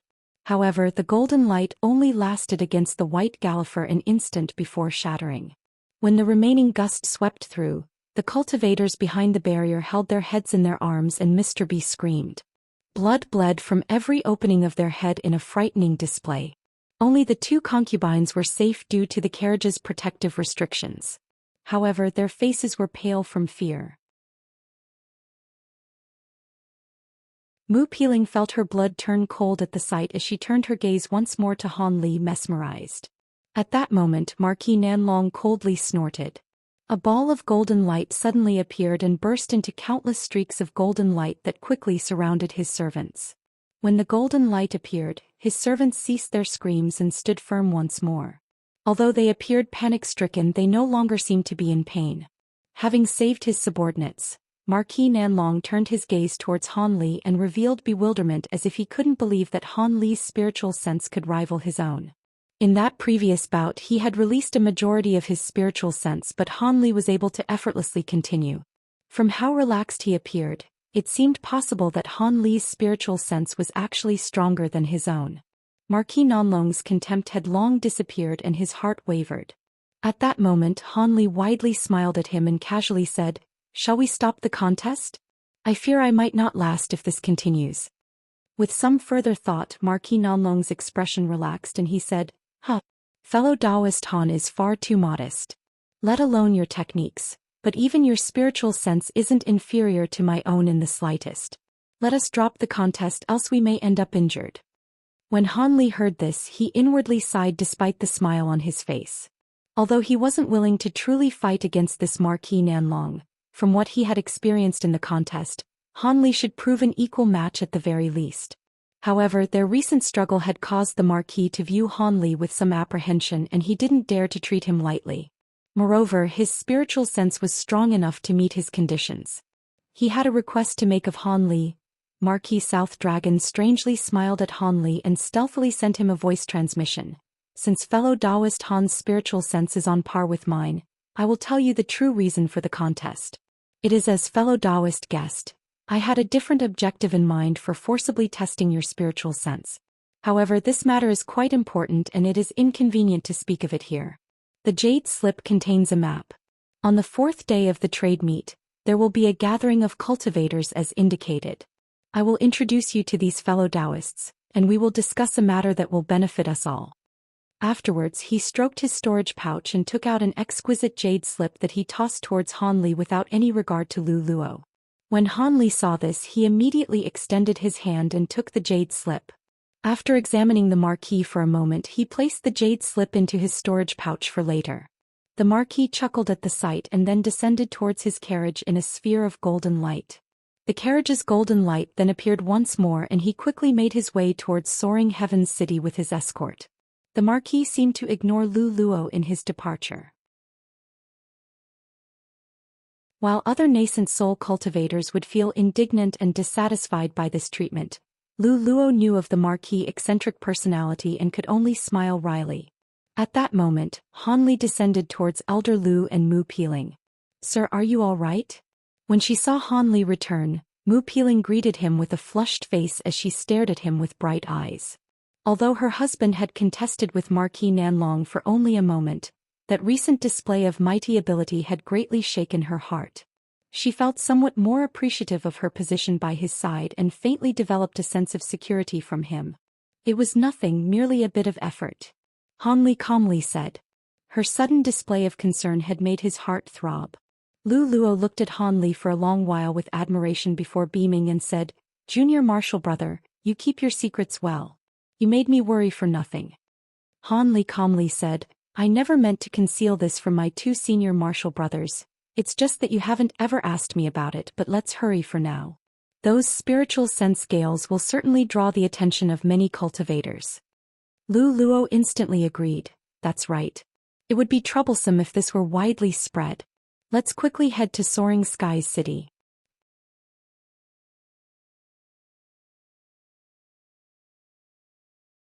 Chapter 677.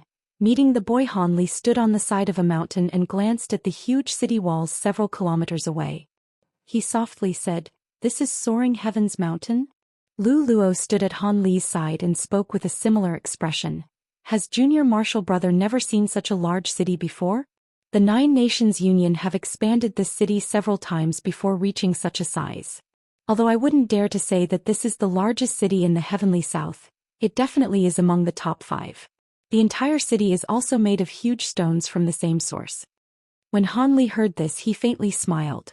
What city could possibly best Scattered Star Sea's Heavenly Star City? Now that city was truly gargantuan existence. Although Soaring Heaven City was a huge city that spanned over 50 kilometers, it still wasn't something that could be compared to Heavenly Star City. Han Li didn't care much of it, but Mu Peeling was clearly amazed by the sight of this stone city. Nevertheless, we will have to approach Soaring Heaven City on foot. How troublesome. Lu Luo shook his hand and spoke with slight dissatisfaction. Han Li pursed his lips and replied, the Nine Nations Union can't help it. There are far too many high-grade cultivators that have come. They would have no way of managing the city if they were to come by air. Fortunately, these restrictions are merely superficial against nascent soul cultivators like us. If we truly wished to fly, these restrictions couldn't do anything to us. I didn't expect for Junior Marshal Brother to be so open-minded. Right, let's go. The sooner we get to the city, the more profit will be had. Ever since Han Li's bout with Marquis Nanlong, Senior Marshal Brother Lu had treated Han Li in a far greater familiarity. Han Li nodded with a smile, and the three began to walk towards the city gate in stride.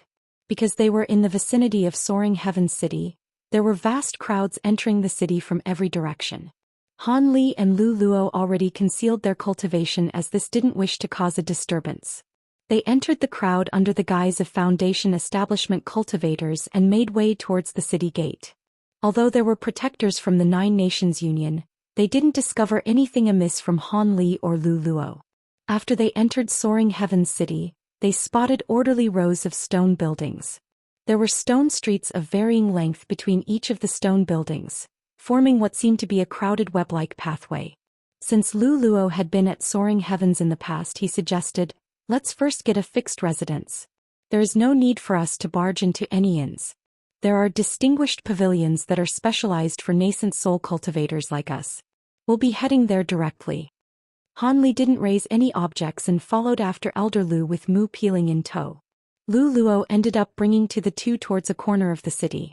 A short moment later, the three passed through many roads before arriving in front of a white light barrier. Behind the light barrier laid many pavilions that were simply designed but elegant nonetheless. There were other cultivators outside the light barrier, peering inside with expressions of admiration and reverence. However, they didn't dare to stay for too long and each of them eventually hurried on their way. The restrictions here are only something a nascent soul cultivator can dissolve. Lu Luo pressed his hand against the light barrier and blue light flickered from his palm. With a whoosh, the white light barrier formed a hole from where Lu Luo's palm had touched it. He then flew inside with a blur, followed by the light barrier closing at an inconceivable speed. After a moment of surprise, Han Li opened his mouth and spouted out a mist of azure light.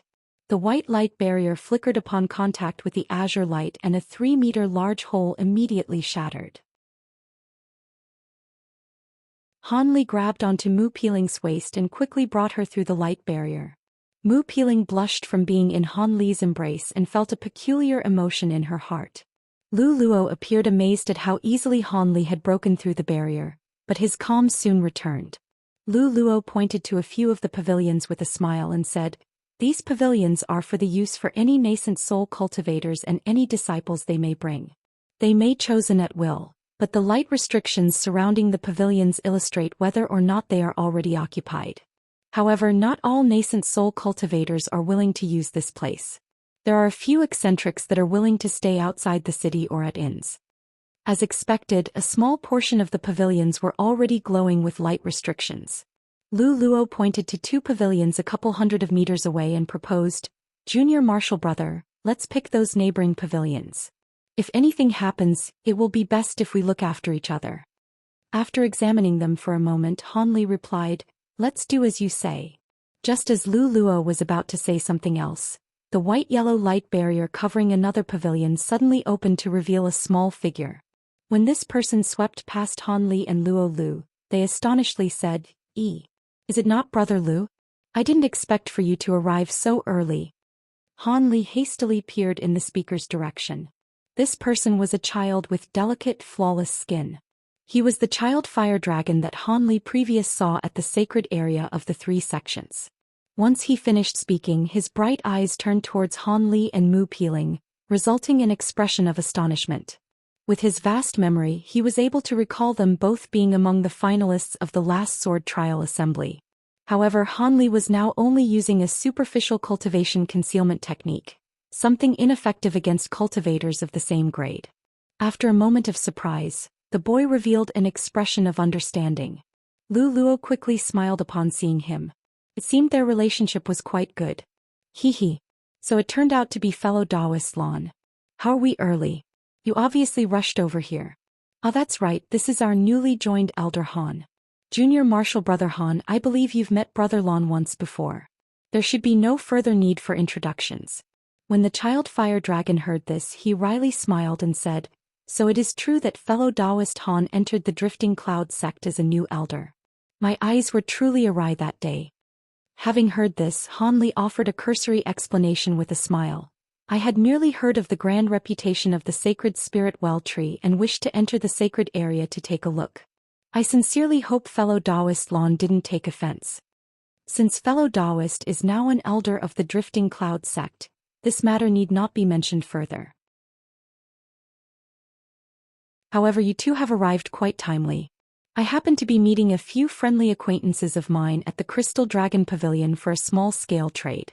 How about you two fellow Taoists come and take a look? Perhaps you might find something you like. The child fire dragon seemed to have a straightforward temperament to have invited them with a beckon. Lu Luo joyously said, to think there would be an exchange so soon. Hehe. We've definitely come at a good time. He then hastily turned towards Han Li with his expression quickly turning solemn. Junior Martial Brother Han, there aren't many exchanges that occur between nascent soul cultivators. We must go, else we could miss some good items. Han Li calmly smiled and said, then let us follow Senior Martial Brother Lan. After Han Li and Luo Lu arranged restrictions outside their pavilions, they followed the child fire dragon out of the residential area. Han Li had instructed Mu Peeling to stay inside the pavilion for the time being. The child fire dragon explained in a clear voice. The Crystal Dragon Pavilion was opened by a good friend of mine from the 9 Nations Union. My good friend has made a wide range of connections, acquainting himself with those from every power. As such, he was able to form this trade meeting. However, in order to prevent any unnecessary trouble, all of those attending will be concealing their true appearances. Lu Luo's heart stirred and he spoke with amazement. Brother Lan seems to be talking of Taoist Heaven Crystal. However, I recall that Taoist Heaven Crystal isn't fond of business matters. Did he truly take the initiative to hold this trade meeting? The child fire dragon chuckled and said, I didn't expect that fellow Taoist Lu would know of my old friend's reputation. That's right, while my old friend isn't fond of such inconvenience, there are a few required materials that he had been searching for. I reckon he took the initiative to start this trade meet in order to find them. Lu Luo nodded his head. Oh, if that's the case, it does seem quite likely. As Han Li listened to the two, his expression remained as always. The 3 walked towards a pure white pavilion ahead of them. It was 3 stories tall and grew more narrow towards the top. There was a silver sign that hung from the building with the words, Crystal Dragon Pavilion.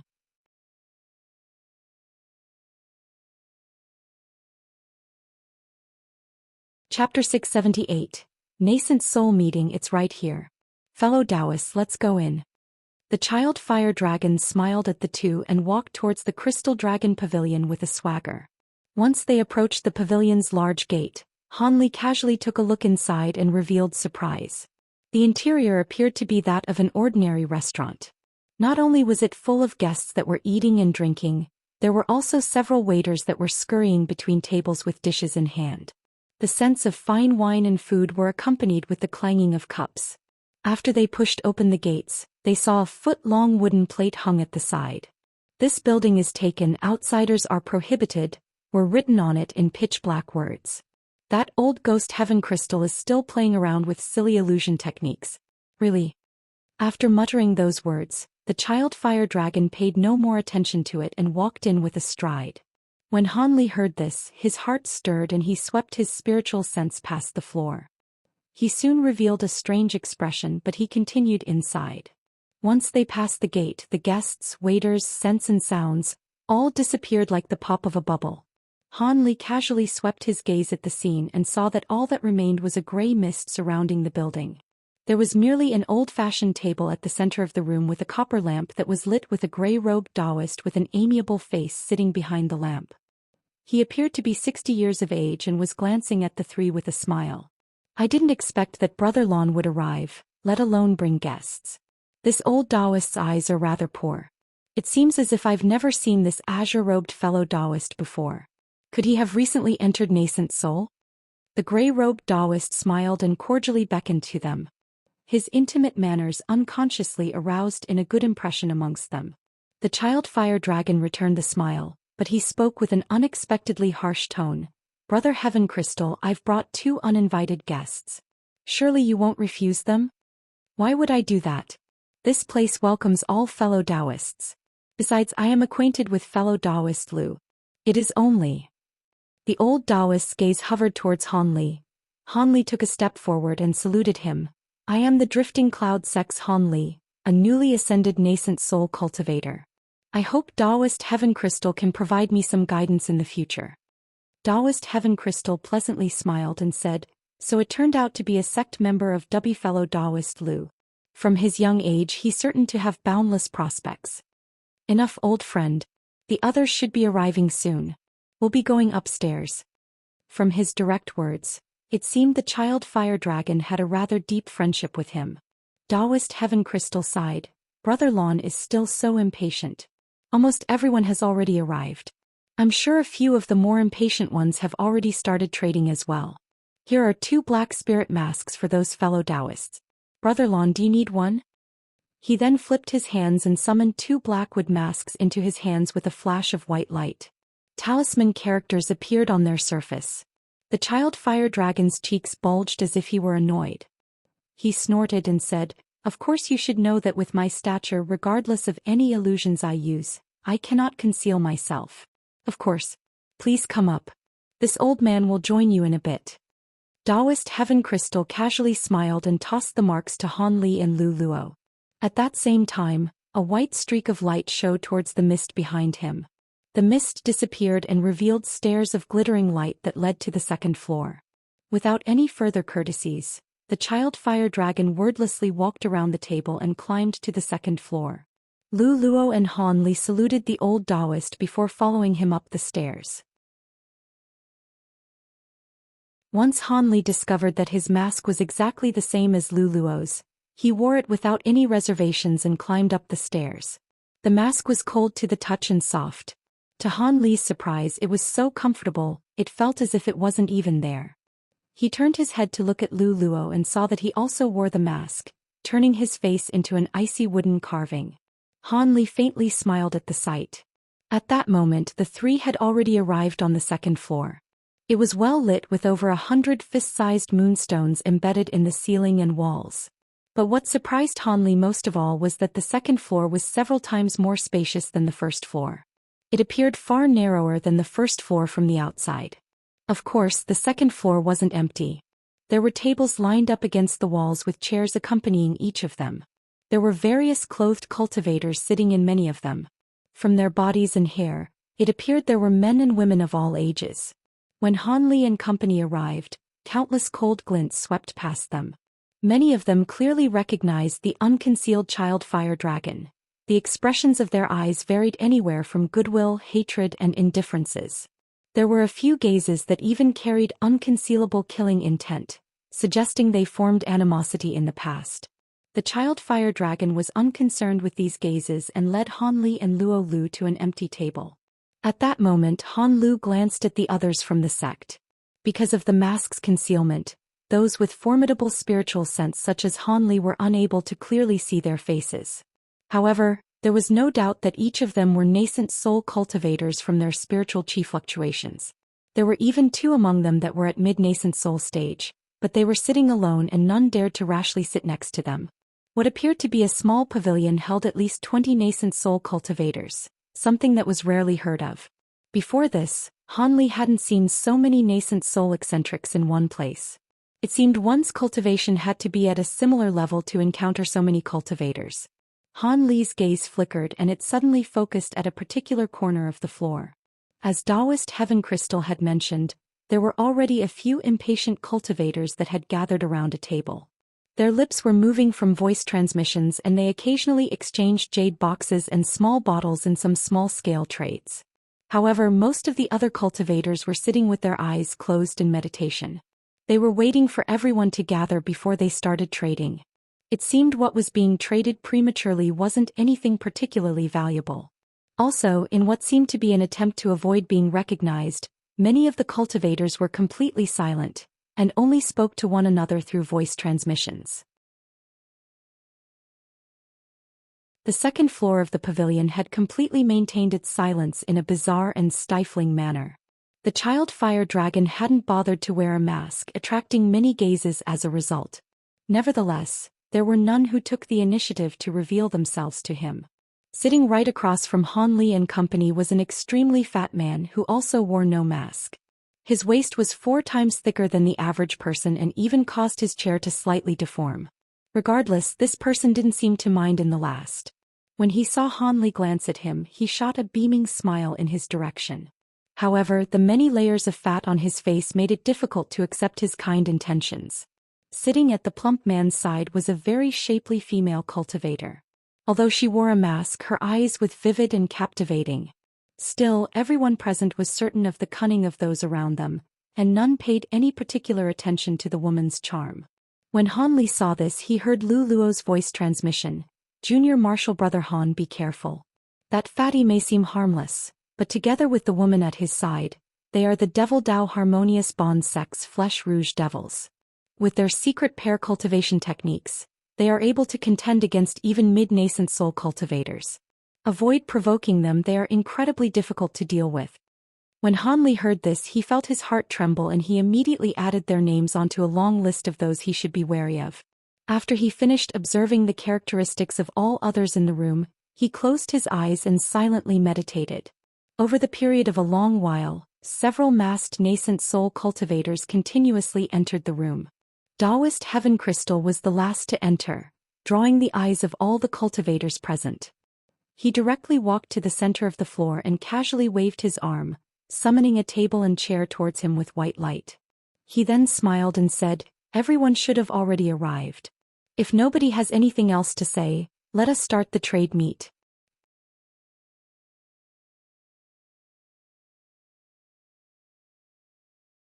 Chapter 679.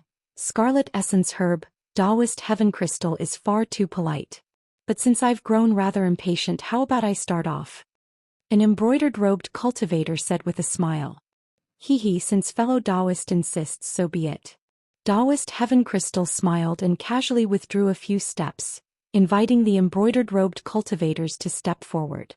There were no rules given for the trade meeting as the cultivators that were present were rather experienced. Since Brother Heaven Crystal agreed, this old man won't refuse. The embroidered-robed cultivator boldly stood up and saluted the cultivators in the room. He lightly slapped the storage pouch at his waist and summoned a palm-sized wooden box into his hand with a flash of red light. The wooden box was refined from a fantastical wood of some sort.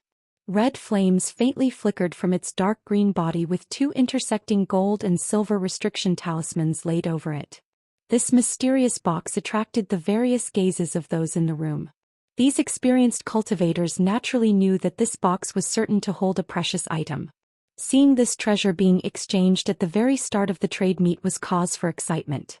The embroidered-robed man swept his eyes past the crowd in a display of pride. He then pointed at the 2 talismans on the box, and the box opened by itself once the talismans flew off. Suddenly, a glowing red spirit mushroom slowly floated from the box. The spirit mushroom was only a few inches large, but the scorching heat that it emitted and its sparkling exterior revealed it to be a divine object, not to mention the red mists that spiraled around it. As Han Li was dumbstruck from the sight of it, there were already others calling out its name. A black-clothed sighed and muttered, "Scarlet Essence Mushroom. A 3,000-year-old scarlet essence mushroom. It only grows where lava flows." It cannot ordinarily be spotted, let alone acquired. Fellow Taoist must be truly skilled. It was unknown whether he was envious or impressed by his tone. An uproar was raised among the cultivators. They even began to talk amongst one another. Scarlet essence mushroom? This is one of the ice-fire spirit mushrooms. It is clearly worthy of its reputation from the impressive fire spirit chi that it's emitting. When the embroidered-robed man heard that its name was mentioned, his eyes betrayed surprise, but he soon recollected himself and said, "Since fellow Taoist has recognized this item, there is no further need for me to speak of it. It is a 3,000-year-old scarlet essence mushroom, a top-grade material for fire attribute medicine pills. I will exchange it for either 100,000 spirit stones or its equivalent in earth attribute materials." 100,000 spirit stones? Han Li was astonished and his heart began to stir. This price was far lower than Han Li expected. This mushroom wasn't something that could be compared to high-grade demon cores. It was on the level of the 9-curl spirit ginseng itself. Not mentioning his many precious treasures, Han Li had acquired several hundred thousands of spirit stones from the storage pouches that he looted. The disciple of Archsaint Six Dao in particular possessed 3,000 mid-grade spirit stones, enriching Han Li greatly. It was a sum that was comparable to the entire wealth of many nascent soul cultivators. Of course, these spirit stones were far inferior in value to spirit tools, magic treasures and even ancient treasures. After all, there were precious items that couldn't be bought. If he could spend all of his spirit stones on ancient treasures similar to his flower basket and small bell, he would do so without question. Just as Han Li mused about this, other cultivators were also tempted by the item. Several cultivators promptly stepped forward and sent a few voice transmissions to the embroidered-robed cultivators. Afterwards they took out several items for the cultivator to see. While the others couldn't see these items clearly, the embroidered-robed cultivator bluntly refused them each with a single glance, causing them to resentfully withdraw. Is there anyone else? This 3,000-year-old scarlet essence mushroom was acquired over 6 years of immense toil, and it is being sold for only 100,000 spirit stones. It definitely isn't expensive. However, I also wish that this item may be exchanged for some suitable earth attribute materials. Even if it is somewhat inferior in comparison, I will still take it. But if there is too much of a difference in value and you merely wish to take advantage of me, don't bother wasting my time. As if truly wishing to trade with the item in his hand, he grew impatient from seeing that no one was stepping forward. Han Li swept his gaze past the other cultivators and noticed that many wore expression of greed, yet none of them stepped forward. It seemed that they didn't believe the price to be too expensive but that they didn't have anything suitable to trade for it. Even the child fire dragon wore a face of regret. He cultivated a genuine fire attribute cultivation technique, and it would prove incredibly useful towards him. Seeing that there were no further offers, he helplessly grasped the lid of the wooden box and was about to close it when Han Li sent him a voice transmission. "Don't be so hasty, fellow Taoist. Would you be interested in an earth attribute demon core?" The embroidered-robed man stopped upon hearing Han Li. With slight surprise he replied to Han Li through voice transmission, "You have demon cores? However, my scarlet essence mushroom must be exchanged for a grade 7 demon core or several grade 6 demon cores at the very least." Han Li pondered after receiving his reply. He still had a few demon beast cores left over from refining his medicine pills. Since they came from particularly rare demon beasts, he kept them in case they may have other uses such as now. The spirit mushroom could be further matured through use of his green liquid, unlike his demon cores. As for their prices, it was somewhat hard to say. In the scattered star seas, grade 7 demon cores were extremely precious, but far less valuable than a scarlet essence mushroom. However, this was different in the heavenly south. Not to mention grade 6 demon cores, even grade 5 demon cores were rarely seen items. There were few places in the heavenly south where high-grade demon beasts dwelled. In this case, a grade 7 demon core was a fair trade for a 3,000-year-old scarlet essence mushroom. Having came to a decision, Han Li stood up and walked towards the embroidered-robed cultivator. This came as a surprise to the child fire dragon and Lu Luo, and they looked at him with amazement. Han Li took several steps towards the embroidered-robed cultivator and summoned a jade box with a flip of his hand. He then tossed it to Cultivator without saying a single word. The embroidered-robed Cultivator calmly caught the box and opened it. After carefully examining it for a long while, his gaze revealed delight. "We've reached a deal." He beckoned to the floating mushroom and sealed it before handing it over to Han Li. At that same moment he swiftly placed the jade box into his own storage pouch. Han Li nodded his head and placed the wooden box into his own storage pouch before turning to his original position.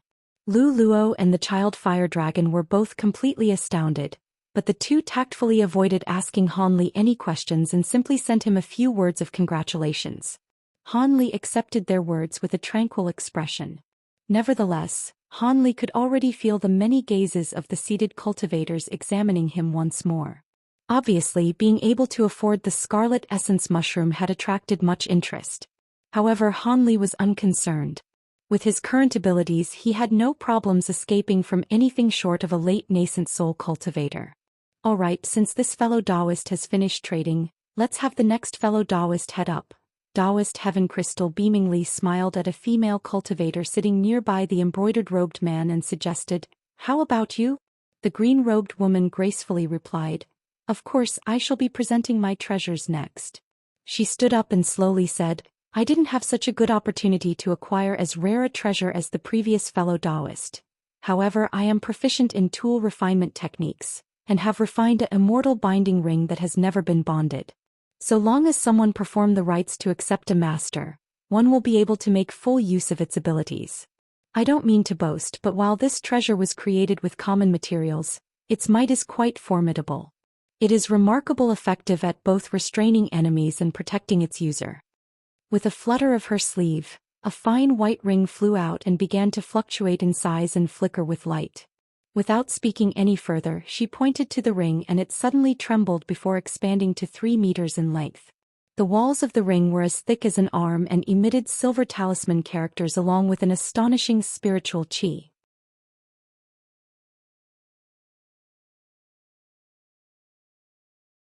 Chapter 680. Devilfall Valley. Since this ring has yet to recognize a master, I am unable to display its full abilities. Of course, you should all know it comes at quite a price. I intend on trading this immortal binding ring for a bottle of nascent soul level cultivation pills. If you're interested in giving an offer, I'll be taking a look at them. Although cultivators present each had their own magic treasures, nurturing multiple magic treasures with differing abilities wasn't unheard of.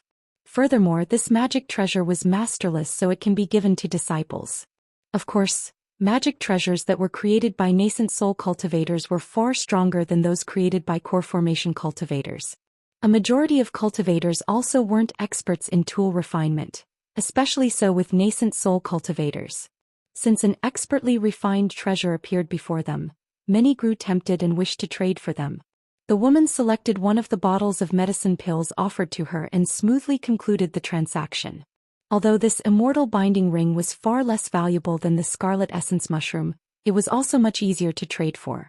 The next cultivator stood up before Taoist Heaven Crystal called out to him, "I am offering starsteel sand for trade. It can be used for." The trade meeting went smoothly with each nascent soul cultivators taking out their own items, each an undoubtable rarity. They were far beyond what Han Li had previously seen offered at markets, and couldn't be afforded even with the entirety of a common core formation cultivator's wealth. When a cultivator's turn arrived, they naturally took out an item suitable for a cultivator of their rank. But of course, not everyone made a successful trade. There were a few items that were too unfamiliar, along with those that were desirable but had an unfulfillable price. Nevertheless, these nascent soul cultivators were each brimming with experience. There was no possibility of trades with a large disparities in value. The child fire dragon and Lu Luo were both in front of Han Li and each took out their own items first. The child fire dragon took out a bowl-sized tricolored flower, an ingredient for pill refinement. Although it couldn't be compared with the scarlet essence mushroom, it was still a rare item. However, since there was no one that possessed the item he was looking for, the poison mark wood, he could only sit back down with disappointment. As for Lu Luo, he ended up with a rather successful transaction. He traded a bottle of something Han Li had never heard of before, spirit herb extract, for a small fire-red sword that hadn't yet recognized a master. It was unknown who he was giving it to, as there was no possibility of refining it for himself given his age. With Lu Luo's successful transaction came Han Li's turn. Because he successfully traded for the embroidered-robed cultivator's scarlet essence mushroom at the beginning, there were many that were particularly focusing their attention on Han Li. Han Li calmly stood up and took out 2 white jade boxes that he had previously prepared.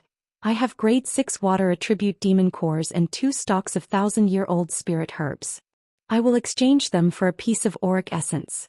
But if I can't, I will trade one of the boxes for the whereabouts of auric essence as well. Once Han Li said this, his hands trembled and azure light flickered. The 2 jade boxes opened at the same time. A red and blue demon core, and 2 glistening jade-green spirit herbs were revealed. Auric essence? All cultivators around them revealed an odd expression. While these demon cores and the 1,000-year spirit herbs were precious, there was still a great difference in value in between them. If he were to truly trade for them, it was quite likely he would only be able to pay for only a small iota of it, nowhere near enough. But if it were information on the whereabouts of auric essence, a grade 6 demon core or a stock of 1,000-year-old spirit herbs was rather generous. After all, everyone knew that information alone wasn't anywhere near as valuable as having the item on hand. Ancient cultivator ruins and areas of value were known by many, but these areas were extremely dangerous to the point where vastly skilled cultivators would find it difficult to escape even with grave injuries.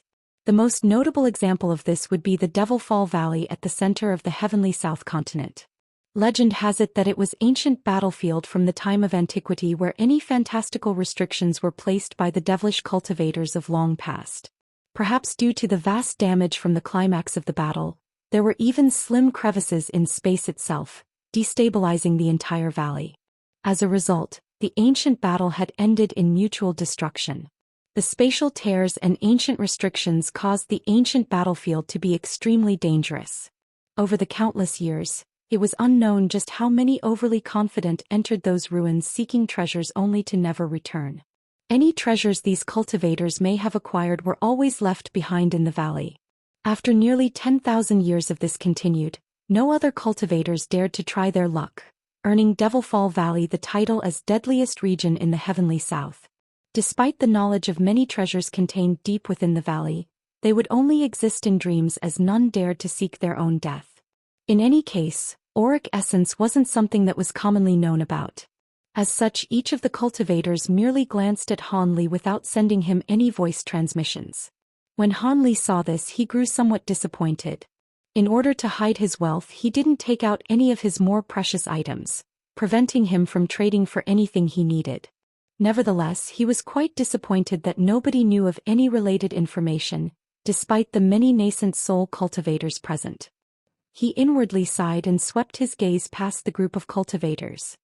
He unconsciously frowned before sitting down with an odd expression flickering from his eyes. The following cultivator immediately took out black tool refinement materials and began to introduce it.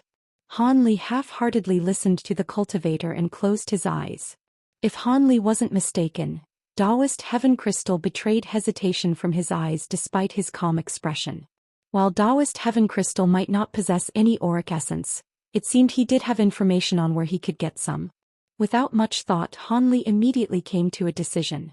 But as one possessing patient temperament, he left the matter alone for now and simply feigned ignorance. He was confident that with just this clue he will eventually have an opportunity to acquire the information he needed. A long while later, the last cultivator finished exchanging for the materials they required. Taoist Heaven Crystal then walked to the center of the floor and smiled. Fellow Taoists, it appears a majority of you had traded for the materials that you required. Even if you didn't, it doesn't matter. Our little gathering is merely a tenth of the nascent soul cultivators that have arrived at the city. There will be more opportunities to come. While I can't say this for anybody else, I may be holding an even larger trade meet. I hope you fellow Taoists will be able to participate in it. But before we come to a close, I also have a few items I wish to put up for trade. Once the old Taoist finished speaking, his hands began to sparkle with white light and he summoned even items from his storage pouch, filling the table. When the other cultivators saw the items in the table, they were left amazed. Once Han Li saw these items, his expression also greatly changed. 8 varying monstrous beast puppets were arranged on the table, including a white wolf, azure pythons, and even a red bull. Although these items were entirely still, they contained astonishing spiritual qi equivalent to early core formation cultivators. They were far more powerful than the huge 8 puppets in Han Li's possession, and they weren't recorded in Han Li's puppet sutras either, much to Han Li's bewilderment. Could this person also be a cultivator of the Thousand Bamboo School? But the Thousand Bamboo School shouldn't have any cultivators at nascent soul stage. Could there be another group cultivating their own style of puppets? As Han Li's mind stirred, he couldn't help but gaze at these puppets, hoping to make out any peculiarities. But before he could do so, the fatty from the Harmonious Bond sect smiled and yelped, "Fellow Taoist Heaven Crystal, since when did you start cultivating puppet techniques? Did you plan on abandoning your crystal light arts? If that's the case, you have my wholehearted admiration." Taoist Heaven Crystal grinned, "Brother Zhu jests. With my weary body, how could I possibly change my cultivation art? These puppets were merely something I found in some ruins with some other fellow Taoists. As am I embarrassingly short on money as of current, I must use them for trade. Although their might isn't great, they will particularly effective in certain situations."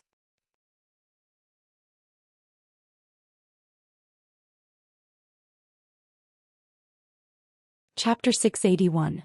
Soul Stone. Cultivator with an elderly appearance twirled the beard in his hand and said, "Oh, I am rather interested in these puppets. It is a good life-saving item to give to my youngest disciple, but what does Taoist Heaven Crystal want for it?" Taoist Heaven Crystal calmly said, This humble Taoist is looking for particularly rare items from the time of antiquity known as soul stones. Each soul stone may be exchanged for a single puppet beast. These puppets were personally refined from cultivators of antiquity. I reckon that there are no other high-grade puppets in the entire world." Soulstone. Upon hearing this unfamiliar name, the cultivators present wore doubtful expression. This was something they had never heard of before. Taoist Heaven Crystal wasn't surprised by this. He slapped his storage pouch and summoned a thumb-sized jade-green gem into his palm.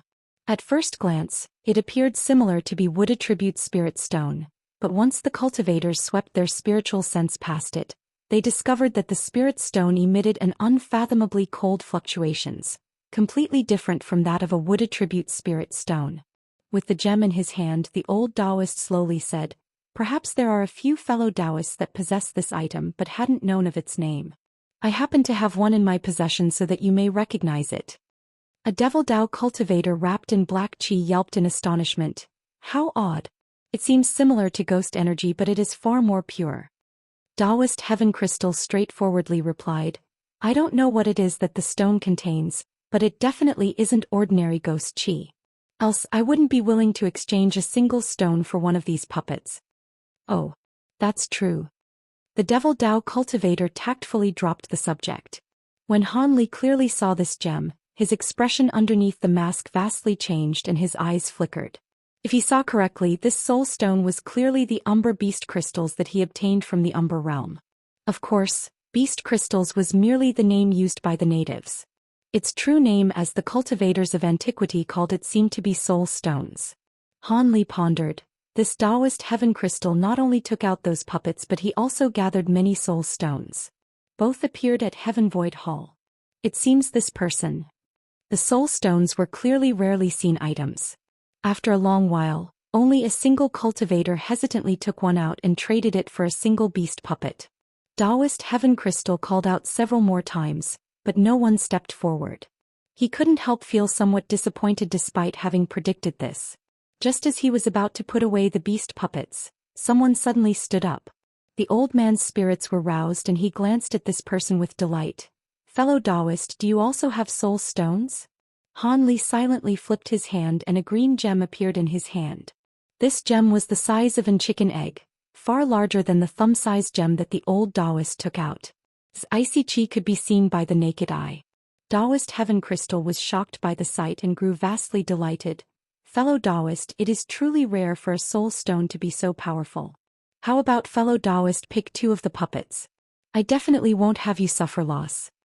Han Li shook his head with a faint smile. Taoist Heaven Crystal wasn't angered in the slightest and amiably asked, "What? Does fellow Taoist think this is too little? How many would you like?" Han Li calmly asked, "How about for all of the puppets?" The old Taoist frowned and gloomily said, "For all 6? Doesn't fellow Taoist feel this is too greedy?" He, not at all. You should understand this from the soul stone's size alone. Moreover, to you such a large soul stone would. Han Li stared at Taoist Heaven Crystal and abruptly stopped his words. When Taoist Heaven Crystal heard this, his expression changed and gave Han Li a deep, appraising stare. After a moment of silence he said, "All right. Such a large soul stone is truly rarely seen. I am in urgent need of this item, so I will exchange all of them." The other cultivators in the room were shocked by what they heard and couldn't help but take a look at the egg-sized gem in Han Li's grasp. A person capable of exchanging for so many rare items as once was certainly someone to take note of.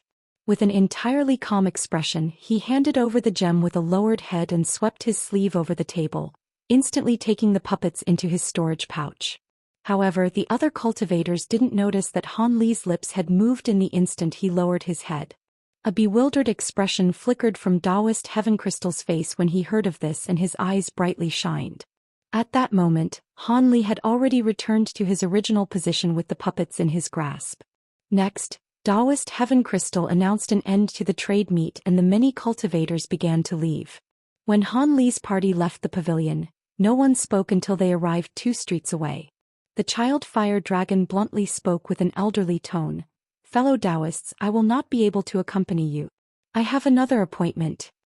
Lu Luo smiled and said, "If Brother Lon has matters to attend to, please go. Our residences are near each other. There will plenty of chances to meet again." "Yes, I'll be taking my leave." The child fire dragon bid his farewell without any reservations and walked towards another street. As Han Li gazed at him from a distance, he smiled and said, "Fellow Taoist Fire Dragon is truly a wonderful person." Because fellow Taoist Lon mistakenly ate a strange plant when he was young, his appearance is generally that of a child. However, he is forthright and outspoken and is one of our friends from outside the sect. He is also the sole ancient sword sect elder that is friendly with our drifting cloud sect.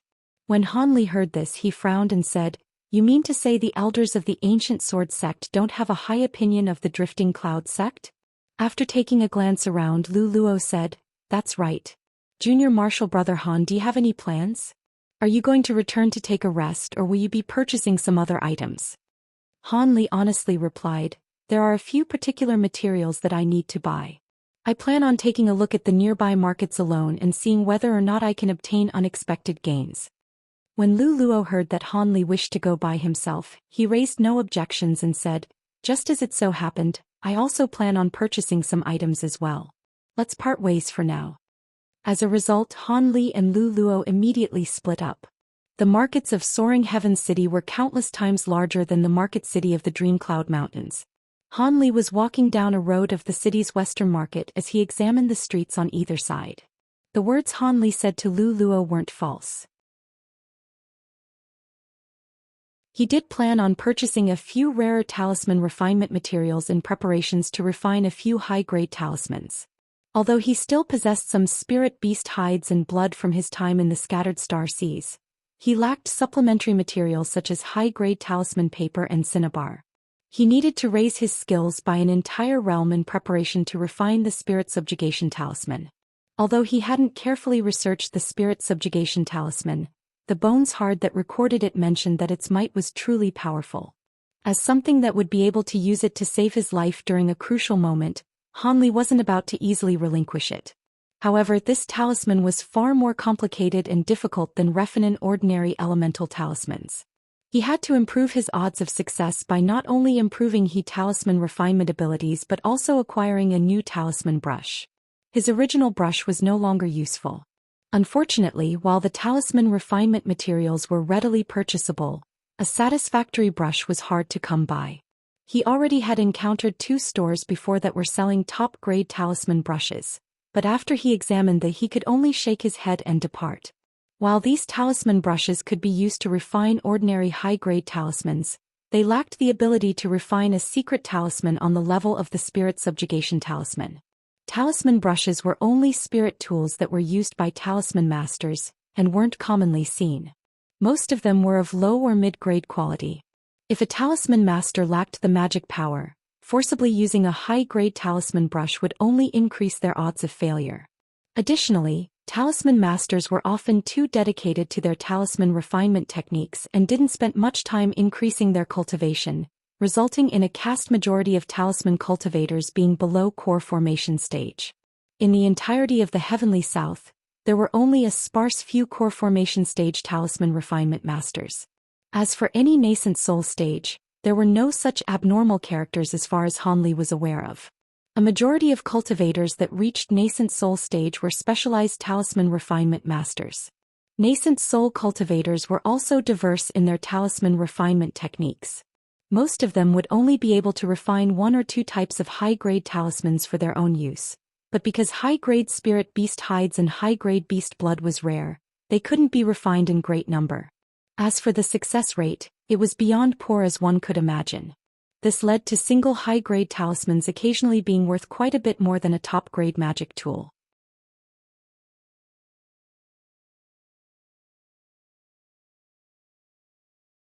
Chapter 682. Torn Talisman. A majority of elemental high-grade talismans actually weren't particularly powerful, and were inferior to magic treasures. This often resulted in the abandoned pursuit of 5-element magic techniques once a cultivator achieved core formation. This, however, did not mean that all high-grade magic techniques were useless. To Han Li's knowledge, there were many 5-element magic techniques that were powerful to the extent that even nascent soul cultivators wouldn't dare to directly block them. However, these magic techniques were incredibly difficult to cultivate, while comprehending them was rather complicated, and they were even more inconvenient to use. In the time it took to employ them, it would be better to use magic treasures to attack. However, Han Li had heard other cultivators mention that the Mulan spell warriors broke through these limits and researched many powerful spirit techniques that could be deployed in an instant, enabling their low-grade spell warriors to rival enemy cultivators of a similar level without the use of talismans or magic tools. As for their high-grade cultivators, they were able to combine their spirit techniques with their magic treasures for double the lethality. This allowed them to overcome similar grade cultivators without problem. It was these capabilities that forced the several superpowers in the Heavenly South to unite against the Mulan tribes. Even then, only self-preservation was possible. They were unable of truly defeating the enemy. Ever since Han Li had condensed a nascent soul, he began to study the shallowest high-grade magic techniques in acknowledgement of his shortcomings. However, the speed with which he could employ these few high-grade techniques could only be described as tragic. The only way he could see himself utilizing these techniques was if he were merely smashing through a tortoise's shell. In half the time it took to cast the technique, a cultivator at the same stage could have already killed him 8 times over. Nevertheless, a simultaneous attack from a high-grade talisman and magic treasure makes for an extremely deadly combination. If those talismans were able to be used like low-grade ones in a barrage of 30 at a time, even late nascent soul cultivators would have no choice but to flee the battle. After all, this would be equivalent to the simultaneous strikes of 30 nascent soul cultivators. Even if the target cultivator had defenses that were heaven-defying, they were still bound by the limits of the nascent soul stage and be incapable of receiving such an attack. However, this tactic could only remain imaginary, as no one would be so wasteful as to consume several hundred thousands of spirit stones in a single attack. Moreover, high-grade talismans weren't something that could be purchased in the cultivation world, and a majority of them were auxiliary in nature, not offensive. As Han Li mused about this, he walked the streets of the market city and continuously browsed through the larger magic tool and mixed goods stores. Normally, only the larger shops would have top-grade talisman brushes for sale. There was no need for him to consider the smaller shops. They weren't likely to have anything apart from ordinary magic tools, let alone top-grade ones. While there was a slim possibility of a small store carrying such a rare item, Han Li was unwilling to waste the time necessary to search through each one. With so many shops in Soaring Heaven City, he simply didn't have time to go searching through all of them. In addition to Han Li, there were many other cultivators walking down both sides of the street and purchasing their own desired items.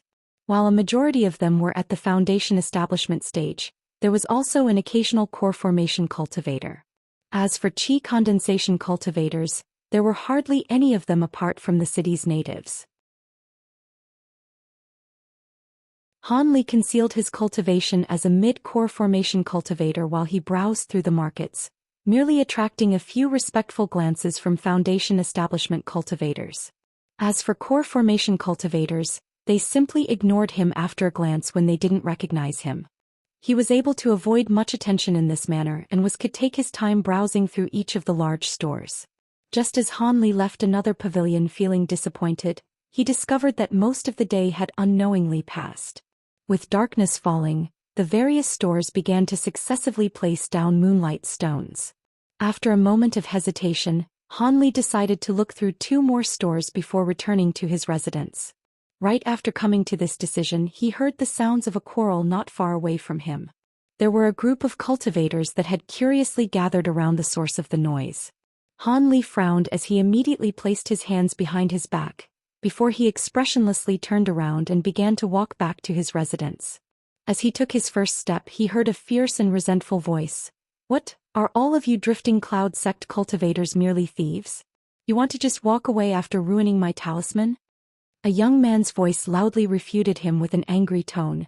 "It isn't that I don't want to pay, but that I am short on spirit stones since I've just bought other items.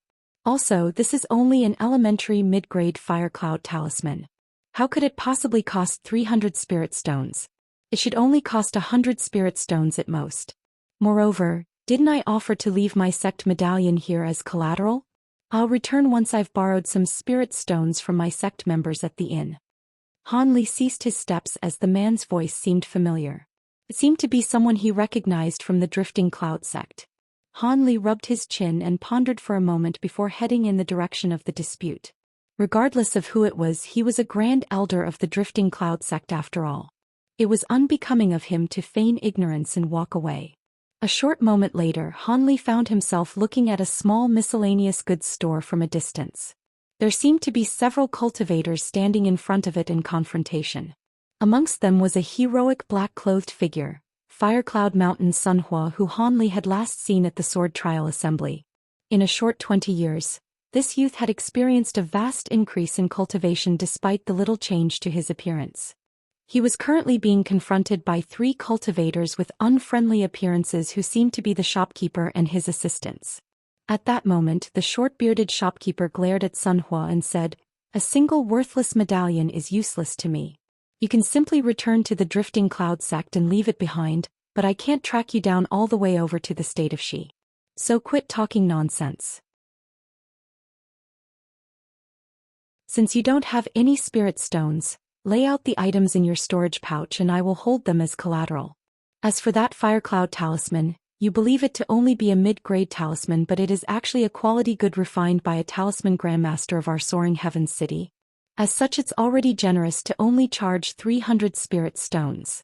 Could it be that all Drifting Cloud sect cultivators are such scoundrels?" Once that was said, the shopkeeper glanced at the wooden box in his assistant's hands and revealed a regretful expression as if he had suffered a great loss. Sunhua unexpectedly responded to these words with a smile. "Fine. The things are yours. If you say it, then so be it." This ordinary Firecloud talisman was refined by a talisman grandmaster. What? Are you able to tell whether or not it was refined by a talisman grandmaster? Do you simply wish not to pay us back? In that case, don't blame me for notifying the city's enforcers. The shopkeeper coldly laughed and bluntly threatened him. Sunhua's face turned white, then red, as there was little question as to which party the 9 Nations Union enforcers would favor. Moreover, this matter was vague and unclear, so he was all but certain to lose the dispute. His expression wavered for a long while before he stepped forward. He slapped the storage pouch at his waist and took out a bundle of talismans. Sunhua gritted his teeth and said, "Although these talismans aren't of a high grade, they are worth at least 300 spirit stones." The shopkeeper's expression relaxed and he reached out to take the talismans. "This will do. Not this one." Before the shopkeeper took the talismans, Sunhua swept his gaze over them and his expression vastly changed as he pulled back the talismans. He immediately took the half-torn yellow talisman back before handing over the rest of the talismans. The shopkeeper was stunned for a moment before sneering, "Humph! You're so nervous over a torn piece of blank talisman paper? Are you drifting cloud sect cultivators really so poor? He then reached once more to take the talismans. But at that moment, a figure suddenly appeared between the two in a blur. Sun Hua felt his heart drop while the shopkeeper hastily took several steps back and furiously shouted, "Who are you? What do you think you're doing?" The cultivator that interrupted them expressionlessly responded, "It's nothing. I merely overheard our drifting cloud sect being mentioned in a certain way 3 times in a row. How about your esteemed self say it to my face?" Once that was said, an astonishing pressure was released, causing the nearby cultivators to recoil in shock. A few of the cultivators with shallower cultivation felt as if the world itself now weighed down on them, and they fell onto their knees. The 2 core formation cultivators that happened to pass by fared somewhat better, but their bodies were also shaken. One of them became panic-stricken and they cried out, "Nascent soul cultivator. Senior you."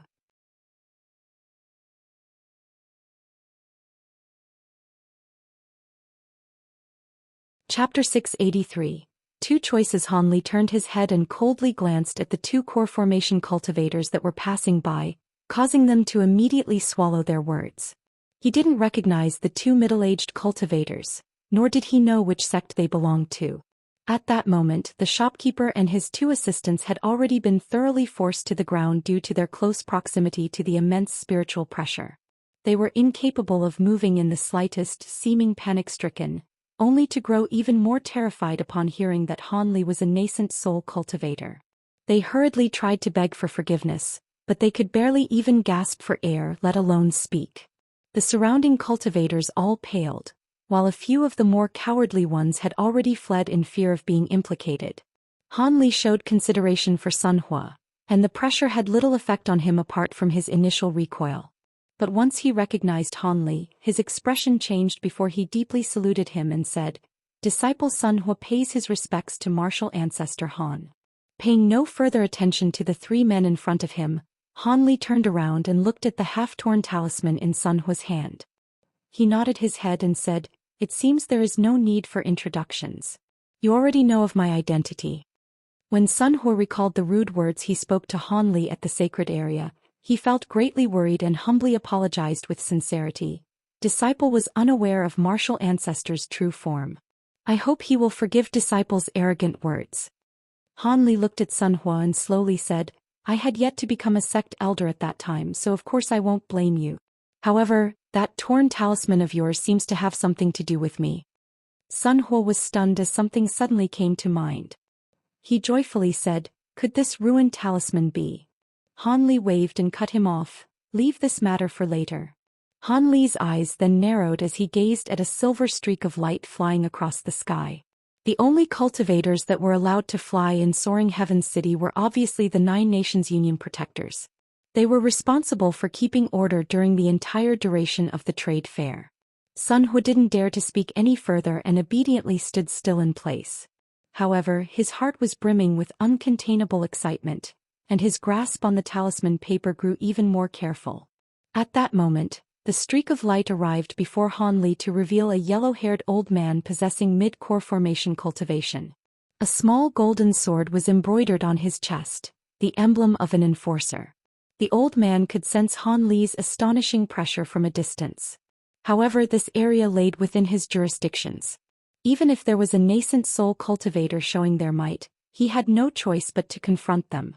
Once the old man spotted Han Li motionlessly standing on the road, he saluted him and said, "Junior is an enforcer of Soaring Heaven's city, Wu Fei.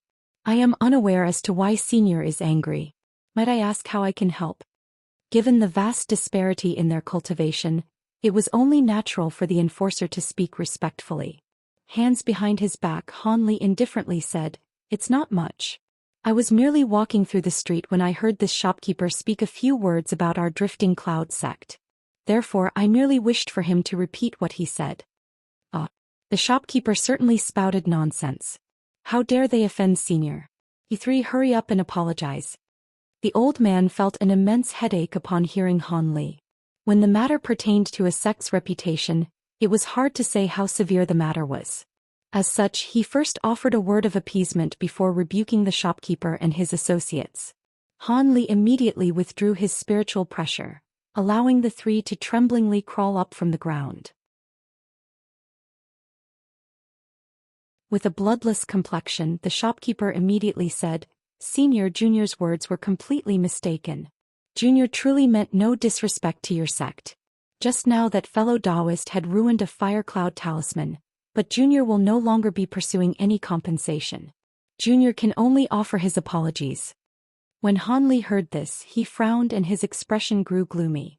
With a sinister smile, Han Li said, "What? You believe that I will let you off so easily? First let me take a look at the fire cloud talisman in that box. If it truly was refined by a grandmaster, I will pay the spirit stones on this disciple's behalf. But if it isn't, he." The shopkeeper reacted quickly and hurriedly spoke before Han Li could glance at the wooden box. "There is no need, Senior. That fire cloud talisman is an ordinary talisman. Junior accepts any punishment." Han Li said nothing further and took a glance at the enforcer. When the old man saw this, he knew what to do. He immediately bowed and said, "Please be at ease, Senior. This shopkeeper will be heavily punished for his transgressions. Senior may hand this matter over to me." "Since that's the case, then so be it. I don't have the leisure to handle such a petty affair. Sun Hua, you'll be coming with me." Han Li's body blurred and reappeared at Sun Hua's side. Then with flashes of blinding yellow light, the two disappeared into the ground. The cultivators nearby yelped in admiration at such a marvelous earth movement technique. They hadn't seen such a thing before. Upon seeing Han Li depart, the old man immediately felt relieved. But when he glanced at the three offenders who were heaving large sighs of relief, his expression grew icy. "You three will follow me and tell me the truth about everything that happened. This matter won't be forgiven so easily." When the shopkeeper heard this, his relief instantly turned to misery. A moment after this exchange, Han Li appeared with Sun Hua in a flash of yellow light inside a secluded stone building. Han Li deeply glanced at Sun Hua and said, "Here will be fine. Let me take a look at that torn piece of talisman paper." "Yes, martial ancestor." Sun Hua presented the torn talisman paper to Han Li without any hesitation. Han Li took the talisman paper and quickly glanced at it before silently taking out the other half. Under Sun Hua's unwavering gaze, Han Li put the two halves together and found that they matched without a single flaw. Sun Hua's deepest fear disappeared without a trace before he deeply saluted Han Li without any hesitation. "Sun Hua pays his respect to master." Han Li calmly nodded his head and turned the talisman paper to ash with a flicker of red light. Sun Hua was startled by the sight but immediately calmed down. Han Li found the youth's willpower to be satisfactory. Han Li calmly asked, "It seems you're a descendant of Sun Ergu, but don't go calling me master in such a hurry. First, how about telling me what generation descendant you are?" Sun Hua immediately replied, "I am a 7th-generation descendant of the ancestor. During that year, Sun Ergu pledged that the Sun clan that he raised would hold me as their master. 1. But because of a few peculiar matters I had to leave the heavenly south. As such, the Sun clan has never truly served me, nor have I offered the Sun clan any protection. Now that a descendant of the Sun clan has successfully entered the cultivation world, that pledge may no longer hold. But since I had some relation to your ancestor, I will give you two choices." Han Li smirked and calmly continued, "The first option is that I directly give you some good cultivation supplies, such as medicine pills and magic tools. From then on there will be no relation between us. Don't hold any hope that I will show any further consideration towards you. The other choice is that you fulfill the pledge of your ancestor and serve me as my retainer. I would in turn place a restriction on your body to prevent you from betraying me. Also, I will assign you tasks that will be potentially dangerous. However, I will also do my utmost to increase your cultivation and provide you with cultivation guidance. There will be benefits far beyond your imagination, and so long as your aptitude isn't too poor, there may be hope of you achieving core formation." Once this was said, Sun Hua's expression wavered and he appeared to be at a complete loss for a moment. It was clear that this scenario was far from what he had expected. After a long while, Sun Hua's expression grew resolute. "Martial ancestor, I." Han Li abruptly interrupted Sun Hua and said, "There is no need to rush. Give me your answer once the trade fair ends. Consider this an opportunity for you to make certain of your decision. Take this time to make careful deliberations, and you find me at my cave residence once you return to the state of Xi." Sun Hua felt that this was a rather generous proposal after some further thought and hastily agreed. "Disciple will do as you command." Many thanks for your understanding, martial ancestor. Good. Now that that's taken care of, I have other matters to attend to. Look after yourself. Han Li nodded with a relaxed expression and disappeared in a flash of yellow light. Sun He didn't leave immediately. Instead, he muttered to himself for a long while and sighed before slowly walking out. By the time Sun He was leaving, Han Li had already returned to his residence and raised his head to look at the night sky while a strange expression slowly surfaced on his face. 1. Sun Ergu was luggage carrier that was roped into serving Han Li, first appeared in chapter 100. In the past, he looked after Crooked Soul while Han Li was at Yellow Maple Valley. In chapter 335, Sun Ergu swore servitude to Han Li in exchange for the protection of his clan. He was given torn talisman paper as an identifier.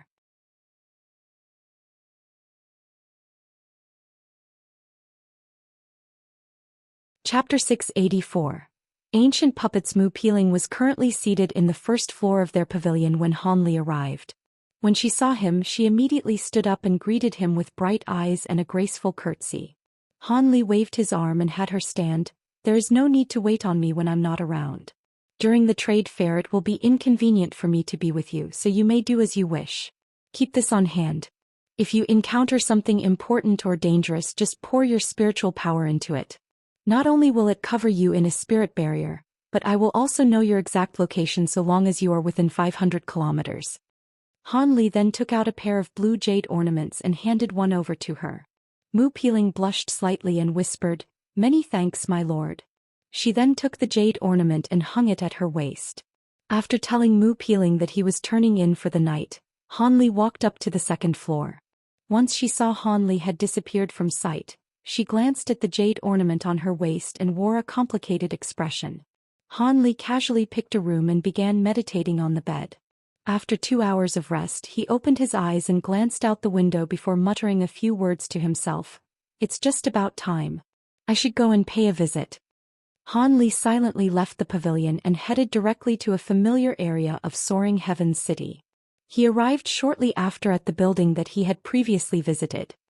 He stared at the silver signboard with Crystal Dragon Pavilion written in gold as he rubbed his chin and glanced into the pitch-black interior before promptly heading inside. Just as Han Li entered the building, the entire room suddenly brightened.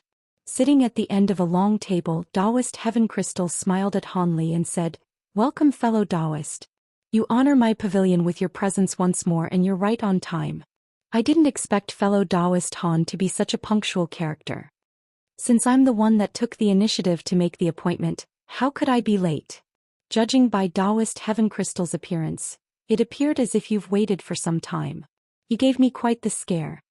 Han Li swept his arm and an invisible force gently closed the door behind him. Taoist Heaven Crystal chuckled and said, "After you left, you suddenly sent a voice transmission saying that you have more soul stones. Were you telling the truth?" The old Taoist narrowed his eyes in doubt as he spoke. Han Li replied by simply slapping his storage pouch and taking out a green gem that was just as large as the one he took out earlier in the day.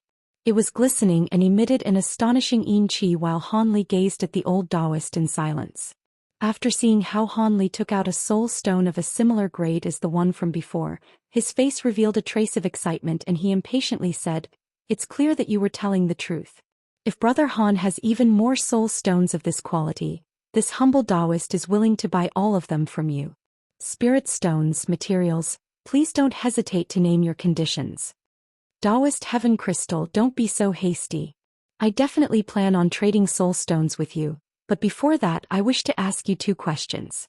So long as you answer them to my satisfaction, consider the soul stone yours. Han Li casually tossed the soul stone over to the Taoist Heaven Crystal as he finished speaking. Taoist Heaven Crystal caught the soul stone with slight surprise as he stared at the item, bewildered. After a long moment of silence, he sighed and said, "Fellow Taoist truly acts magnanimously. It seems the questions won't be simple. So long as I am able to answer, this humble Taoist will be certain to satisfy you." Once that was said, Taoist Heaven Crystal carefully put away the soul stone and recovered his calm expression. "Since you've agreed, I'll be blunt. Do you have any information on auric essence?" When I mentioned this information during the exchange, your expression grew odd. You seem to know something. Maintaining a calm expression, Taoist Heaven Crystal slowly replied, "That's right, this humble Taoist does have some information on auric essence. However, this information isn't reliable and as such I was unable to make the trade earlier. Fellow Taoist Han truly wishes to know, I can tell you. Even if the information is inaccurate, I still wish to hear it. Please go ahead." Although Han Li had predicted this would be the case, he smiled nevertheless. "Even if I don't say anything, fellow Taoist will come to know this in a few days. According to my old friend, the manager of an auction house, there is a chunk of auric essence that will be put up for auction for the duration of the trade meet. However, it seems that the owner of the auric essence only wishes to trade it for another item. Since they've yet to officially put it up for action, the matter is still uncertain. However, if the auric essence is truly put up for auction, those sword cultivation sects would be willing to spend their entire fortunes to acquire it. Fellow Taoists' hopes of acquiring it are truly poor." Han Li's happy expression was gradually replaced by a wry smile. While a 3,000-year-old scarlet essence mushroom might be worth 100,000 spirit stones, something as rare as a chunk of auric essence should be valued at several 100,000. If put up for auction, that cost could double. He was still aware of his limitations. Although he possessed plenty of wealth, he couldn't compare with entire sections. After that was said, there was slight change in Han Li's thoughts. He calmly said, "Regardless, I must thank fellow Taoist for the information. Knowing this, I have the chance to prepare some more spirit stones in advance." "Ah yes, would fellow Taoist happen to know the identity of the owner of the auric essence? I wish to pay them a visit ahead of time." The old Taoist twirled his long beard and smiled, "I am not sure of their identity. I only know that this person is a nascent soul cultivator from the Nine Nations Union. They are currently staying at a small mountain to the west of the city. If fellow Taoist makes the attempt, it shouldn't be too hard to find them." "Many thanks for fellow Taoist's information. That will be enough information with regards to the auric essence. For my next question, I wish for fellow Taoist Heaven Crystal to tell me about those soul stones." The old Taoist's amiable expression instantly changed upon hearing Han Li. With bright, flickering eyes, he sullenly asked, "Fellow Taoist, what do you mean? This humble Taoist doesn't entirely understand." Han Li unwaveringly gazed at the old Taoist and said, "I won't conceal that I also understand a bit about puppet refinement. Moreover, I found some ancient puppet remains from an ancient cultivator's cave residence, and it was within those remains that I found these soul stones. If I guessed correctly, these soul stones should be crucial for how ancient cultivators refine puppets. From how you are gathering these soul stones, it seems like that you've acquired a method to refine ancient puppets, and you plan on personally refining some particularly powerful ones. Am I correct? If that is the case, could you tell me more about it?" In the same instant he said those words, Han Li had immediately grew vigilant. Although it was unlikely, Han Li put himself on guard in case the old Taoist suddenly launched an attack. When Taoist Heaven Crystal heard this, his face became expressionless and his eyes became exceptionally cold. He then stared at Han Li in silence. Han Li became particularly careful once he saw the old cultivator's reaction, but his expression still remained calm. He slapped his storage pouch and he took out a palm-sized jade box. He then opened the jade box and slid it across the table to the old Taoist, revealing 2 soul stones that were even larger than the ones from before. Taoist Heaven Crystal's icy expression was eventually broken with excitement. With an astonished expression, he gloomily asked, "How did you acquire such large soul stones? Do you have more?" When Han Li heard this, he smiled at Taoist Heaven Crystal but said nothing. The old Taoist responded to his silence by saying, "Humph. I can answer your question, but in exchange you must tell me how you acquired these soul stones." "That's not a problem." Han Li had already anticipated this would happen and instantly replied. Taoist Heaven Crystal coldly said, "It is as you've said. This humble Taoist discovered a refinement method in ancient cultivator ruins with a few friends. According to what was recorded, these puppets were immensely powerful, but the materials they required were proportionately precious. Moreover, they each required an appropriate soul stone to refine. However, these soul stones are immensely difficult to find. Up until now, I haven't been able to find many. Why else would I directly trade for them so impatiently? Now it is fellow Taoist Han's turn to tell me how he found so many soul stones." Han Li calmly replied, It is quite simple. I previously had no idea that ancient cultivators called these items soul stones. I had merely known them as something produced within umber beasts and had to spend an enormous amount of effort just to acquire a few of them. Excitement flickered within the old Taoist's eyes and he hastily said, "Umber beasts? I haven't heard of them before. Where would you find such demon beast?" Instead of answering his question, Han Li unhurriedly asked, "Would fellow Taoist be willing to let me take a look at which type of puppets you plan on refining? Or perhaps even the puppet designs that you acquired?"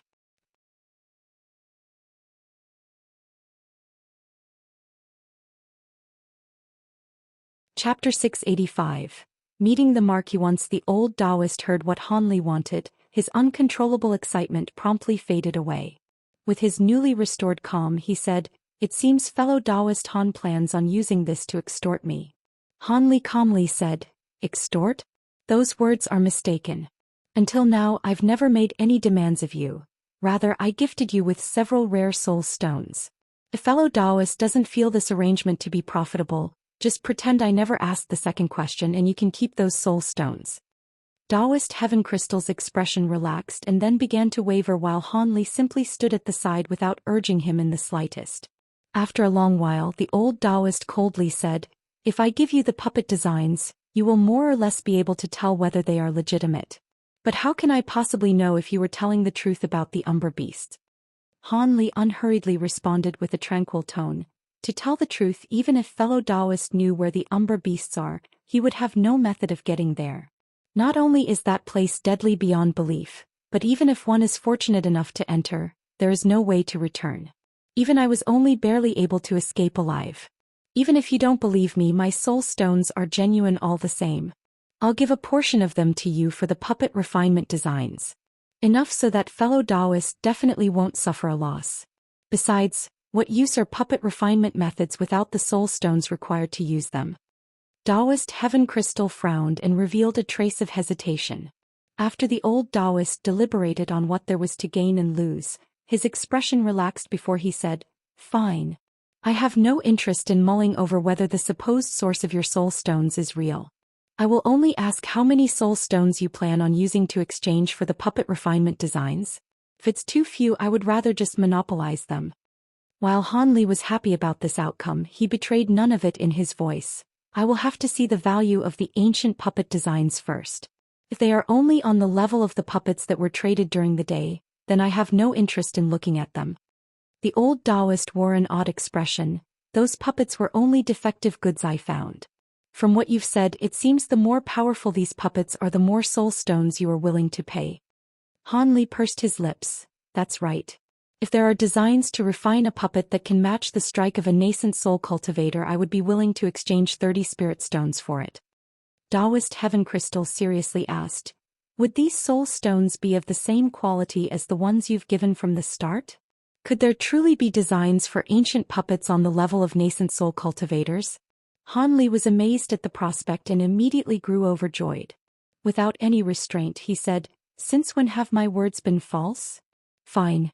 This jade slip contains the designs for the ancient puppets. I will be directly giving it to you, not lending it." The old Taoist quickly took out a white jade slip from his storage pouch and tossed it to Han Li while a cunning expression appeared on his face. Han Li was stunned by his actions and faintly felt like something was amiss. After some thought, he bluntly took the jade slip and swept his spiritual sense through it. After a long while, Han Li's complexion fluctuated between red and white before he started glaring at Taoist Heaven Crystal in silence. The old man beamed back at him and said, "What's wrong? The greatest of these puppet designs are able to match the strike of a mid-nascent soul stage cultivator. Is there something not in accordance with your request?" Han Li angrily said, "Humph. What part isn't? The main ingredients for these puppets are heaven-defying materials on the level of 10,000-year-old ironwood. And the supplementary materials aren't just rare, I've never even heard of them. Where am I supposed to find them? Hee. You have this humble Taoist sympathies, but there is little I can do. Look on the bright side, there's an illustration accompanying each of the materials. Perhaps fellow Taoist may come across them with enough luck and will even manage to acquire enough to make a puppet." As the old Taoist anticipated, Han Li's expression quickly grew furious and he asked, "Could it be fellow Taoist Heaven Crystal has already found the materials? Why else would he be gathering soul stones?" With a calm expression, Taoist Heaven Crystal said, "When did this humble Taoist say that he would be personally refining the puppets? I merely found 2 half-finished high-grade puppets from the ruins. With these soul stones I'll be able to use them. There is no need for me to create them from scratch." "You." After hearing this, Han Li grew silent for a long while. "Alright, this humble Taoist already gave you the puppet refinement designs. Now about they're yours." Before the old Taoist could even finish speaking with his insincere smile, Han Li unhappily swept his sleeve across the table. With a flicker of green light, a small pile of soul stones appeared. Taoist Heaven Crystal was overjoyed, but he thought he should say something further out of embarrassment. Han Li dismissed this by waving his arm and saying, "Because I was careless, I suffered quite a loss, but I have no complaints. Now that the debt has been settled, I will be taking my leave." Han Li gave a salute before gloomily leaving the building. The old Taoist glacéed at Han Li's departing figure and shook his head with closed eyes. He then nodded his head and excitedly placed the pile of gems into his storage pouch. He had managed to trade some unusable puppet designs for so many soul stones. It was only natural for him to feel satisfied. With these soul stones he will be able to complete those half-finished puppets. However, the old Taoist was truly shocked to see Han Li take out so many soul stones and couldn't help but think higher of him. Unbeknownst to the old Taoist, Han Li's gloomy expression had completely disappeared when he walked several streets away. Instead, he was holding onto the white jade slip with a strange smile on his face. While 10,000-year-old ironwood would prove difficult for others to acquire, it would only take Han Li a bit of time. As for the supposedly unknown materials, they seemed to be salvageable from the remains of the puppets he found in Heaven Void Hall if he remembered correctly. If luck would have it, he should be able to gather the materials needed to create several high-grade puppets. With strength rivaling nascent soul cultivators, these puppets would increase his combat power several-fold. His previously obsolete puppet techniques were about to once again become one of his killing moves. Furthermore, the jade slip also contained several designs for puppets that were equivalent to of core formation cultivators. Although they could be considered rare, they were still purchasable with large quantities of spirit stones. These weaker puppets might not pose a threat to nascent soul cultivators when in small groups, but if he were to create several hundreds of them, they would have the power to force a nascent soul cultivator to dodge. However, these were simply musings. Even the lowest grade puppet designs had a cost equivalent to common magic treasures. Creating several tens of them, not to mention several hundred, was something that Han Li couldn't afford at the moment. Refining several hundred of the 1,000 bamboo schools grade 3 puppets had nearly bankrupted him. Even after selling off most of his demon beast materials at the time, he was still barely able to afford them. The cost of the nascent soul level puppets paled even more in comparison. Han Li wryly smiled at the thought and gained his bearings before heading towards the city's west gate. Although the day was already late, it made no difference to him whether or not the sun was shining. As such, he decided that it was still a good time to seek out the owner of the auric essence. With the official start of the trade fair, cultivators from various regions of the heavenly South continent now crowded the city. On the start of the second day, auction houses began to start accepting bids on various valuables. The rare goods that were displayed attracted the eyes of many wealthy cultivators. A middle-aged cultivator standing at the very front of the hall wore a wide smile on his face and said, "The chunk of auric essence is sold to this fellow Taoist for 7,600,000 spirit stones." There was an emerald tray sitting on top of a redwood table which had a walnut-sized piece of faint gold or that appeared entirely unremarkable. Afterwards, a silver-robed cultivator excitedly walked forward and handed over the spirit stones before acquiring the auric essence. Sitting in the audience, Han Li simply sighed before taking his leave from the auction hall. Although the following items that were to be auctioned were even more precious, he had little desire for them. On that night he was able to easily find the owner of the auric essence with his spiritual sense. However, the owner would only exchange it for a grade 7 demon beast egg or a legendary treasure refinement material named Divine Unity Paste. Possessing neither, Han Li could only depart in disappointment. But from what was said, Han Li realized that he only possessed enough auric essence to temper 70 of his swords. But despite this, Han Li had still participated in the auction for the auric essence. But once the price exceeded 5 million spirit stones, Han Li had completely given up. It seemed it would still be quite a while before he could complete the auric sword formation. Having left the auction, Han Li went around the city, buying supplementary materials for puppet refinement. After he finished, he headed towards a corner of the city. He recalled what Marquis Nanlong had previously said. As it was already the 4th day of the trade fair, he curiously headed towards the location mentioned in the jade slip. After Han Li swept the surroundings with his spiritual sense, he stood in front of a stone building with an ordinary appearance. He approached the door and it opened before he even knocked on it. A long-bearded, purple-robed man wearing a jade crown then walked out of the building. Marquis Nanlong spoke rather enthusiastically. "Fellow Taoist Han, you've arrived. Let me introduce you to our associates."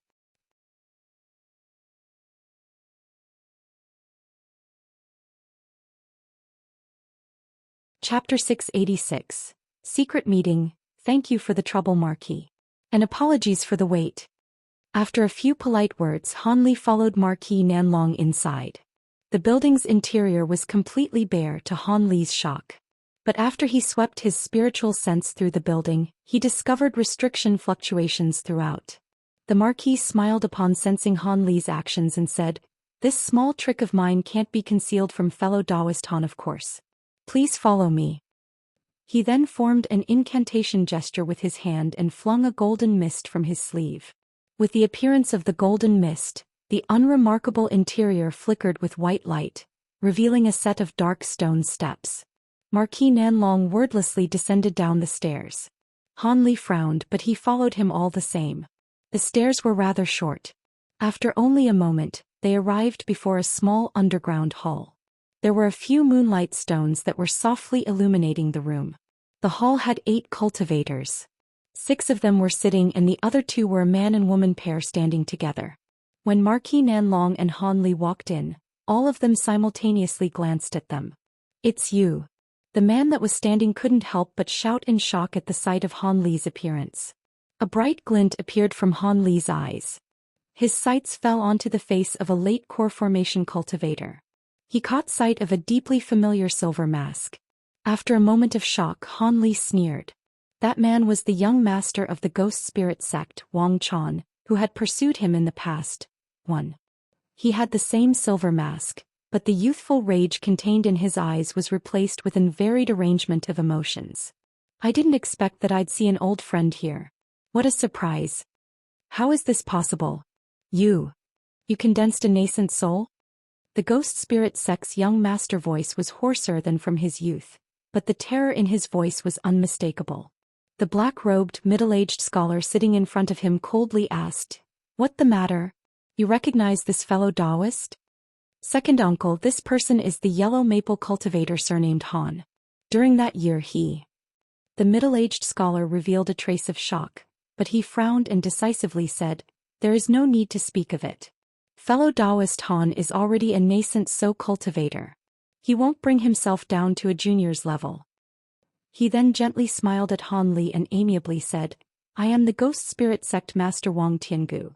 My nephew had an over-exaggerated opinion of his own abilities in the past and had committed many offenses, but I hope fellow Taoist Han will overlook these matters for my sake. Those matters with fellow Taoist Wang is merely a matter of the past. With so many years gone by, how could I still bear a grudge? Your esteemed self need not worry." Han Li glanced at the black-robed man and smiled as if he truly planned to let bygones be bygones. However, Han Li inwardly sneered. The ghost spirit sect's young master had nearly taken his life 2 times, forcing him to take the risk of leaving the heavenly south. How could such hatred be easily resolved? Were it not for the many nascent soul cultivators present, and the ghost spirit sect master in particular, he would have immediately taken Wang Chan's life. For now, all he could do was examine the others and see whether or not they were Devil Dao cultivators. If he didn't keep his grudge in check, it was possible that he would be surrounded. At that moment, Marquis Nanlong took the opportunity to cut in. So it turned out that fellow Taoist was from Yellow Maple Valley. I originally believed you came from the Drifting Cloud sect. However, It is great that fellow Taoist was able to let go of this old enmity. After all, I'm sure that everyone I've invited doesn't wish to see such an unhappy affair occur. Wang Tiangu smiled, but as one of shrewd mind he wasn't about to easily believe Han Li's words. He then nodded and said, "Fellow Taoist's open heart has truly earned my admiration. Be completely at ease, fellow Taoist Han. When I return I will most certainly punish my nephew. But for fellow Taoist Han to have climbed from foundation establishment stage to nascent soul stage in a mere 200 years, that is quite unbelievable. Perhaps in a few more 100 years, it may be possible for fellow Taoist to reach late nascent soul stage. As the rest of our aptitudes are poor, it is a rather unattainable goal." Once that was said, all of the other cultivators present has vastly changed expressions. Han Li inwardly cursed and felt bone-aching hatred towards the ghost spirit sect master. This clear word of praise intended to mark a target on him. After a long moment of silence, a tan man asked with an odd tone, "Fellow Taoist hasn't yet reached 300 years of age? Sect Master Wang must be joking. I've only recently entered nascent soul stage. How could I dare to have high hopes of achieving late nascent soul stage? It would take countless years." Han Li casually touched on the matter before sweeping his gaze past everyone in the room. At that moment he discovered that there was an amazingly beautiful late core formation woman standing at Wang Chan's side. She was also standing behind Wang Tiangu. The woman's calm appearance suggested that she was an exceptional character. He had heard that the top clan in the state of Yu, the Yen clan, had secretly left the country to immediately join the ghost spirit sect. Additionally, this woman Yen Rian had married Wang Chan and possessed heavenly spirit roots. Han Li couldn't help but suspect this woman was her. As for the 6 that were seated, they were all nascent soul cultivators. The only one that was a mid-nascent soul stage cultivator apart from the Marquis was a white-clothed beardless old man. After taking several more glances at those present, Han Li's gaze met the old man's and he immediately shivered. His gaze contained a penetrating and chilling cold. However, Han Li had casually turned his head and avoided his gaze. When the old man saw this he faintly smiled. At that moment, Marquis Nanlong called out for Han Li to sit down. Without any hesitation, Han Li found an empty seat and sat down with undue deliberation. Afterwards he glanced at Wang Chan with a mysterious gaze. Although the young master of the ghost spirit sect was full of terror, he managed to keep a calm exterior in the presence of Wang Tiangu. Regardless, he still felt immense trepidation at what Han Li's eyes seemed to suggest. In the past their cultivation were a match, but his current jump to nascent soul stage was much cause of resentment and alarm. As of Yen Rian, she glanced at Han Li with bright eyes. It was unknown what she was thinking. Once Han Li saw this, he sneered before paying them no further heed. As the group's leader, Marquis Nanlong stood at their center and spoke with a deep tone. "There are fellow Taoists that are from the righteous Tao, devilish Tao, and there are even a few vagrant cultivators among you. However, you are all similar in which your spiritual senses are exceptionally vast. It is for that reason that I've asked all you fellow Taoists to come here today. A portion of you should already have a general idea of the matter, but a majority should be ignorant of the matter. I will be giving a thorough briefing on the matter before everyone can decide to participate in the matter. If you are unwilling, I will not force you." When Han Li heard this, his spirits were roused. The heart of the matter has finally arrived. A stern-faced cultivator sitting across from the black-robed man suddenly said, "Hee. I don't care about the others, but why are those 2 ghost spirit sect juniors here? Don't tell me that their spiritual senses are a match with ours." At that same moment he gave a hostile glance at Wang Tiangu as if they were enemies. The Marquis predicted this would happen and spoke as if he already had an answer. "Fellow Taoist Long, you will have to overlook it. Although their cultivation isn't very high, they are proficient in secret techniques. When they later join their spiritual senses with ours, they will provide a significant boost. You should know that it is difficult to find cultivators with spiritual senses as powerful as ours, regardless of how their spiritual sense became so strong." The stern-faced cultivator expressionlessly replied, "Since that's the case, pretend I never said anything." The other cultivators had no complaints and glanced at Marquis Nanlong, waiting for him to start. Marquis slowly swept his eyes past everyone present and slowly said, "The reason I've gathered everyone here is for the purpose of traveling to the Mulan Plains. The Mulan Plains? Marquis Nanlong's words came as a large surprise to most of those present, Han Li included. One Wang Chan was last seen in chapter 363, and had tormented Han Li several times in the past.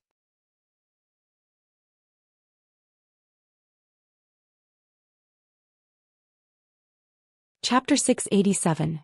Song Kun's Buried Treasure. Brother Nanlong, did you speak correctly? The Mulan Plains?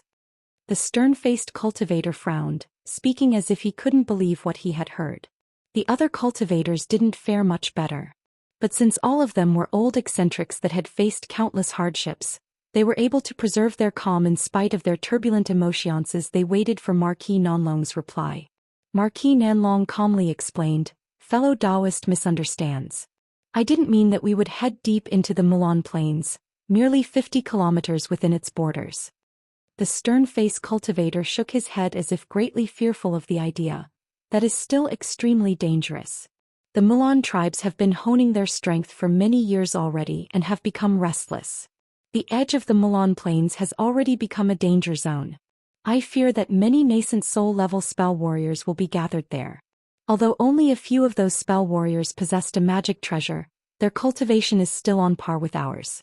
Additionally, their spirit techniques are not only vastly powerful, but they are extremely adaptable as well. If we were discovered, it would be difficult to escape unharmed. Marquis Nanlong sullenly said, "Of course I know how difficult they are. In the past I fought against a nascent soul spell warrior for 3 entire days. Although his cultivation was on par with mine and his magic treasure was greatly inferior, the battle had ended in stalemate. Since that's the case, there must be an important reason why fellow Taoist intends to go there. Why else would Brother Nanlong brave such danger? Brother Wang truly understands me. Have any of you fellow Taoists of the name of Master Tsong Kuan?" A bright glint flickered from the eyes of the old woman that had yet to speak. Master Tsong Kuan? Wasn't that the mad cultivator that suppressed both the righteous and devilish Tao 5,000 years ago? With an odd expression, the Marquis said with a strange voice, "Lady Tai is correct. It was that madman that wreaked havoc against both the righteous and devilish Tao in the past." Although no one had officially conceded this, the daring mad cultivator was definitely the greatest vagrant cultivator during that time. He had profound abilities swept past many fearsome opponents in the heavenly south. Even the great elder of the Harmonious Bond sect and the Righteous Tao Alliance leader, the number 1 figures of both sides at the time, didn't dare to say that they could prevail against the mad cultivator. Wang Tinggu asked with an odd expression, "So fellow Taoist Nanlong means to say that this matter is related to the mad cultivator?" The Marquis heavily said, It is as Brother Wang says. We will be heading to where Master Tsong Kuan died. It is a meticulously hidden cave residence." The old woman strongly shook her head in disbelief. "Impossible. Wasn't that madman killed after being surrounded by many of his enemies?" Marquis Nanlong simply smiled and was given explanation when the other mid-nascent soul cultivator, the white-clothed old man, suddenly said, "Master Tsong Kuan wasn't killed by the attack. Rather, he was forced to self-detonate 2 of his puppet incarnations to create the opportunity to escape. The cultivators who surrounded him were none the wiser and had believed that one of the incarnations was his true body. However, the battle had greatly injured Master Tsong Kuan's vitality and it was extremely difficult for him to restore his abilities. As a result, he spent several years there in recover, and his original cave residence disappeared alongside any messages. It was only when fellow Taoist Nanlong and I recently discovered his place of death that we came across this knowledge from a remnant message. Once Master Tsong Kuan disappeared, he braved Devilfall Valley and was the very first person to make it out alive." The old woman sharply yelled with an expression of excitement. "He returned from Devilfall Valley alive? How is that possible?" All of those that heard the story felt their breaths turn cold. For a moment, they were both shocked by this information and were pondering the validity of these claims. For a time they couldn't help but glance at each other in dismay. The tanned cultivator pondered for a moment before asking with a sneer, "Even if this matter was true, what does it have to do with the Mulan Plains? Don't tell me that Master Tsong Kuan buried the treasures he acquired from Devilfall Valley inside this hidden cave residence?" Marquis Nanlong twirled his beard and expressionlessly said, "Fellow Taoist Bing's words are mostly correct. According to what was left behind at Master Qian Kun's place of death, he stayed at Devilfall Valley for several years, but not long after he met death in meditation. He possibly relapsed from his old injuries or acquired new injuries from Devilfall Valley, but either way he should have brought many treasures out from Devilfall Valley. Treasures that caught the fancy of the greatest vagrant cultivator of that era is no small matter. Furthermore, from his capabilities to suppress crowds of cultivators as a vagrant cultivator, he must have possessed extraordinary secret arts and magic treasures. Are you still unwilling to head into the Mulan Plains? The white-clothed old man calmly added. As a group of many nascent soul cultivators, common spell warriors will not be able to block us. Moreover, if the worst occurs, we will simply break through their enclosures separately. If you are unwilling to risk this amount of danger, please do not force yourselves to join. We will find others to go instead. Once that was said, the other cultivators began to wear expressions of hesitations. Han Li suddenly said, "There is something that puzzles me. Since you two know where the treasure is, why have you sought us out in particular, those with particularly strong spiritual senses? Could it be related to how well hidden the cave residence is?" Marquis Nanlong revealed a helpless expression and said, "I was just about to explain that in a moment. If we could acquire the treasure by ourselves, we'd be able to monopolize the treasure. However, we were able to find the cave residence after much searching when the two of us snuck off to the Mulan Plains. Unfortunately, the cave residence is surrounded by a marvelous ancient spell formation. Despite our best efforts, we were unable to break through it. Of course, we didn't dare to linger too long as we were still in the Mulan Plains. We commit the spell formation's characteristics to memory and return to the heavenly south. After searching through various records on spell formations, we eventually discovered the ancient spell formation was long lost, wondrous soul restriction." Wang Tinggu revealed amazement. Wondrous soul restriction. Is that not one of the 10 great ancient restrictions? How could it be there? A majority of cultivators hadn't heard of the spell formation before, but their hearts trembled upon hearing the ghost spirit sect master. Anything from the 10 great ancient restrictions would absolutely be difficult to dissolve. A trace of astonishment flickered from Han Li's eyes, but it soon disappeared.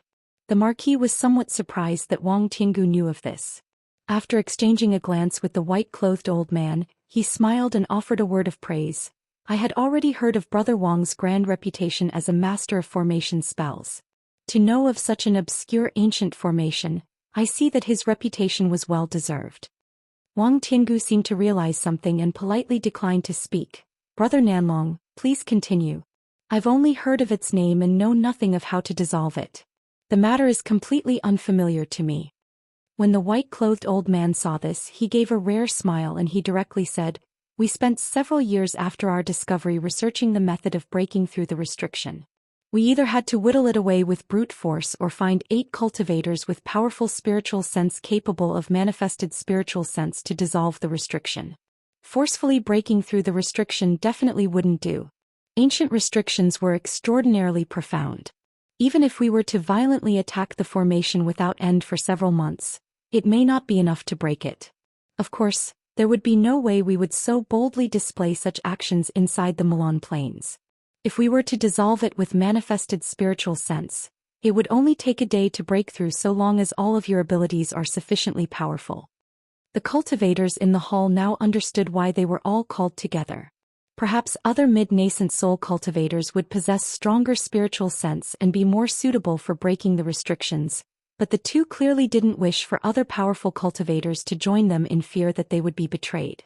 After all, while 2 mid-nascent soul cultivators might not be able to win against the early nascent soul cultivators, they would be able to force a stalemate if just barely.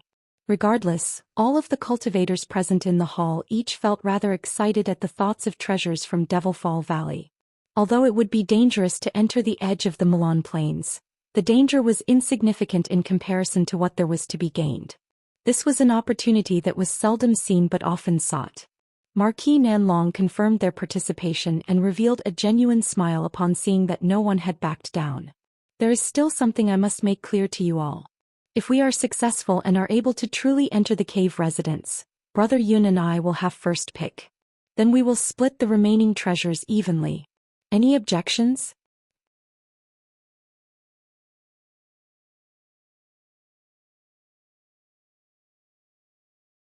Chapter 688. Danger in the Wildlands. The others didn't find it strange for Marquis Nanlong and the white-clothed old man surnamed Yun to have first pick. Since they were both the founders of this expedition and had the deepest cultivation, it was natural for them to have a larger share of the treasure. In order to prevent any unexpected matters from occurring, the group immediately agreed to the plan. The group would set off in 2 days before the end of the trade fair. After taking a heart-demon oath to not divulge this information, the meeting was concluded. Han Li noticed that the Marquis and the old man surnamed Yun appeared rather confident, as if they weren't fearful that the early nascent soul cultivators would perform any petty tricks. Considering the location and method to break the spell restrictions were only known to them in addition to their shrewdness and abilities, it was likely that the others wouldn't think of any dirty schemes. Of course, Han Li also agreed with this reasoning. Ever since Han Li reached nascent soul stage, his cultivation for the Azure Essence sword arts was excruciatingly slow due to a lack of suitable medicine pills. Han Li reckoned that if he were to bitterly cultivate for 300 years, he still wouldn't reach the peak of early nascent soul stage. As for whether or not he would be able to reach mid-nascent soul stage, that would simply be a matter of luck, not aptitude. Nascent soul cultivators that managed to reach this far were all people with exceptional aptitude. According to Han Li's original plans, he would have diligently cultivated for over 100 years once the trade fair concluded.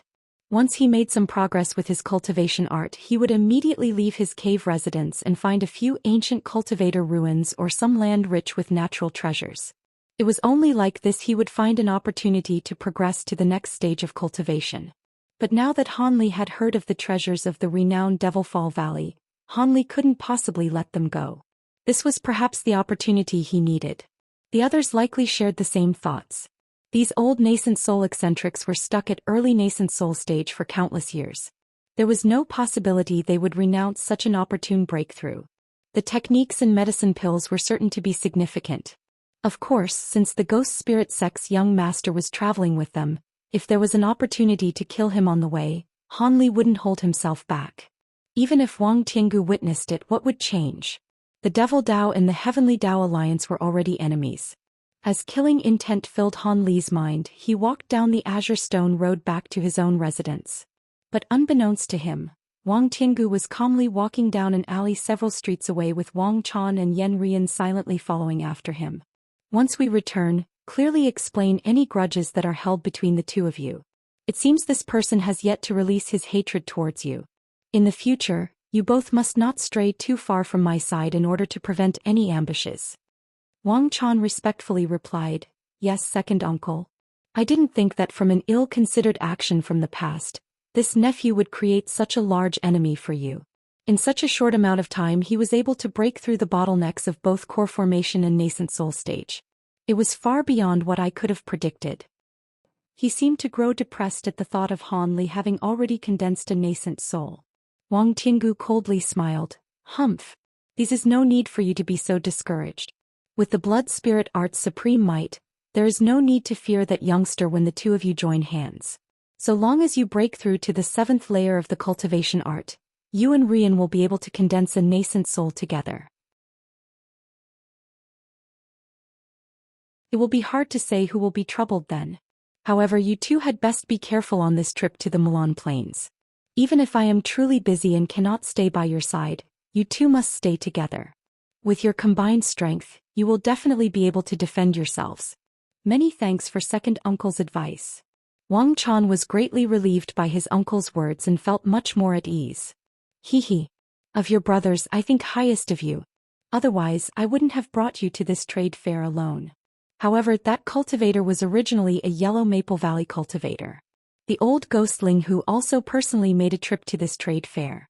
Could they have a connection with each other? Wang Tiangu muttered to himself. His voice lowered as if he felt trepidation towards the Yellow Maple Valley ancestor. Wang Chan and Yen Rian looked at each other in bewilderment. When Han Li returned to his residence, he slept for the night and spent the entirety of the next day hurriedly purchasing the materials he required. Afterwards, he repeatedly warned Mu Piling to be careful and particularly requested Lu Luo to accompany her. When Lu Luo heard that Han Li was about to hastily leave before the end of the trade fair, he felt amazed. However, he didn't ask for a detailed explanation. He agreed in a single breath. leaving Han Li with a rather favorable impression towards him. For the remainder of the day, Han Li spent his time at his residence in meditation. It was only when the appointed time had drew near that Han Li departed from the pavilion and set off to a small mountain 500 kilometers south of Soaring Skies City. 6 hours later, he and the others had all arrived. The 3 from the Ghost Spirit sect were the last to arrive. When Han Li saw this, he felt his heart stir. As soon as Marquis Nanlong said, "We go," the group of 9 silently departed south towards the Mulan Plains. The state of Yu was the country of the 9 nations union closest to the Mulan Plains, but there wasn't truly a border between them. There was 5,000 kilometers of desert wilderness separating the two. This area had very little vegetation and clouds of yellow sand eternally blowing through the air. It was the battlefield where the 9 nations union and the Mulan spell warriors fought. It was unknown how many cultivators had died in this barren wasteland. Even when official battles weren't taking place, the wasteland were exceptionally dangerous. There were many other reasons why cultivators on both sides ended up wandering the desert. There were those that were brazenly killing one another for their treasures. There were those that were fighting on the front lines in order to break through their cultivation bottlenecks. Regardless of their reasons, they all shared something in common. They all had the confidence that they would be able to prevail over cultivators of similar grade. Most of these cultivators were at foundation establishment stage with a few core formation cultivators mixed among them. Each time a core formation cultivator appeared, the lower grade cultivators immediately kept their distance in fear that they would be caught in the crossfire. As for nascent soul grade cultivators, they wouldn't easily make an appearance in a small-scale battle such as this one. That was why the Marquis group weren't particularly vigilant when crossing through this area. The distance of 5,000 kilometers was something that was easily traversed in less than a day for a nascent soul cultivator. That was why the cultivators traveled at a relaxed pace. With Marquis Nanlong and the white-clothed old man leading the way, the rest of the party followed after them in a scattered manner. They had passed by many low-grade cultivators along the way, completely unnoticed. However, just as the party flew out for an hour, the white-clothed old man suddenly stopped. Marquis Nanlong asked with surprise, "Brother Yun, what happened?" He had been taking turns with the white-clothed old man to keep a lookout with their spiritual sense. The old man surnamed Yun narrowed his eyes and solemnly said, "There is a huge gale ahead of us. It is suspicious." "A huge gale? What do you mean? Isn't a bit of wind normal?" Marquis Nanlong bafflingly asked. He then released his spiritual sense and probed the distance ahead of them. Han Li and the others had clearly heard their words. After clearly hearing them, the party glanced at each other and released their own spiritual senses. Although they had yet to truly enter the Mulan Plains, it was better to be careful. As they were all individuals with powerful spiritual senses, they may as well probe the situation themselves instead of relying on the word of another. As a result, each of them wore a bewildered expression. The old woman sullenly said, "That wind isn't merely suspicious. There is certainly something wrong with it. Such a gale cannot naturally occur."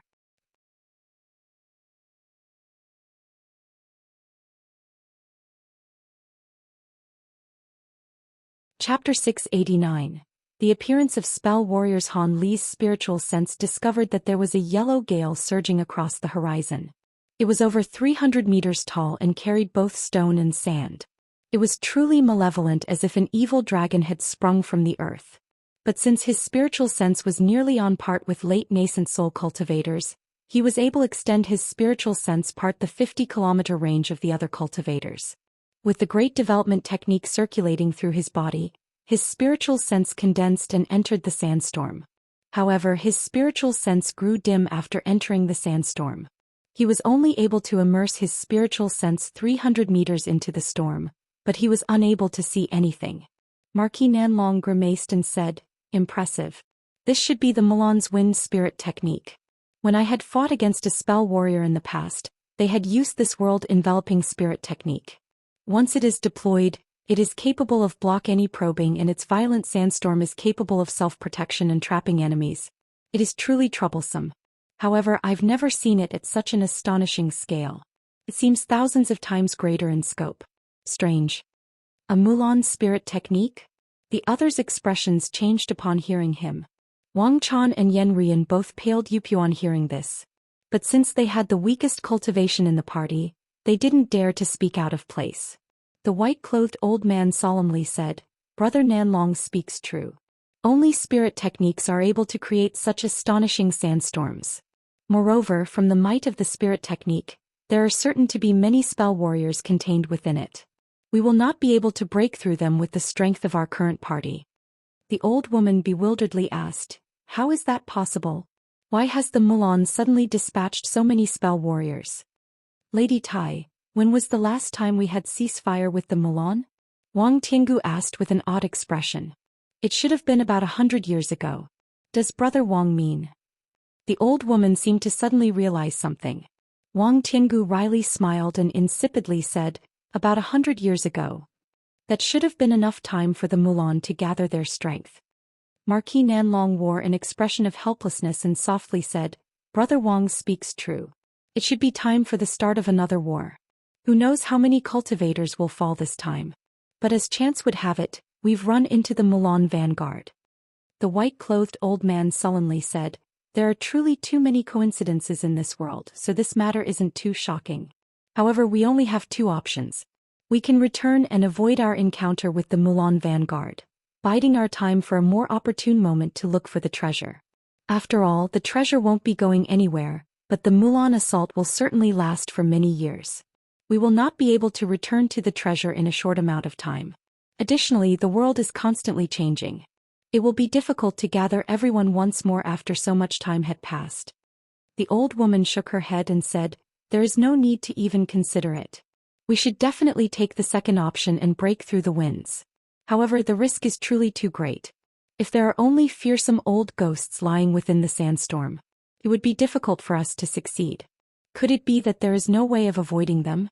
The old man muttered to himself for a moment before solemnly saying, "I fear it is too late. If the Mulan fully commit to their attack, it won't just be a vanguard. Even if we go around, we will still encounter them.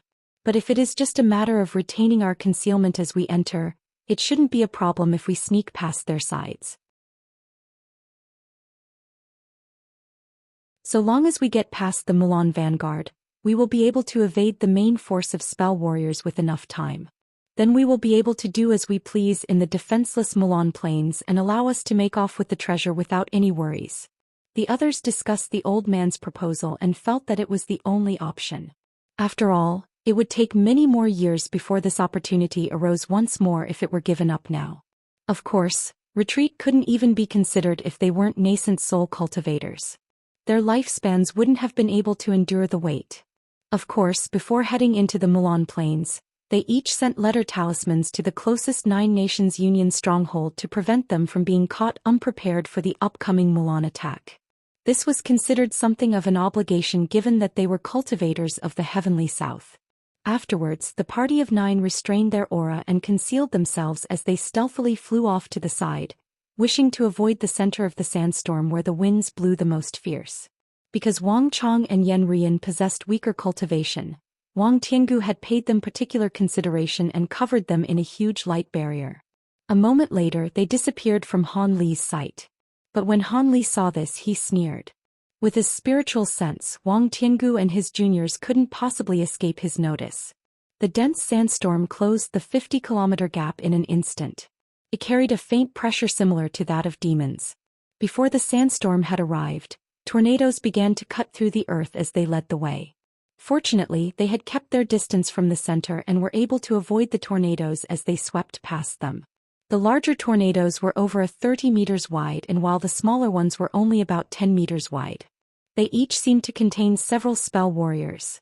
Han Li remained hidden in close proximity to them and was able to clearly sense them with his spiritual sense.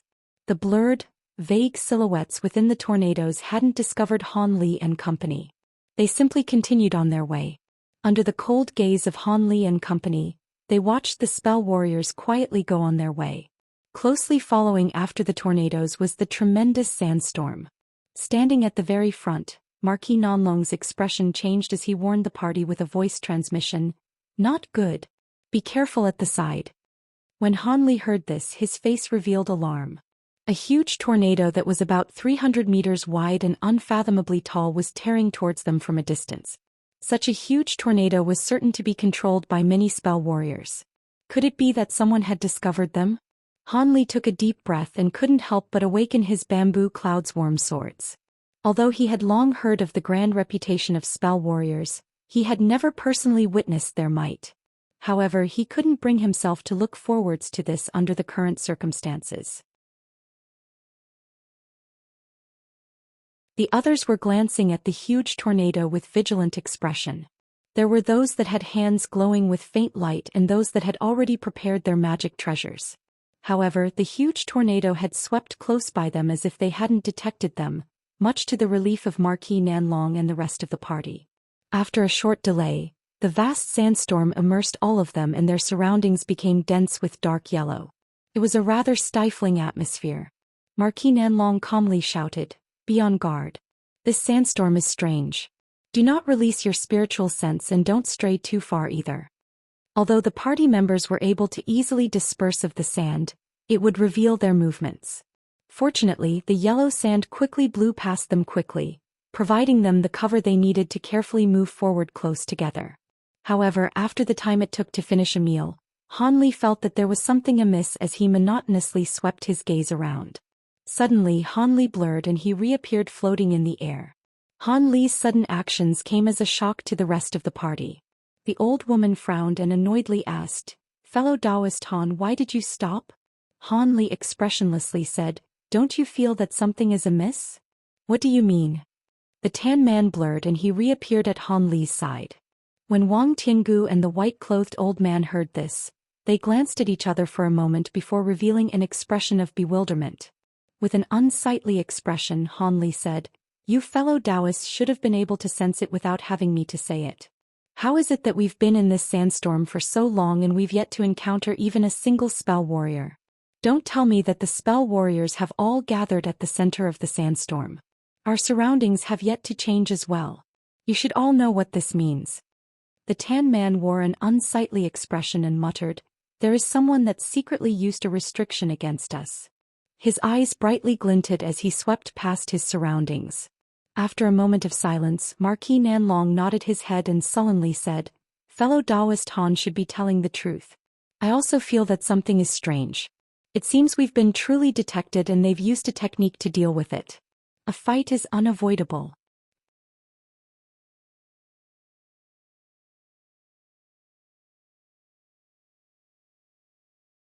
Chapter 690. Grand Sage. The other cultivators remained calm after hearing this. Each of them realized that spell restrictions were used to trap them because the enemy lacked the forces to engage them. However, they couldn't remain trapped for too long, else the Milan's reinforcements would arrive.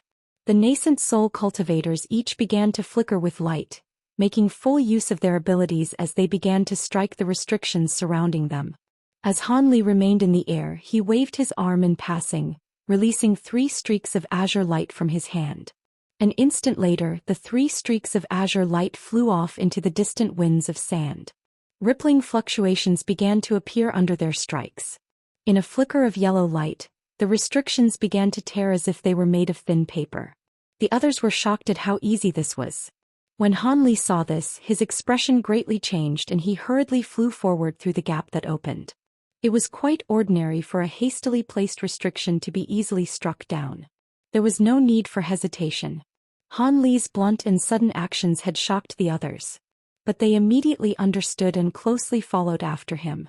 Once they escaped, they still found themselves in winds filled with sand, but the stifling sensation of the restriction could no longer be felt. Han Li felt some relief from this and swept his spiritual sense around, wishing to regain his bearings before taking further action. But at that moment Han Li's expression stirred and his eyes narrowed. As he motionlessly floated in the air, he stared off into a certain direction of the sand. His eyes pulsed with faint blue light in a demonic display. A moment later, his expression returned to normal. As Marquis Nanlong caught up to Han Li, he noticed that Han Li was motionless. He bewilderedly swept his spiritual sense in the direction that Han Li was looking, and he discovered nothing strange. He bafflingly asked, "Fellow Taoist Han, what are you doing?" Han Li turned his head towards the Marquis and calmly said, "Nothing, I was only pondering. Which direction should we go?" It is hard to make use of our spiritual sense in this cursed sandstorm, and the naked eye is hardly any better for making a decision. But just as it so happens, I have a star alignment treasure that is suitable for the situation. Initially scoffing at being asked, Marquis Nanlong reached to his waist and took out a faint red jade disc. With the one hand holding at the jade disc, he formed an incantation gesture with the other. After muttering a cryptic incantation, he opened the hand with the incantation gesture and a golden light shot out from his palm, striking on of the talisman characters on the disc. The disc then began to shine with a weird red gold light. Han Li's heart stirred and he took another glance at the magic treasure. There was marvelous designs made of golden starlight that shined from the plate that seemed to signify stars, the sun and moon as well as other astrological symbols. Han Li was entranced by the sight of it.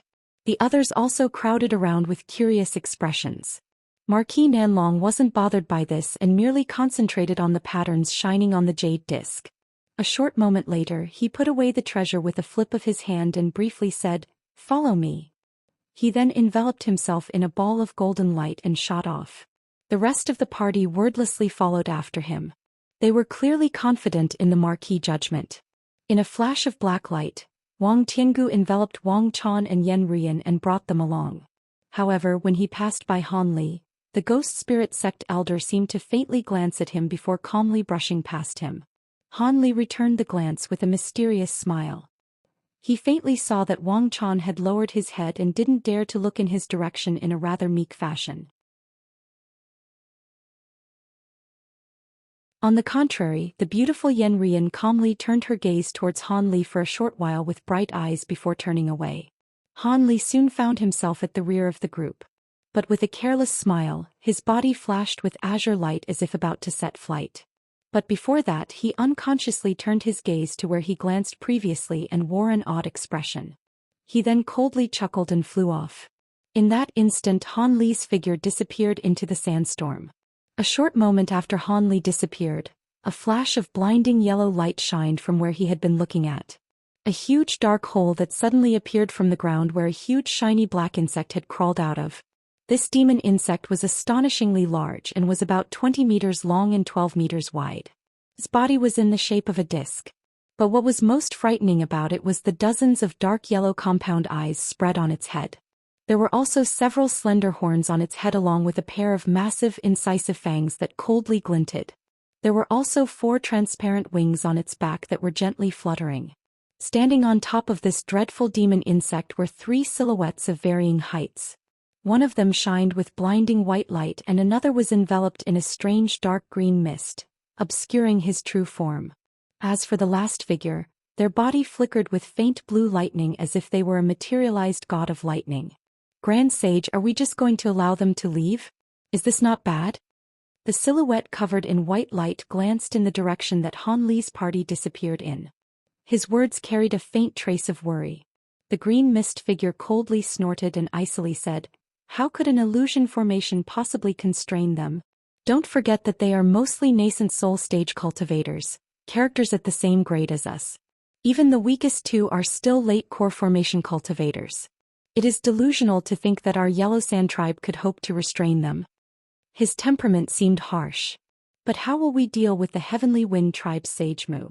He was the one who personally sent a message to have use block the group of cultivators to our greatest ability. The vanguard is under his tribe's command for the time being.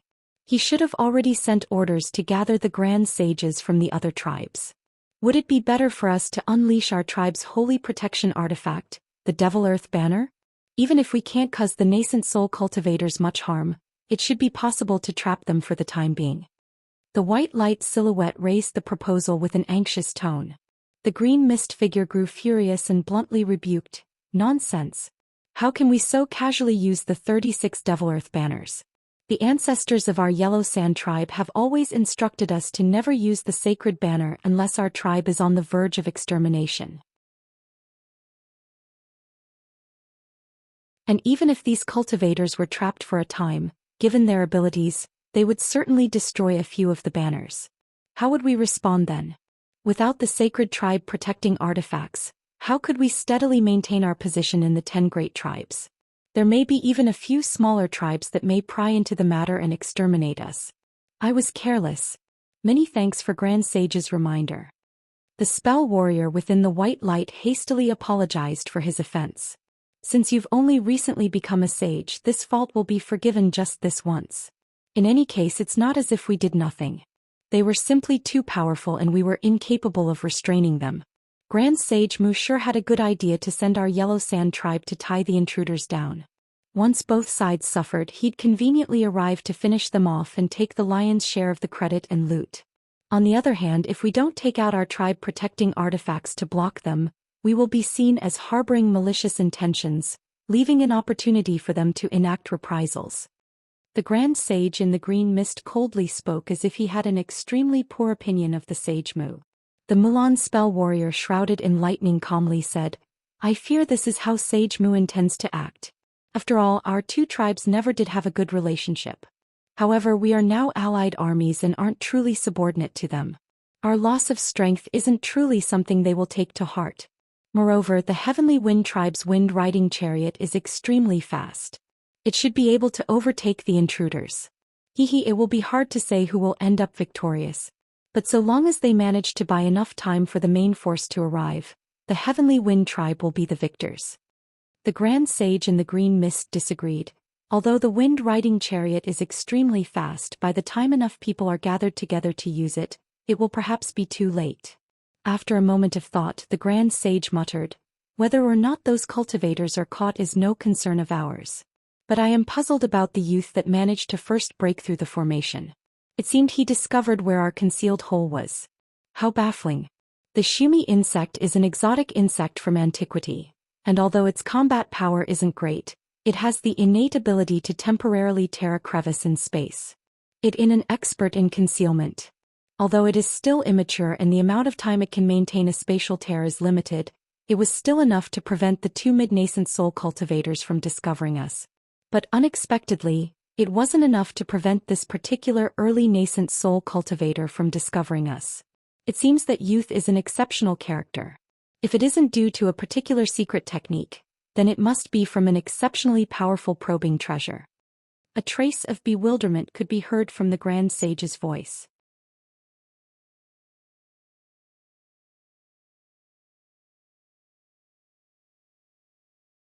Chapter 691. Wind-riding chariot. Han Li followed after Marquis Nanlong and company, flying through the sandstorm for tens of kilometers. During this time, not one spell warrior had appeared before them.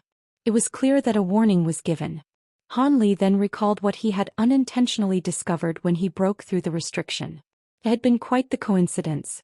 Because he was incapable of using his spiritual sense to see through the sandstorm, his only option was to channel spiritual power through his eyes and use the ability granted by the Bright Sight water. Since he had already used the Bright Sight spirit water several times to cleanse his eyes, he may as well use this opportunity to test if it had any effect. The results had greatly surprised him.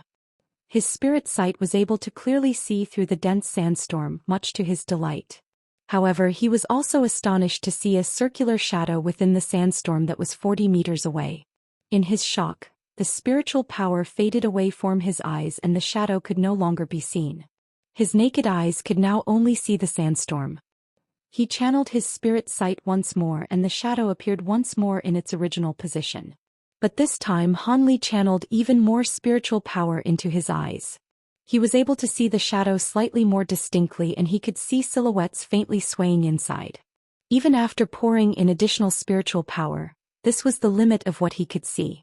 But still, it was enough for him to clearly see through their nearby concealment. Although he didn't know what amazing ability was being used, only spell warriors would be capable of concealing themselves from nascent soul warriors in these parts. It seemed the enemy also knew that their party was quite powerful and didn't wish to fight to the bitter end, instead opting to keep watch on them. As such, Han Li didn't reveal their location and left in feigned ignorance. Since these people weren't brave to begin with, they wouldn't obstruct him later on.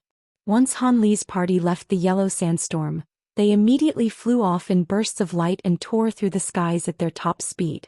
Although they had managed to shake off the spell warrior vanguard, their main force would soon be arriving. If they didn't make it out of the sandy wasteland, their lives would be put at risk. Not only would there be high-grade cultivators from the main army to match them, but there would also be countless spell warriors wearing them down. Therefore, Marquis Nanlong and the others were all wordlessly flying as quickly as possible. With their deep cultivation and fantastical speed, they were able to spot a faint trace of green off the horizon in less than half a day of flight. They had finally reached the edge of the Mulan Plains. Marquis Nanlong let out a long sigh and smiled. Good. We can finally relax. We've managed to make it through without any mishap. He slowed his speed. After such a long period of prolonged high-speed flight, they had consumed large quantities of magic power. Even if he could manage to bear through it, the others certainly wouldn't fare any better. The Tan cultivator sighed with relief. Yes, since we've managed to reach so far without any mishap, they shouldn't be able to catch us no matter how desperate they may be. Don't lower your guard. There are formidable characters amongst the spell warriors, who possess unfathomable abilities. The white-haired old man cut off his own words with a yelp and he suspiciously glanced behind him. Han Li felt his heart thump. Just as he was about to ask the old man a question, he faintly heard a piercing crack from behind them. In an instant, the odd sound grew louder, attracting the attention of everyone in the party. They saw white light flickering on the horizon behind them.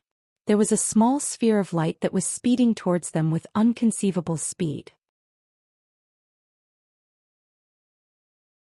The white-clothed old man recognized what it was at a glance and wore an expression of furious alarm. Not good. That's the spell warrior's wind-riding chariot. They wouldn't dare to chase us unless that had a similar number of nascent soul-grade spell warriors. After sweeping his spiritual sense past them, Wang Tiangu gloomily said, There are 5 nascent soul-stage spell warriors sitting inside it. It seems they don't wish to defeat us, but to tangle us down and stall for reinforcements. We cannot allow them to tie us down. We won't be able to defeat 5 spell warriors in a short amount of time. Additionally, they will act together to prevent us from escaping. Scatter and use your own abilities to escape them. Here are some jade slips. Each person will take one and remember the area. In 3 days' time we will gather there once again. Once Marquis Nanlong finished speaking, he immediately took out a few identical jade talisman and tossed them to each person. In that moment of delay, the crackling from the distant wind chariot became clearer. Fellow Taoists, take care of yourselves. I will see you once more in 3 days' time. Marquis Nanlong then enveloped his body in golden light and shot off without delay. The white-clothed old man sullenly transformed into a streak of white light, and flew off in a different direction from the Marquis. As for the others, they received the jade slip and each began to scatter without delaying, making use of their own secret techniques to flee. The Tan cultivator emitted meter-tall yellow flames from his body and directly disappeared into the earth. It seemed he was making use of an earth movement technique.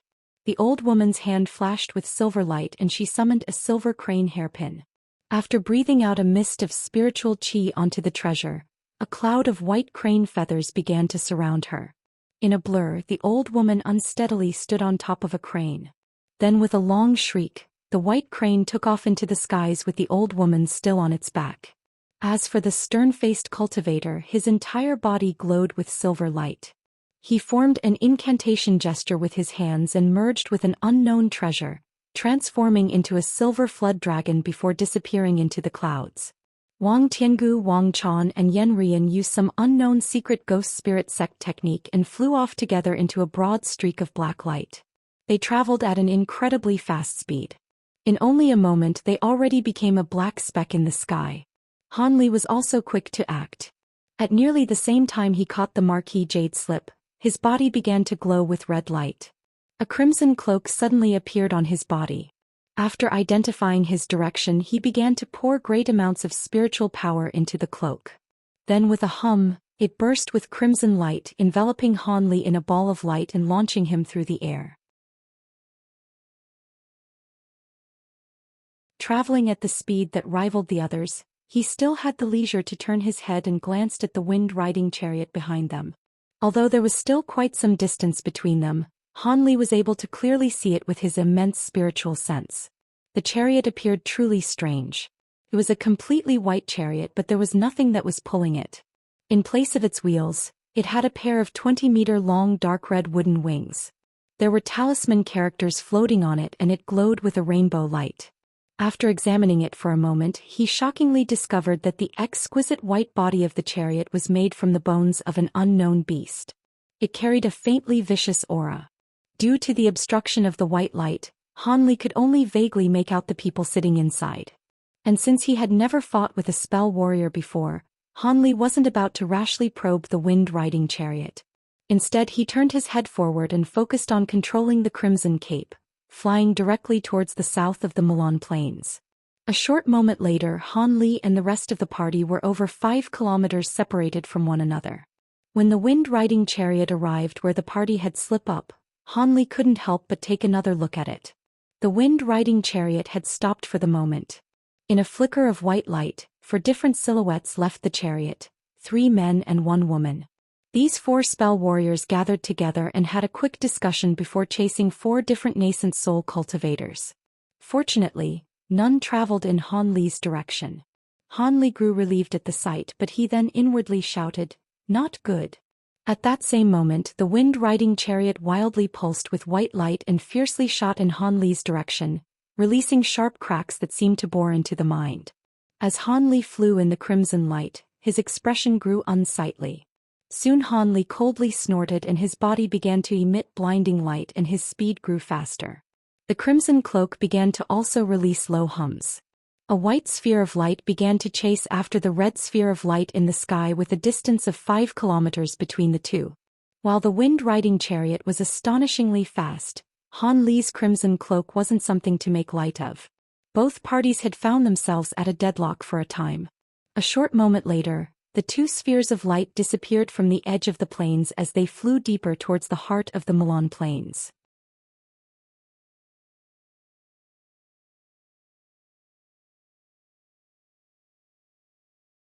Chapter 692. A measure of skill. With the astonishing speed of both Han Li's crimson cloak and the wind-riding chariot, they deeply headed over 50 kilometers deep into the Milan Plains. As Han Li pushed the crimson cloak to even greater speeds, he used his spiritual sense to sweep behind him. Surprise appeared on his face. He was already exercising the full might of the cloak, but not only was he unable to shake off the chariot, but it was actually able to close over half the distance between them. It was no wonder why that old man surnamed Yun had revealed shock when he saw the chariot despite being a mid-nascent soul cultivator. The wind-riding chariot was truly a top-grade flight treasure. It seemed that unless he used lightning movement or blood shadow evasion he wouldn't be able to escape it. But ever since Han Li formed a nascent soul, he had yet to fight against a cultivator of the same grade. Although he had confidence in his mystical treasures, he truly had no idea where he stood amongst nascent soul cultivators with regard to power. Nascent soul cultivators didn't take the measuring of their skill lightly. Even with the several years he stayed at the Drifting Cloud sect, he had only discussed techniques with the 2 sect elders. He had yet to spar with them.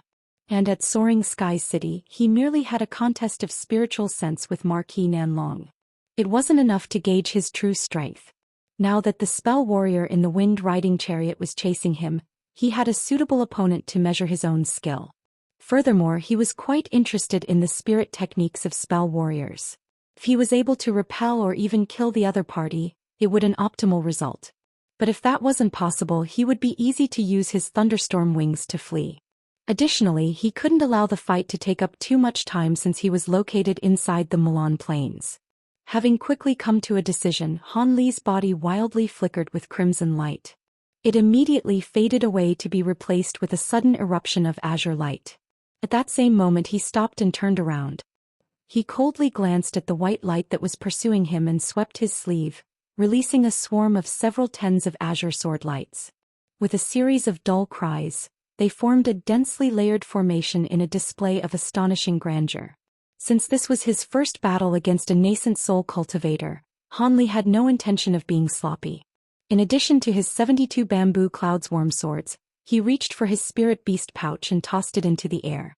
A huge cloud of black-tained gold devouring beetles appeared above him. With a quick incantation they revolved once in the air before rushing towards him. Han Li's eyes became spirited. He waved his arms and 2 spell seals struck the beetle swarm. The swarm suddenly enveloped him and covered Han Li, soon to form a tricolored armor on his body. It possessed a shining simplicity and glowed with faint azure light. Just as it so happened, the wind-riding chariot had arrived just as Han Li finished. The spell warrior inside the chariot witnessed the shocking scene of the insects turning into armor. The flying chariot slowed down, coming to a stop 300 meters away from Han Li. Han Li expressionlessly glanced at him and didn't pay him any heed. Instead, he took the opportunity to spread his hands and summon a flower basket in one hand and a small bell in the other. Soon after, he wordlessly tossed the small bell in front of him. In a flash of silver light, the small bell instantly expanded to 10 meters in width and shot towards the enemy in an overwhelming charge. At that same moment, Han Li inwardly commanded the 72 flying sword to turn into 3, forming 216 azure sword lights. As soon as Han Li uttered the command, they loudly rang and converged with sparkles of light before surging towards the opponent in a 300-meter-long wave of azure light. It closely followed after the silver bell as if wishing to shatter the wind-riding chariot in a single strike. The silver bell that was first released had already begun to display its might. It flew above the chariot and began to spin.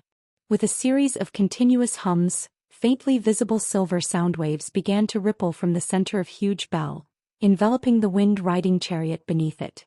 If the spell warrior didn't defend, Han Li was confident that the strike would cause great damage.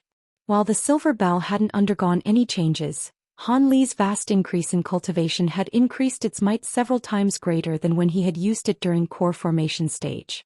Of course, the wind-riding chariot wasn't about to receive this strike. Its wooden wings slightly flapped and shot over 30 meters forward, dodging the sound wave that was about to envelope it. The chariot glowed with vast white light, and a silhouette flew out and floated above it. At that moment, a huge azure wave of light was about to strike the chariot. When the silhouette saw this, they calmly raised their hand. A barrier of deep blue light abruptly appeared from the top of the chariot. In the instant that the azure wave struck the barrier, an explosion sounded out. Although the strike had caused the light barrier to shake, it was ultimately unharmed. Han Li's complexion changed as he gazed at the sight with narrow eyes. At that moment, the spell warrior began to mutter and spat a thin blue thread out from his mouth. In an instant, the thread transformed into a huge python as it threw itself out of the light barrier towards Han Li's wave of azure sword light. In a clash of azure and blue light, the air began to rumble. In that moment, the spell warrior raised their hand and struck the wind-riding chariot with a spell seal. The chariot quickly shrank and flew into the spell warrior's hand once it was the size of a palm. Once it was safely placed away in their storage pouch, they raised their head to glance at Han Li, revealing a gloomy, shriveled expression. Han Li's eyes narrowed. This figure was an old man that was beyond the age of 60. Odd azure tattoos laid on his cheeks and he wore oddly styled blue embroidered robes. But what most shocked Han Li was the old man's immensely powerful spiritual chi fluctuations. This old man was actually a spell warrior at the peak of early nascent soul stage, just on the verge of entering the next level. It was no wonder he was able to easily block both of his attacks. Han Li had already discovered that the blue light barrier wasn't a technique. It was something that was released from a fist-sized pearl that was being held in the old man's hand. As for the strange blue python, he saw that it wasn't a treasure, but something that was entirely composed of spiritual power. Han Li's heart grew more vigilant and his expression grew icy. The ancient flower basket treasure in his hand began to flicker with white light and was about to release. When the old man saw that Han Li was about to continue the attack, his expression grew solemn and he shouted, "Cease. Although your esteemed self possesses vast ability, are you not being too impatient? I've yet to even speak and you've already attacked me." His voice seemed somewhat harsh. Han Li frowned and coldly said, "What words are there to be said between cultivators and spell warriors?" Nevertheless, he pointed to the silver bell and had it cease its attack. As for the flower basket in his hand, he withdrew his spiritual power from it and waited for what the spell warrior had to say. The old man chuckled and nonchalantly said, "While your words hold some truth, at our cultivation there are times where a fight to the death is unnecessary. So long as you answer my questions to satisfaction, I can release you." Han Li glanced at the old man and sneered, "Answer? I have nothing to tell your esteemed self. How about you answer my questions instead?" Han Li could already guess what the old man intended to ask. Anyone would be bewildered to see so many nascent soul cultivators appear in a single place. It seems fellow Taoist is refusing my kind intentions. The old man's face grew sullen after hearing Han Li's response. Han Li snorted and suddenly pointed to the sky in front of him. The tangled and turbulent sword light suddenly condensed towards its center and formed a huge sword that spanned 100 meters. In several lightning-fast strikes, the strange blue python was severed into pieces and the sword took advantage of the opportunity to chop down towards the old man through the light barrier with great force.